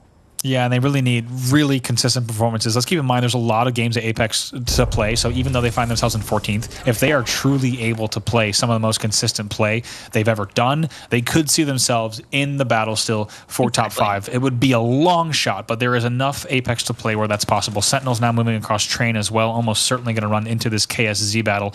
We'll have to see exactly how that happens. Right now they're playing on those stairs, and we're going to have an option to take Mine Pass if they need to get out, and right now in a dangerous situation in terms of armor, unsurprisingly, they do take Mine Pass and they get out of that, not interested in the KSZ battle. Ooh, looks like Sentinels was able to bring back their third. Little bit underlooted as a result of it, because it probably did take away a little bit of their time, but they are back up to a 3-man team, which is better than nothing. So they are probably a little bit happy with that choice, especially since both those squads backed off of them over there in Fragment West. Now we are looking at the overall area of what we got going on here in train. We still following KSZ, checking in, seeing how they're doing. They have managed some pretty solid rotations for themselves here so far, but as this zone pushes in, it's going to push them potentially into TSM, and that could be a little scary. Yeah, right there. They're going to have a little bit of time here just to reset on that edge and wait it out now. As we take a look here, still so many teams huddled up, as you see in this observer mode, in terms of where they're actually held out. It's going to be Farm Boys, a team we saw earlier, still just going to be holding there, and Portal is going to be set by Farmer Lucas, and I'm going to go ahead and try to set that to give them an option out, and it looks like no shots coming in. Likely the call is going to come in from that Wraith that the Portal is safe, and we'll have to see if the teammates join in on this low train car as they reposition. TSM trying to line up any Kraber shots. This is scary that Rep has the Kraber right now. I don't think we've even seen anybody be able to use it yet, have we? And you know what's funny? We've seen a lot. Oh boy! Oh God! Fish in a barrel. Why? if there was ever a fish in a barrel opportunity, it was right there for Reps. Does not pull the trigger on the teams coming out of the tunnel, but right now there's going to be so many. It's going to be a target-rich environment for him as he's going to take a look here. Do it! Holding, not yet engaging. It looks like with POV switch at the exact time. I don't actually know if the shot came off there. A bit of a skip there on our screen, but now it's going to be Season trying to push in there. They've already lost Kenny, but it's going to be up to Clane and Fun to see what they can do here. I'm going to drop down for just a second. That bubble will give them an opportunity to go ahead and get Kenny back into the action. He'll have a chance to reset very quickly, but we do have a bombardment coming in and a team coming in as well. And somehow, I'm not exactly sure, maybe that team not expecting a team to be on the low ground as well, because no shots were exchanged. Only the R9 of Clane is the one that lays down the damage. So Season able to get a strange reset opportunity, and now back over to Sheesh, still holding once again these northern thermal buildings, a place we've seen them very comfortable before, and they're going to be happy so far with the amount points they have on the board, as well as in terms of their positioning. So now also engaging down into that south thermal tip as well.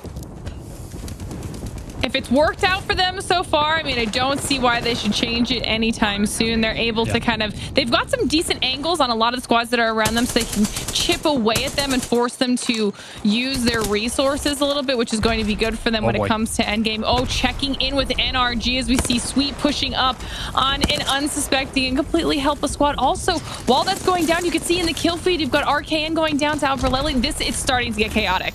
It really is. And Reps does hit a Kraber shot there, as you see in the feed, and Sweet with perfect timing. You can see that he actually noped out of that before taking any damage, and based on the damage that he did take, you have to think it was a high percentage likelihood that he would have gone down there. Just, you know, you talk about just the smarts on Sweet and the game sense, knowing that that was the wrong time to engage, and gets out of there just in time so he does not have to spend too much time on heals or getting NRG into a dangerous position. Like we said, you're tournament leaders so far, but they know that they have a lot more tournament and a lot more games to play if they want to take first here. As we take a look, Dude's Night Out also holding this lower building, and just to the south of them, also Complexity is still holding on that low ground as well, right here on the crates. And it's they're in an interesting spot, dangerous spot, especially if you can compare it to the two teams here that are on North Thermal as well as Dude's Night Out. This is getting pretty thick pretty quick. Yeah, it's definitely not the best spot, but their conservative rotation has guaranteed them this point. So it's good. I think if they can manage to rotate wide against Dude's Night Out and try to get that rock area and cover themselves a little bit better, then they would probably be in a safer position while the rest of the squads kind of duke it out, because you know that that is bound to happen here so soon, especially when you take into consideration we saw how aggressive NRG wanted to be, and Sweet tried to make that push until he decided it wasn't the right time to do so. But then we still have Sheesh, who has just been aggressive since the very first minute of this entire tournament, waiting to try and take some engagements themselves. We see shots coming out of them going down onto Season. So these teams are they're just frothing at the mouth right now. They're waiting for the moment for their push. Great call from the ops, because this is what I was wondering too. Mon is way overextended, actually, despite what looked like not a ton of opening damage, actually just going ahead and flying all the way up to that rock that Dude's Night Out is on. Now I'll put all the faith in the world in terms of Monsoon, but it's surprising to see him scout all the way that far out, but unsurprisingly decides that he's going to just reset back with the team. So now back on board with Sheesh here, as the scans are going to come out and they're going to know exactly what the land looks like around them. But you have to think NRG still holding that choke area. They still have that high ground, and guess what? Teams are going to have to come up to NRG. Once again, it's NRG holding that same choke that we've seen them holding so many times today. Teams are going to have to come all the way up into them for that, and a lot of teams that we've already seen are going to have to do that. At least 3 on your screen here are going to have to make that happen. But look at TSM here, actually on the other side of the cliff. That bombardment goes down, but the bubble is just perfectly timed where they're going to be able to get those heals out. Now Hal's going to fly right away, try to see exactly what he can find. 301 and an EVA 8 for him, and going to reset with Reps as well. Frags can go out. Looks like those might not connect, but will hold off the door for now. Thermals in hand as well, as Reps still with a Kraber in hand, still with several shots in it, trying to hold this area still to see what they might be able to find. Take it! Boom! 305 with the Kraber from Reps, and might have been a patient man, but the shot does hit. Hits again there for a 152. He's not done yet. He has help on the angle from Snipe down. Hal here as well. Stab down, looking like he wants to maybe make that push, but getting push off of that bubble, needs to be careful. Kraber is still out for Reps. He's not afraid to use it. Goes for the no-scope. That does not connect. Going to reset up top, but back over to Snipe Down, doing some very nice damage with the 301 low. Going to go around the corner. Scans are also coming out. Going to be an opportunity for TSM to reset. Battle's not over yet. They're going to go ahead and move further away here. They have to be careful. Bubble battles happening behind them and in front of them, so they do need to be careful. Hal has pushed all the way up. Reps knows that he needs to go ahead and push in, and Hal actually going to go ahead and do it on his own. Now Bubble going to go down for Reps in the end as they continue to push over towards that western side. That Bubble's going to last, but take a look at just how packed this is. That was so good. Now they're pushing in on MST as the EMP comes out on top of it. You've got Absolute Monarchy pushing in for the third party. See what happens. Up until this point, TSM had done so well for themselves. Reps is the only player left standing for them, and he's got no health. Absolute Monarchy is able to clean that up after TSM. Oh my God, that CLG's coming, Andy! Madness is not afraid. They're going right in. They're scouting just a bit. Maybe he thought it was too hot, so he cues out a wise decision there, but instead still in Beast of the Hunt is Vax, trying to see exactly what's going on down low. Going to give them an opportunity to heal up as well. Like you said, Absolute Monarchy taking advantage of that battle that we just saw. TSM will be out, and with that, 4 squads left. Now on the CLG side, CLG, a team we've also been trying to see more out of. They're in 8th place right now, so this is a big game for them if they can end day number 2 on some strong notes. It's a talented team, but one we haven't seen with enough points on the board. But guess what? All the way to the northern tip of the choke, it is actually going to be My Little Phony. We saw what happened earlier with their Octane. Unfortunate result for Fury. Not exactly sure how that happened, but we did see the unfortunate events, but they're still going to hold height. And My Little Phony, actually a team that's in 11th, so a big opportunity for them as well. These are your top 4. Ooh. We've got a really good angle there from My Little Phony, able to onto CLG and whoever it is that they're currently battling against. They could help in this fight and chip away at either one of those squads right now. Absolute Monarchy getting more damage down onto CLG, taking out so many of their players and somehow making it out barely hurt in that scenario.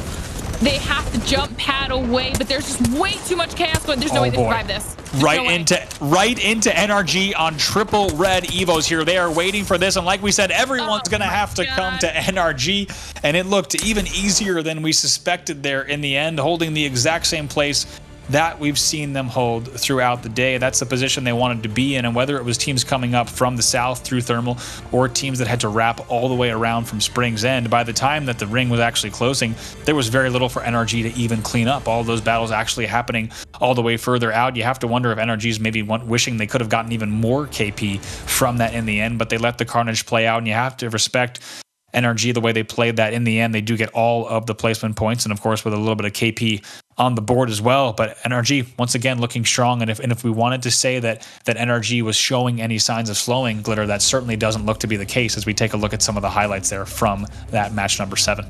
Can I just say that I am so bummed for TSM in that scenario, because they had pushed up, they were sandwiched between so many teams, and they made the smart call to utilize the enemy's bubble for some cover, and they were actually winning that engagement. Had they not gotten 3rd and then 4th partied, they would have come out on top in that, and they would have been in a really solid position. But I mean, between CLG and MST pushing up on them right here, there was just no chance for them to get out of this alive.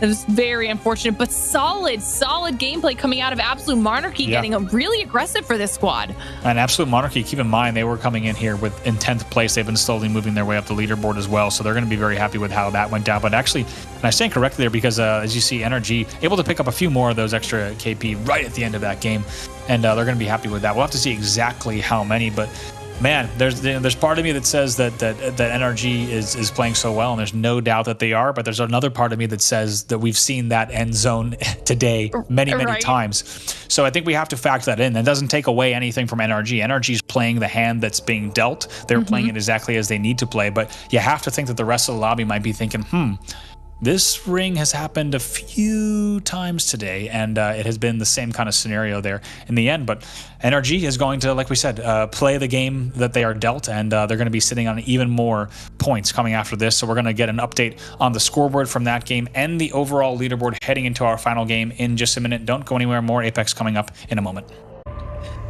Hey, what's up, everyone? Welcome back to the GLL Masters Spring here. The North American Finals is day 1, and we have 1 match remaining here. It's match number 8 for our final game of the day, and it has been a hell of a day with some amazing games so far. One of my favorite days I've ever seen competitive Apex. That said, with a little bit of consistent ring pulls, if I have one gripe, I must be honest. But Bravo alongside Glitter Explosion to call the last game for you, and very excited to get into it.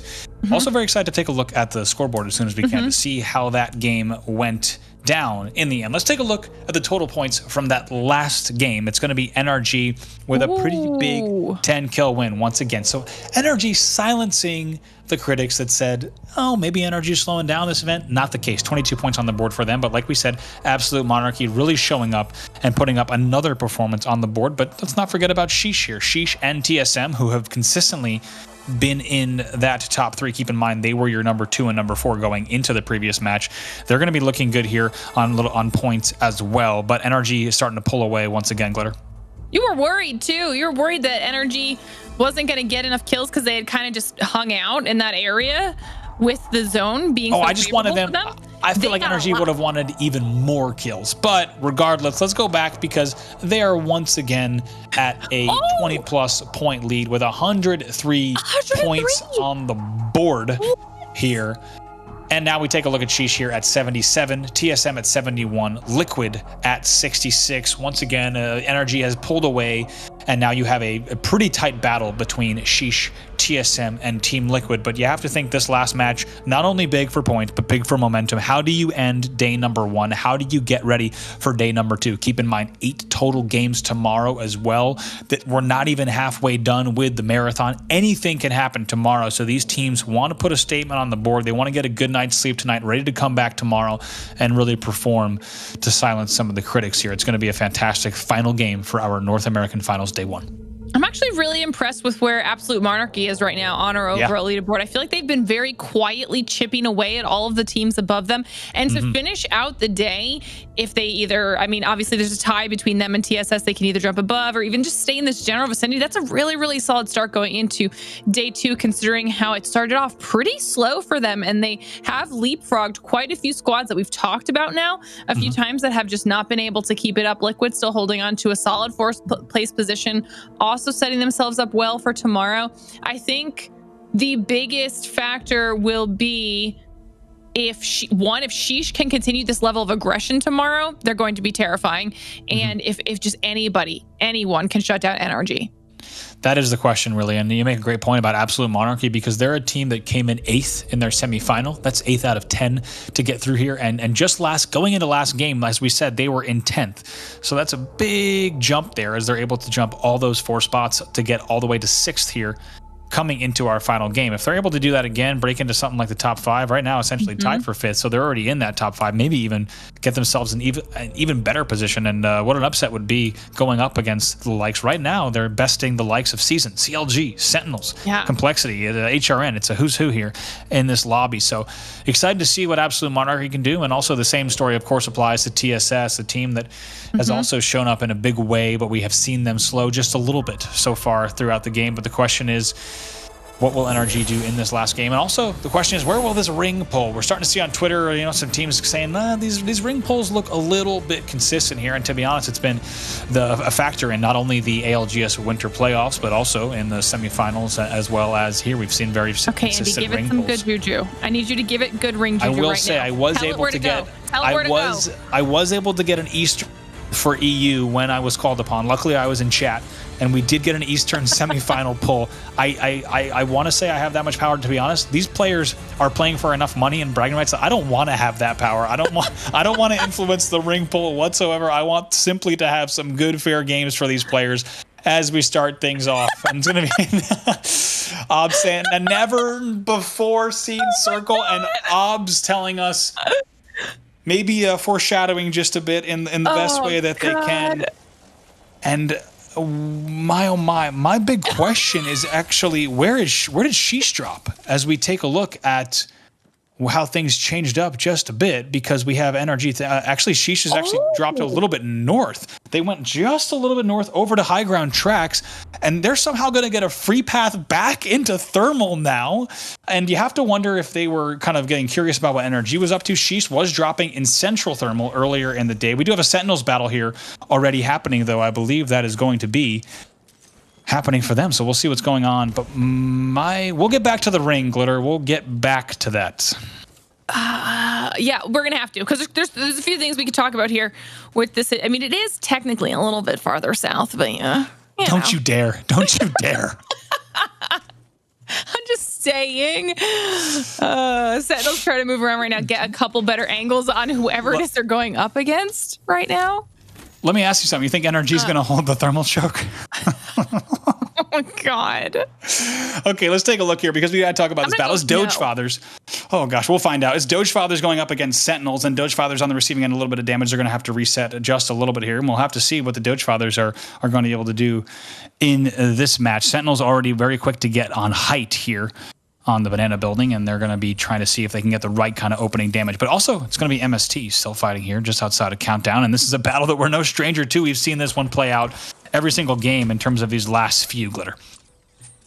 If I'm not mistaken, I also believe that I just saw Farm Boys and Cruelty in the kill feed going at it again. They're probably over in Geyser again.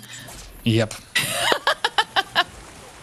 Yes, indeed. That's going to be the case. 19 squads are ready. Cruelty team, there's really only one word for it. It really has been cruelty for them as they have been unlucky. The receiving end of those losses at Geyser have not been able to play it out. They've been trying to play their game at Geyser, and you got to give them credit, like you said, for the resilience. But let's stay on board with the MST battle because it's going to be MST seeing what they might be able to do in this battle. But a whole lot of damage being exchanged here. It's all up to going to be 6 now who has to make something happen from this side against Vibes. And now 6 actually going to be able to do it as he flies in there, wins that battle, and 6 keeping MST in the match. That is going to be Vibes who will exit there.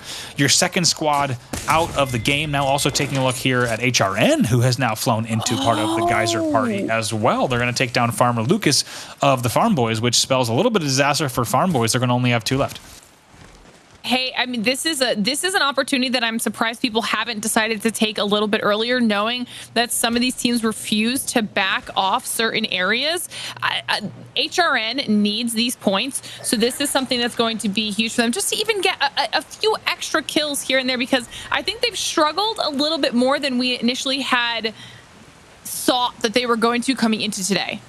Oh boy. And now here we see, you're right. It is a little, I want to give you credit, Glitter, because I knew it. I just didn't want to admit it. It is a little bit more, it is a little bit further south, but I don't know how much I want to give the credit to that. But it is going to provide 10%. For a different makeup, certainly, of how this plays out. You already see NRG holding those thermal buildings up to the north, and now we're seeing My Little Phony as well as Season, and also now Sheesh. This is going to get pretty tight here along these buildings because we know this is a pretty open area that Sheesh is actually engaging from along the pipes as they're going to try to see what they can get in on this, and this could be dangerous just because we do have NRG and Sheesh as part of this battle already, and you have to think that Sheesh is in a very dangerous spot. Timmy's actually forced to get back here, and now My Little Phony going to be sitting right now on top of the building, the isolated building here on the lava, and still once again Season more towards that central circular building as well. I mean, I guess you got your answer here. They're not necessarily holding the choke for NRG because they've decided to push up a little bit more, and there are way more squads in that area than Sheesh is typically used to dealing with this early on. So that could change it up a lot because, as you said, Phony's down, their Season's up there, but now we're also jumping on with Team Liquid, and Albrelelli is taking so much damage. Blank has no shields. This is going to be rough for them. Yeah, they get Albrelelli down. Look at that right away. That's going to be able to go down, and now take a look here as they're going to be flying through. MST just catching them off guard there, and you have to think that Albrelelli did not expect him to take the type of damage that he did. Ping's going down. They know where he is. Scan's going to go down as well. I'm going to fly around this corner to see what he might be able to find, but it looks like might have already gotten to the distance here, and then a little bit of an ult's going to hold that off as well as we go back to MST trying to make something happen here across Hill Valley as they're on the prowl. They do see right at the edge of the choke. They're going to see there's the break. Let's see if they can get that damage there. Dome goes down just in time, but they're not done yet. They're going to keep flying through. Metro actually going to be the one on the charge there. It's a very brave, bold Gibby flying in there. The first one, we'll see if we'll be able to get the wipe on that. Now, as we go back to see the other side of that, through the Skyhook Pass, it is going to be Nocturnal forced to spend some cells here through that and to get all the way back to full gold. And now just going to be up to Nocturnal and Flanker, but actually grabs the Albrelelli beacon as well and is going to continue on. I'm surprised they even let him get that banner. I was not, I honestly was writing off Albrelelli as dead, but Flank was like, no man left behind. He made sure that he turned around. They're going to be able to get the res, and that's going to be huge for Liquid. Am I crazy though, or does this feel like a totally different MST? It absolutely does. I think you're right. We've seen them kind of getting bullied around earlier today, and instead we're seeing them play very, very nicely. Now CLG going to be holding the territory that was formerly known as NRG's, as NRG is very happy to instead hold this high ground. It's an area they were scouting and patrolling throughout the whole day, but now they're going to be having their eyes on all these different chokes. But let's not forget, here we are going to have KSZ. Taking a look here at complexity on your screen, and big damage coming in, knocked all the way. Shields just ripped off, forced to bat, forced to bubble right away. Also going to be taking a little bit of damage here in the ring, so maybe it's going to instead be a very wide rotate out for the KSZ side. I think that was a smart decision. Oh boy! Complexity on Rev. The Octane Rev coming in here, and complexity pulling out all the stops. And now we're going to go ahead and reset. And if there's ever a way that we want to see them play, it is on an Octane Rev Bloodhound here. Complexity out for blood in match number 8. I was hoping that this was going to be a team comp that somebody ran. I just wanted to see it. I'm glad that it's Complexity that's decided that this is what they want to do. That was scary to see all of them just full sprinting them down. I thought that could have potentially ended in disaster for KSZ, but they do manage to at least hold on to their life for a little bit longer, as both squads are just trying to get out of the area into a safe part of the ring right now. You see some portals being used. I think KSZ should be okay. They actually might be able to get into a decent position if they can keep going. Oh, they're going to try to gatekeep them in the zone. This is what I was hoping would happen. Yeah, let's see. Complexity right now, as you said, like going to reset. If there's one thing that's scarier than a Complexity W keying you, it's Complexity getting a free push on you with a Rev Totem. HRN now and KSZ as well is happening, so we'll have to see. Also, you're going to see a team that's ballooning in as well. So now Complexity going to have a few different options, or maybe just a solo. We'll have to get a check on that. Going to have a few different options of how they want to engage or skip this entire battle, but it is HRN playing tracks over KSZ in Fragment. And this is one of the only potential downfalls of just waiting too long in the zone while it's pushing in, is that you think you're gatekeeping somebody, but someone else is there to gatekeep you. They are able to make their way on over without actually taking too much damage. HRN decides they're going to back off. Yeah. Maybe they just don't want to take the fight in this choke area, but KSZ just got very lucky. And you have to think HRN with a lot to lose here at the bottom of the table. It's a team that we were talking about with 6 top 4 finishes out of the semis. And they know that they really don't need to force that battle in something like a match number 8 of a North American final. Instead, they can just look to play their game and really set their sights on a consistent performance to end today and look forward to tomorrow. Not surprised to see HRN back out of that. But take a look at Sheesh in a whole lot of trouble. And this is what I was worried about. They do not have the best real estate in Thermal. They're tucked all the way down in these buildings, even though they were one of the first down here. They're all the way tucked down. Compare this to something like NRG's positioning or My Little Phony's positioning. This is not where you want to be unless you have a pull that's actually certainly coming down here to this bottom left. You will not see teams try to position up here, but it's actually going to be Sheesh that gets out of that for just a second. And they're going to continue to hold that area. They're going to have a little bit of time, not just to reset shield-wise, but mentally. Breaks coming in for Hill. Going to be a little bit of door going down. So that big Panda Paul going to come out, try to knock the door down. But it's going to be up to Uris and RKN. What can they do here as a duo? And the nice shots they're coming out of that flat line, able to pick up that one. So it's going to be the side of Reptar that does go down. That's going to go in the hands of Uris now. Uris going to have to try to win this one. And yes, indeed, he does it, folks. And of course, put it in Uris's hands. That's going to be Complexity out. He does it again. And I'm sure we're going to see that clip on Twitter as well. He is not afraid of having all of the weight of his team on his shoulders. He can clutch in some of the most insane situations. I really thought that Complexity might come out on top there for a second, but Uris is just this unstoppable force that cannot be reckoned with. So here's Duzan out. They're going to be holding that building that's just further south there as we talk about the bottom tip of Thermal, indicating that we do have teams thinking that we might see. There's just 2 things that can contribute to that. Either the teams thinking that we're definitely going to get a pull that does go down that way. Bubbles here going down, as you see.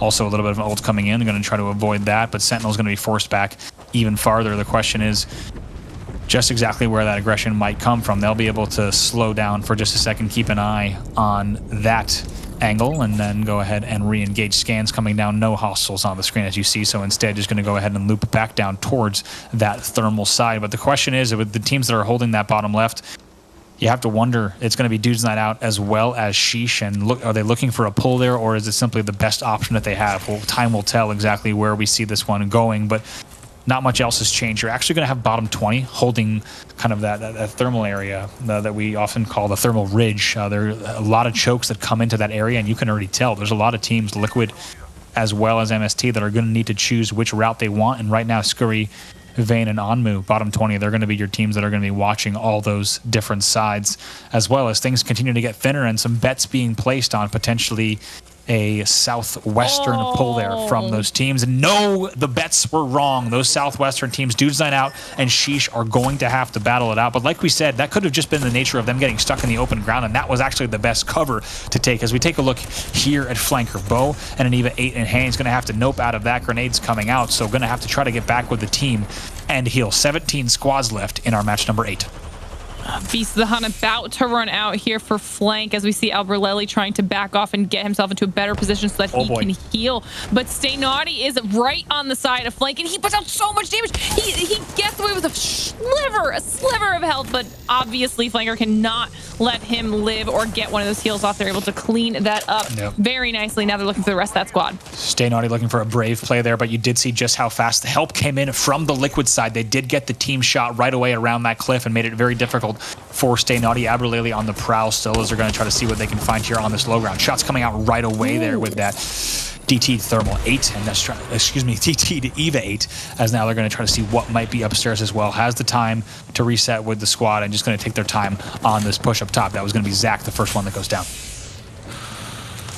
Oh, Liquid is once again deciding to go a little bit more aggressive for the squad, and it's worked out in their favor. Nice shots coming out of flank with the EVA, but he does take a lot of damage, able to back off into the corner and get a bat off, especially with his two teammates right there to help support him. Oh my gosh, what is happening? Shots through the window, though. Liquid finding themselves stuck twice. They're not. Oh my goodness, Knock could go down here as well, trying to pop this syringe. He does still have a player up top, and like you said, players are still on that height, as you can see on screen. And I could, oh my, we knew that this was going to be dangerous. Bubble will go down. Also, Rez will go right away. Nocturnal just hanging on by the skin of his teeth, and that is not how Liquid saw that playing out. And actually getting stuck on the staircase for that time, and then grenades coming in spelled disaster for them as well. As we take a look at Liquid needing to choose this move here, looks like they're going to go ahead and take the eastern side, not push through that CLG held choke. Also, TSM still holding the exact building that they want to hold here in the bottom right of Thermal for the time being. Definitely have them in a position to put out a lot of damage. Hal is just destroying people with his Volt as he gets a crack of the armor, but they are going to have to start moving, whether that's through these teams or into the zone, because it is currently closing around them. This is going to be a tough decision considering where all of these squads are currently. And this final zone, I am scared. I'm honestly scared of this final zone right now, Andy. This is stressing me out.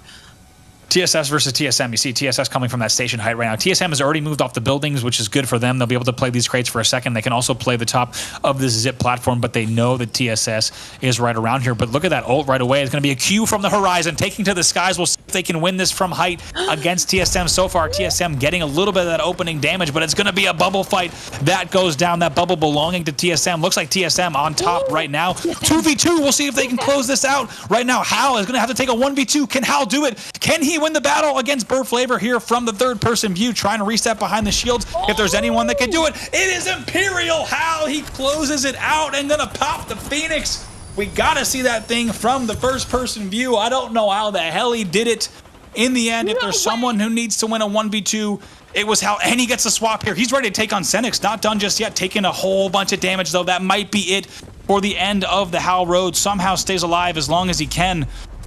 But finally, it looks like we'll be in a very dangerous spot, as now Force What is also going to be pushing in here from that bottom 20 side, also on your screen. My, oh my. Taking a look here closer at Central Thermal, that is going to be the likes of 6 Onmu and Scurry. Once again, bottom 20 on your screen. Not sure, haven't seen the kill feed in a moment, so not sure exactly how all those ended up going down, but it's also Absolute Monarchy. Still top Central Thermal. I'm out of breath. Glitter, over to you. Did Force just save Hal's life by pushing up and scaring Sentinels away? We'll have to see how it looked like that bombardment. If that bombardment hit the way that it did based on Hal's armor, I'm not sure if we hit it was just an obs glitch in terms of Hal staying on screen. We'll have to see exactly. We're going to ask for our obs team to give us an update on exactly how that one played out.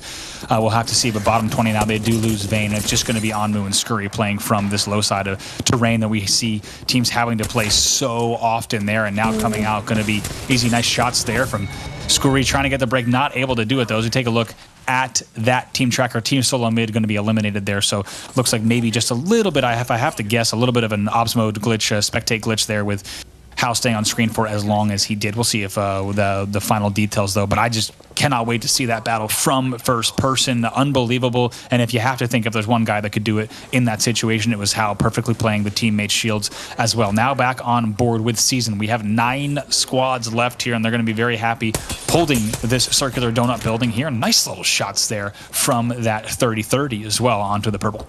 Yeah, Season or Fun's able to squeak them through the tiniest area while also leveling up his shield, so that's going to be useful, especially now that we're heading into endgame. I did notice that Energy made a nice push and has kind of gotten themselves a decent position, albeit on the low ground right now. However, they were able to push up safely and not have to worry about too many squads in the process. CLG also in the very center of this zone. Everyone's going to have to decide who's going to take this very first engagement, who wants to start it, because as soon as the first fight happens, that's when everybody starts collapsing on each other.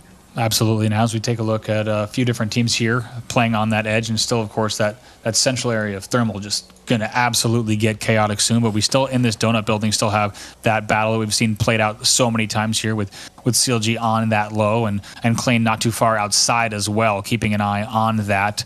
Liquid holding bottom central, as well as, like we said, Absolute Monarchy, still your team that's holding height. Taking a look here at that bird's eye view, should still be Dude's Night Out playing on that bottom left edge as well, and NRG still holding that eastern side.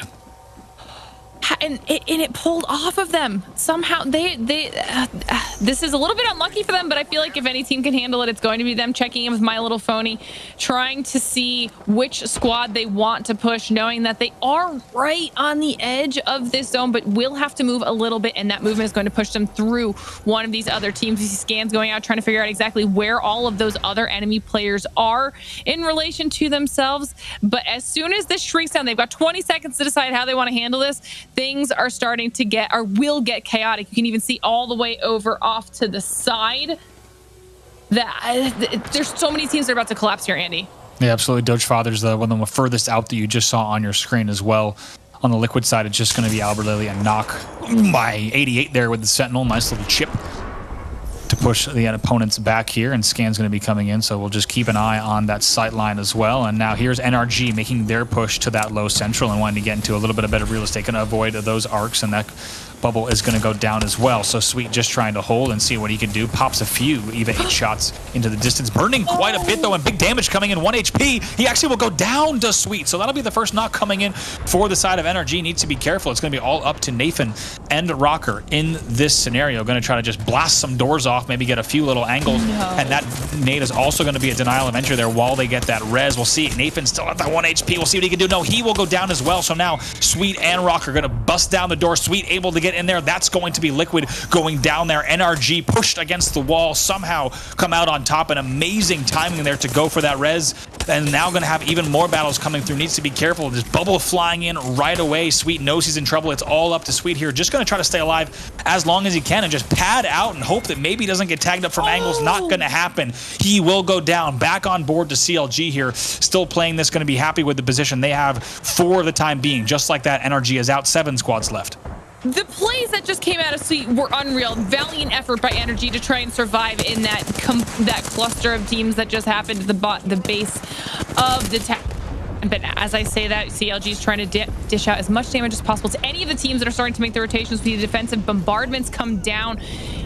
We've got somehow, Andy, we still have 6 squads left right now. 6 squads on your screen, and now CLG looking to get themselves up in the standings here. Actually, Timmy also and crew getting a little bit of company here with actually going to be Dude's Night Out above them, so playing that low ground. And Also, My Little Phony still taking in a lot of damage from that western side as well. So still shots being exchanged, and you have to think Dudes Night Out right now in a pretty good position to play this edge and right now play from height, as long as they're going to be able to make the calls that they want to make. CLG still playing in that low ground as well. And it's actually going to be Dudes Night Out making their jump off and trying to do whatever they can to stay alive here. Absolute Carnage, like you call it, Glitter, coming in, as we're going to also see Absolute Monarchy. They're going to be padding in as well. Dudes Night Out does get the bubble off. Going to do whatever they can to get heals off as well in this situation. Fury is the first one that goes down by the hands of the R9 of Klain. Absolute chaos here. Looks like gotta be at least a Q coming in. Now this Dudes Night Out going to somehow find a little bit of cover, but Dupe's going to go down. It's going to be all up to Raiders, and Aves just slowing down, trying to hold this height for just a second. It's going to work out for them for a second. 5 squads left here.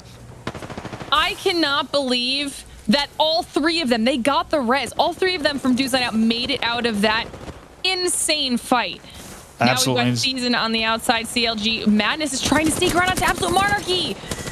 And right now, you got to think that that's a great position that we're seeing from them up on that height. We're going to keep an eye on them just like that. 4 squads left. Season also mopping up down low. We're seeing the players there. It's going to be Sheesh going down as well. 3 squads left here as Season's looking for whatever swaps they can find. And now actually players going to be dropping all over now just like that. 2 squads left. Absolute Monarchy will drop down in the end. It should be them. Yes, indeed. It's Absolute Monarchy that closes it out with a match number 8 win. And Glitter, this is a team that we've been tracking out through the last of these past few matches, and they're the team that you teed up actually to say if they're able to put together a big game here, they could propel themselves even further in the leaderboard, and they do just that. Good job. Good job. I did not see that one coming, but that end game it could have gone to any of those top 5, 6 teams because of how messy it was. It just got so insane. But Absolute Monarchy handled themselves very, very well, especially when they were taking damage from multiple different angles and multiple different teams. So huge shout out to them.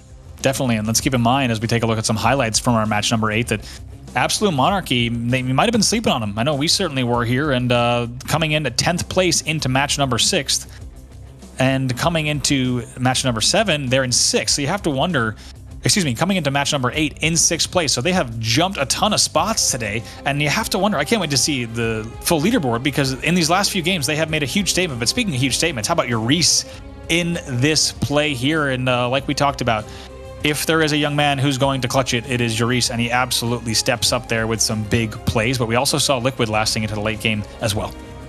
I feel like HRN has done this a few times where they show us these very, very strong plays.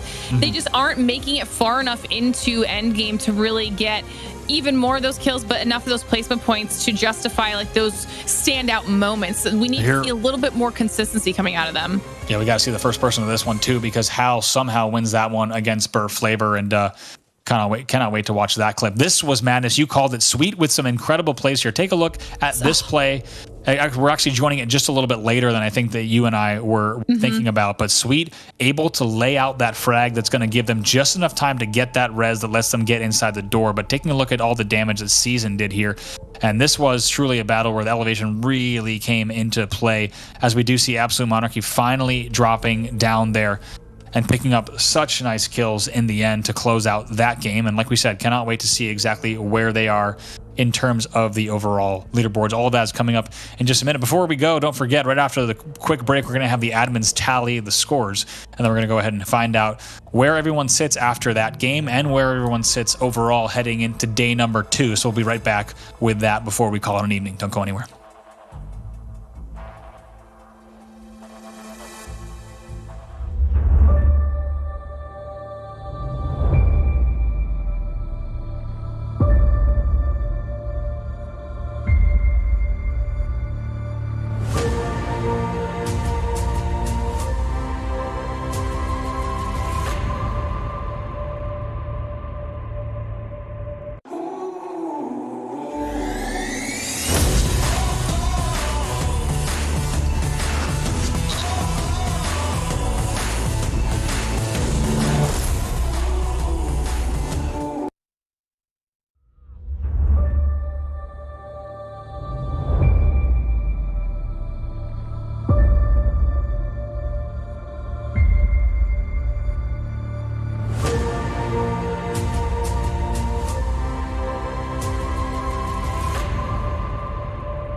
Just kidding. We're just kidding here. The admins tell us that the scores are going to be ready quite soon, so no time for ad break, no time for commercials. Apologies there. But let's talk about everything that we saw today after Absolute Monarchy closes out that game number 8, Glitter. But it was a heck of a day, and people often knock North American Apex historically for not being as action-packed, not seeing as much kind of kill-hungry aggression. But very different games today. We saw, a fairly interesting mix of Legend meta. Things have kind of ebbed and flowed since the Winter Circuit playoffs, and we're seeing a good mix in terms of just the styles of gameplay.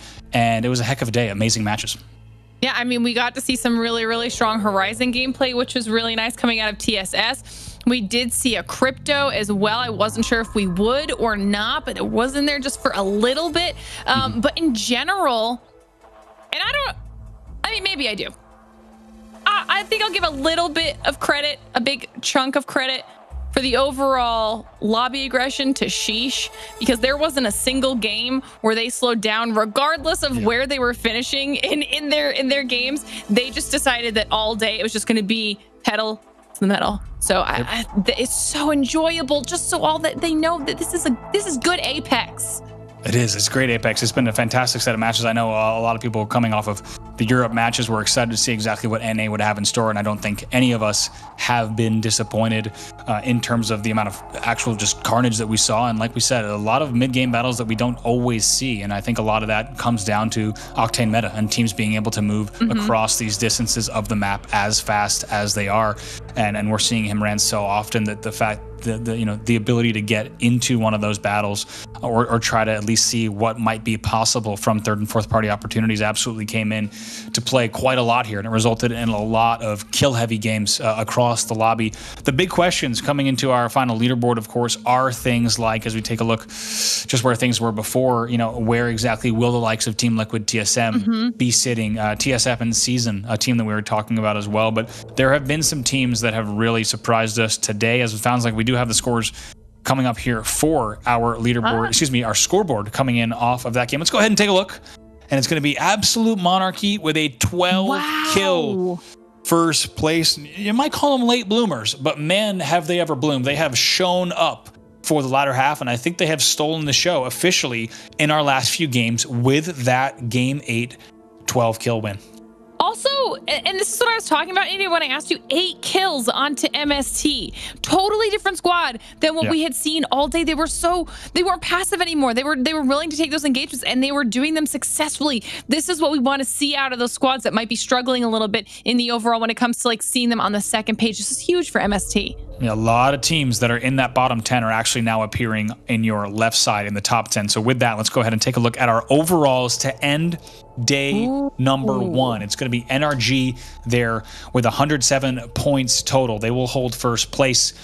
With a pretty big gap, it's going to be Sheesh, 82 points, and it's pretty tight between still them as well as TSM and Absolute Monarchy, who in 3 games has gone from 10th place to 4th place and only 5 points off of 3rd. Amazing run for them. Team Liquid is the 5th place team right now, very close to Absolute Monarchy. And Team Liquid, one of the teams that we said has to show up today, the one last one I'll note, Glitter, is TSS. They have dropped to 9th after holding 4th and 5th all day. Yeah, and it's a pretty big point margin with that drop off as well. So they're definitely going to have to be fighting tooth and nail if they want to be in that top 5 position at the end of tomorrow. But for one of the big things that jumps out to me is the fact that all day, no matter what, Sheesh has managed to maintain first place when it comes to just kills alone. So if they can manage to nail down their consistency and start off the day with that consistency while also being as aggressive as we've seen them here today, they are going to give NRG a run for their money because they have beat NRG over on kills all day. You have to, absolutely. And I think the one thing we have to talk about too is just the fact that we did have so many Western pulls. I think, it's easy to joke about the fact that we saw so many similar end circles, but it really does play a factor here in terms of how these games played out rotationally overall. Right. And you have to wonder what is going to be in store tomorrow for the likes of teams that maybe drop more central, like TSM and Sentinels, or teams that are also dropping a little bit more towards the outskirts of the maps. We could see very different results, and we really haven't yet seen what NRG's rotations, I shouldn't say we truly have not seen in this final what NRG's rotations to the east look like. They're staging drop, and we saw things pulling into Spring's End, Bridge, thermal, skyhook, as well as kind of a countdown pull as well. So really things have been Western for NRG, and that's not to take anything away from them. However, we've seen only half of map rotations from these teams and what they look like, and if they have to make these big moves. I don't think that would necessarily change things on the leaderboard, but it's a question we're going to have to ask for tomorrow, and I think players are going to also be crossing their fingers for just a little bit more variety as well. I'm hoping that that's what we get tomorrow, or if we don't, then I'm hoping that at least the players are a little bit better prepared for it and have some sort of strategies to take out those squads that do have the Western side of the map drops. Try to work around whatever it is the game is giving you, whether that's trying to contest one of those drops or just making earlier rotations and trying to get a spot before other people are there. I don't know what it is, but today overall was a very, very impressive day of Apex Legends gameplay, and I'm looking forward to seeing how all of these teams adjust in our final games tomorrow. Yeah, certainly. And you have to wonder if the trajectory continues for NRG's kind of the point gap that they have, it might even become in a situation where their lead is so strong that teams don't even have an interest in trying to try to get advantage of them, just because it could become a battle for second place. And NRG's kind of been on the right on the edge of making it a battle for second place the whole day, and they end the day very strong with a handy lead, almost 30-point lead for them as we look ahead for tomorrow. It's been a fantastic set of games for today. We hope you've enjoyed. Many of you we know have tuned in for APAC South games, Europe games, and even North America games. So we want to give a huge shout out to the production team here at GLL in Sweden. It's been a very, very long day for all of you, and it's been a fantastic day of Apex. The players put on a real show in North America as well. And I got to say, Glitter, I'm pretty excited for tomorrow. I think it's going to be great. Yeah, I'm very excited tomorrow. I won't waste anybody's time with any extra words. I am just looking forward to the game. So I hope the players are ready to bring it.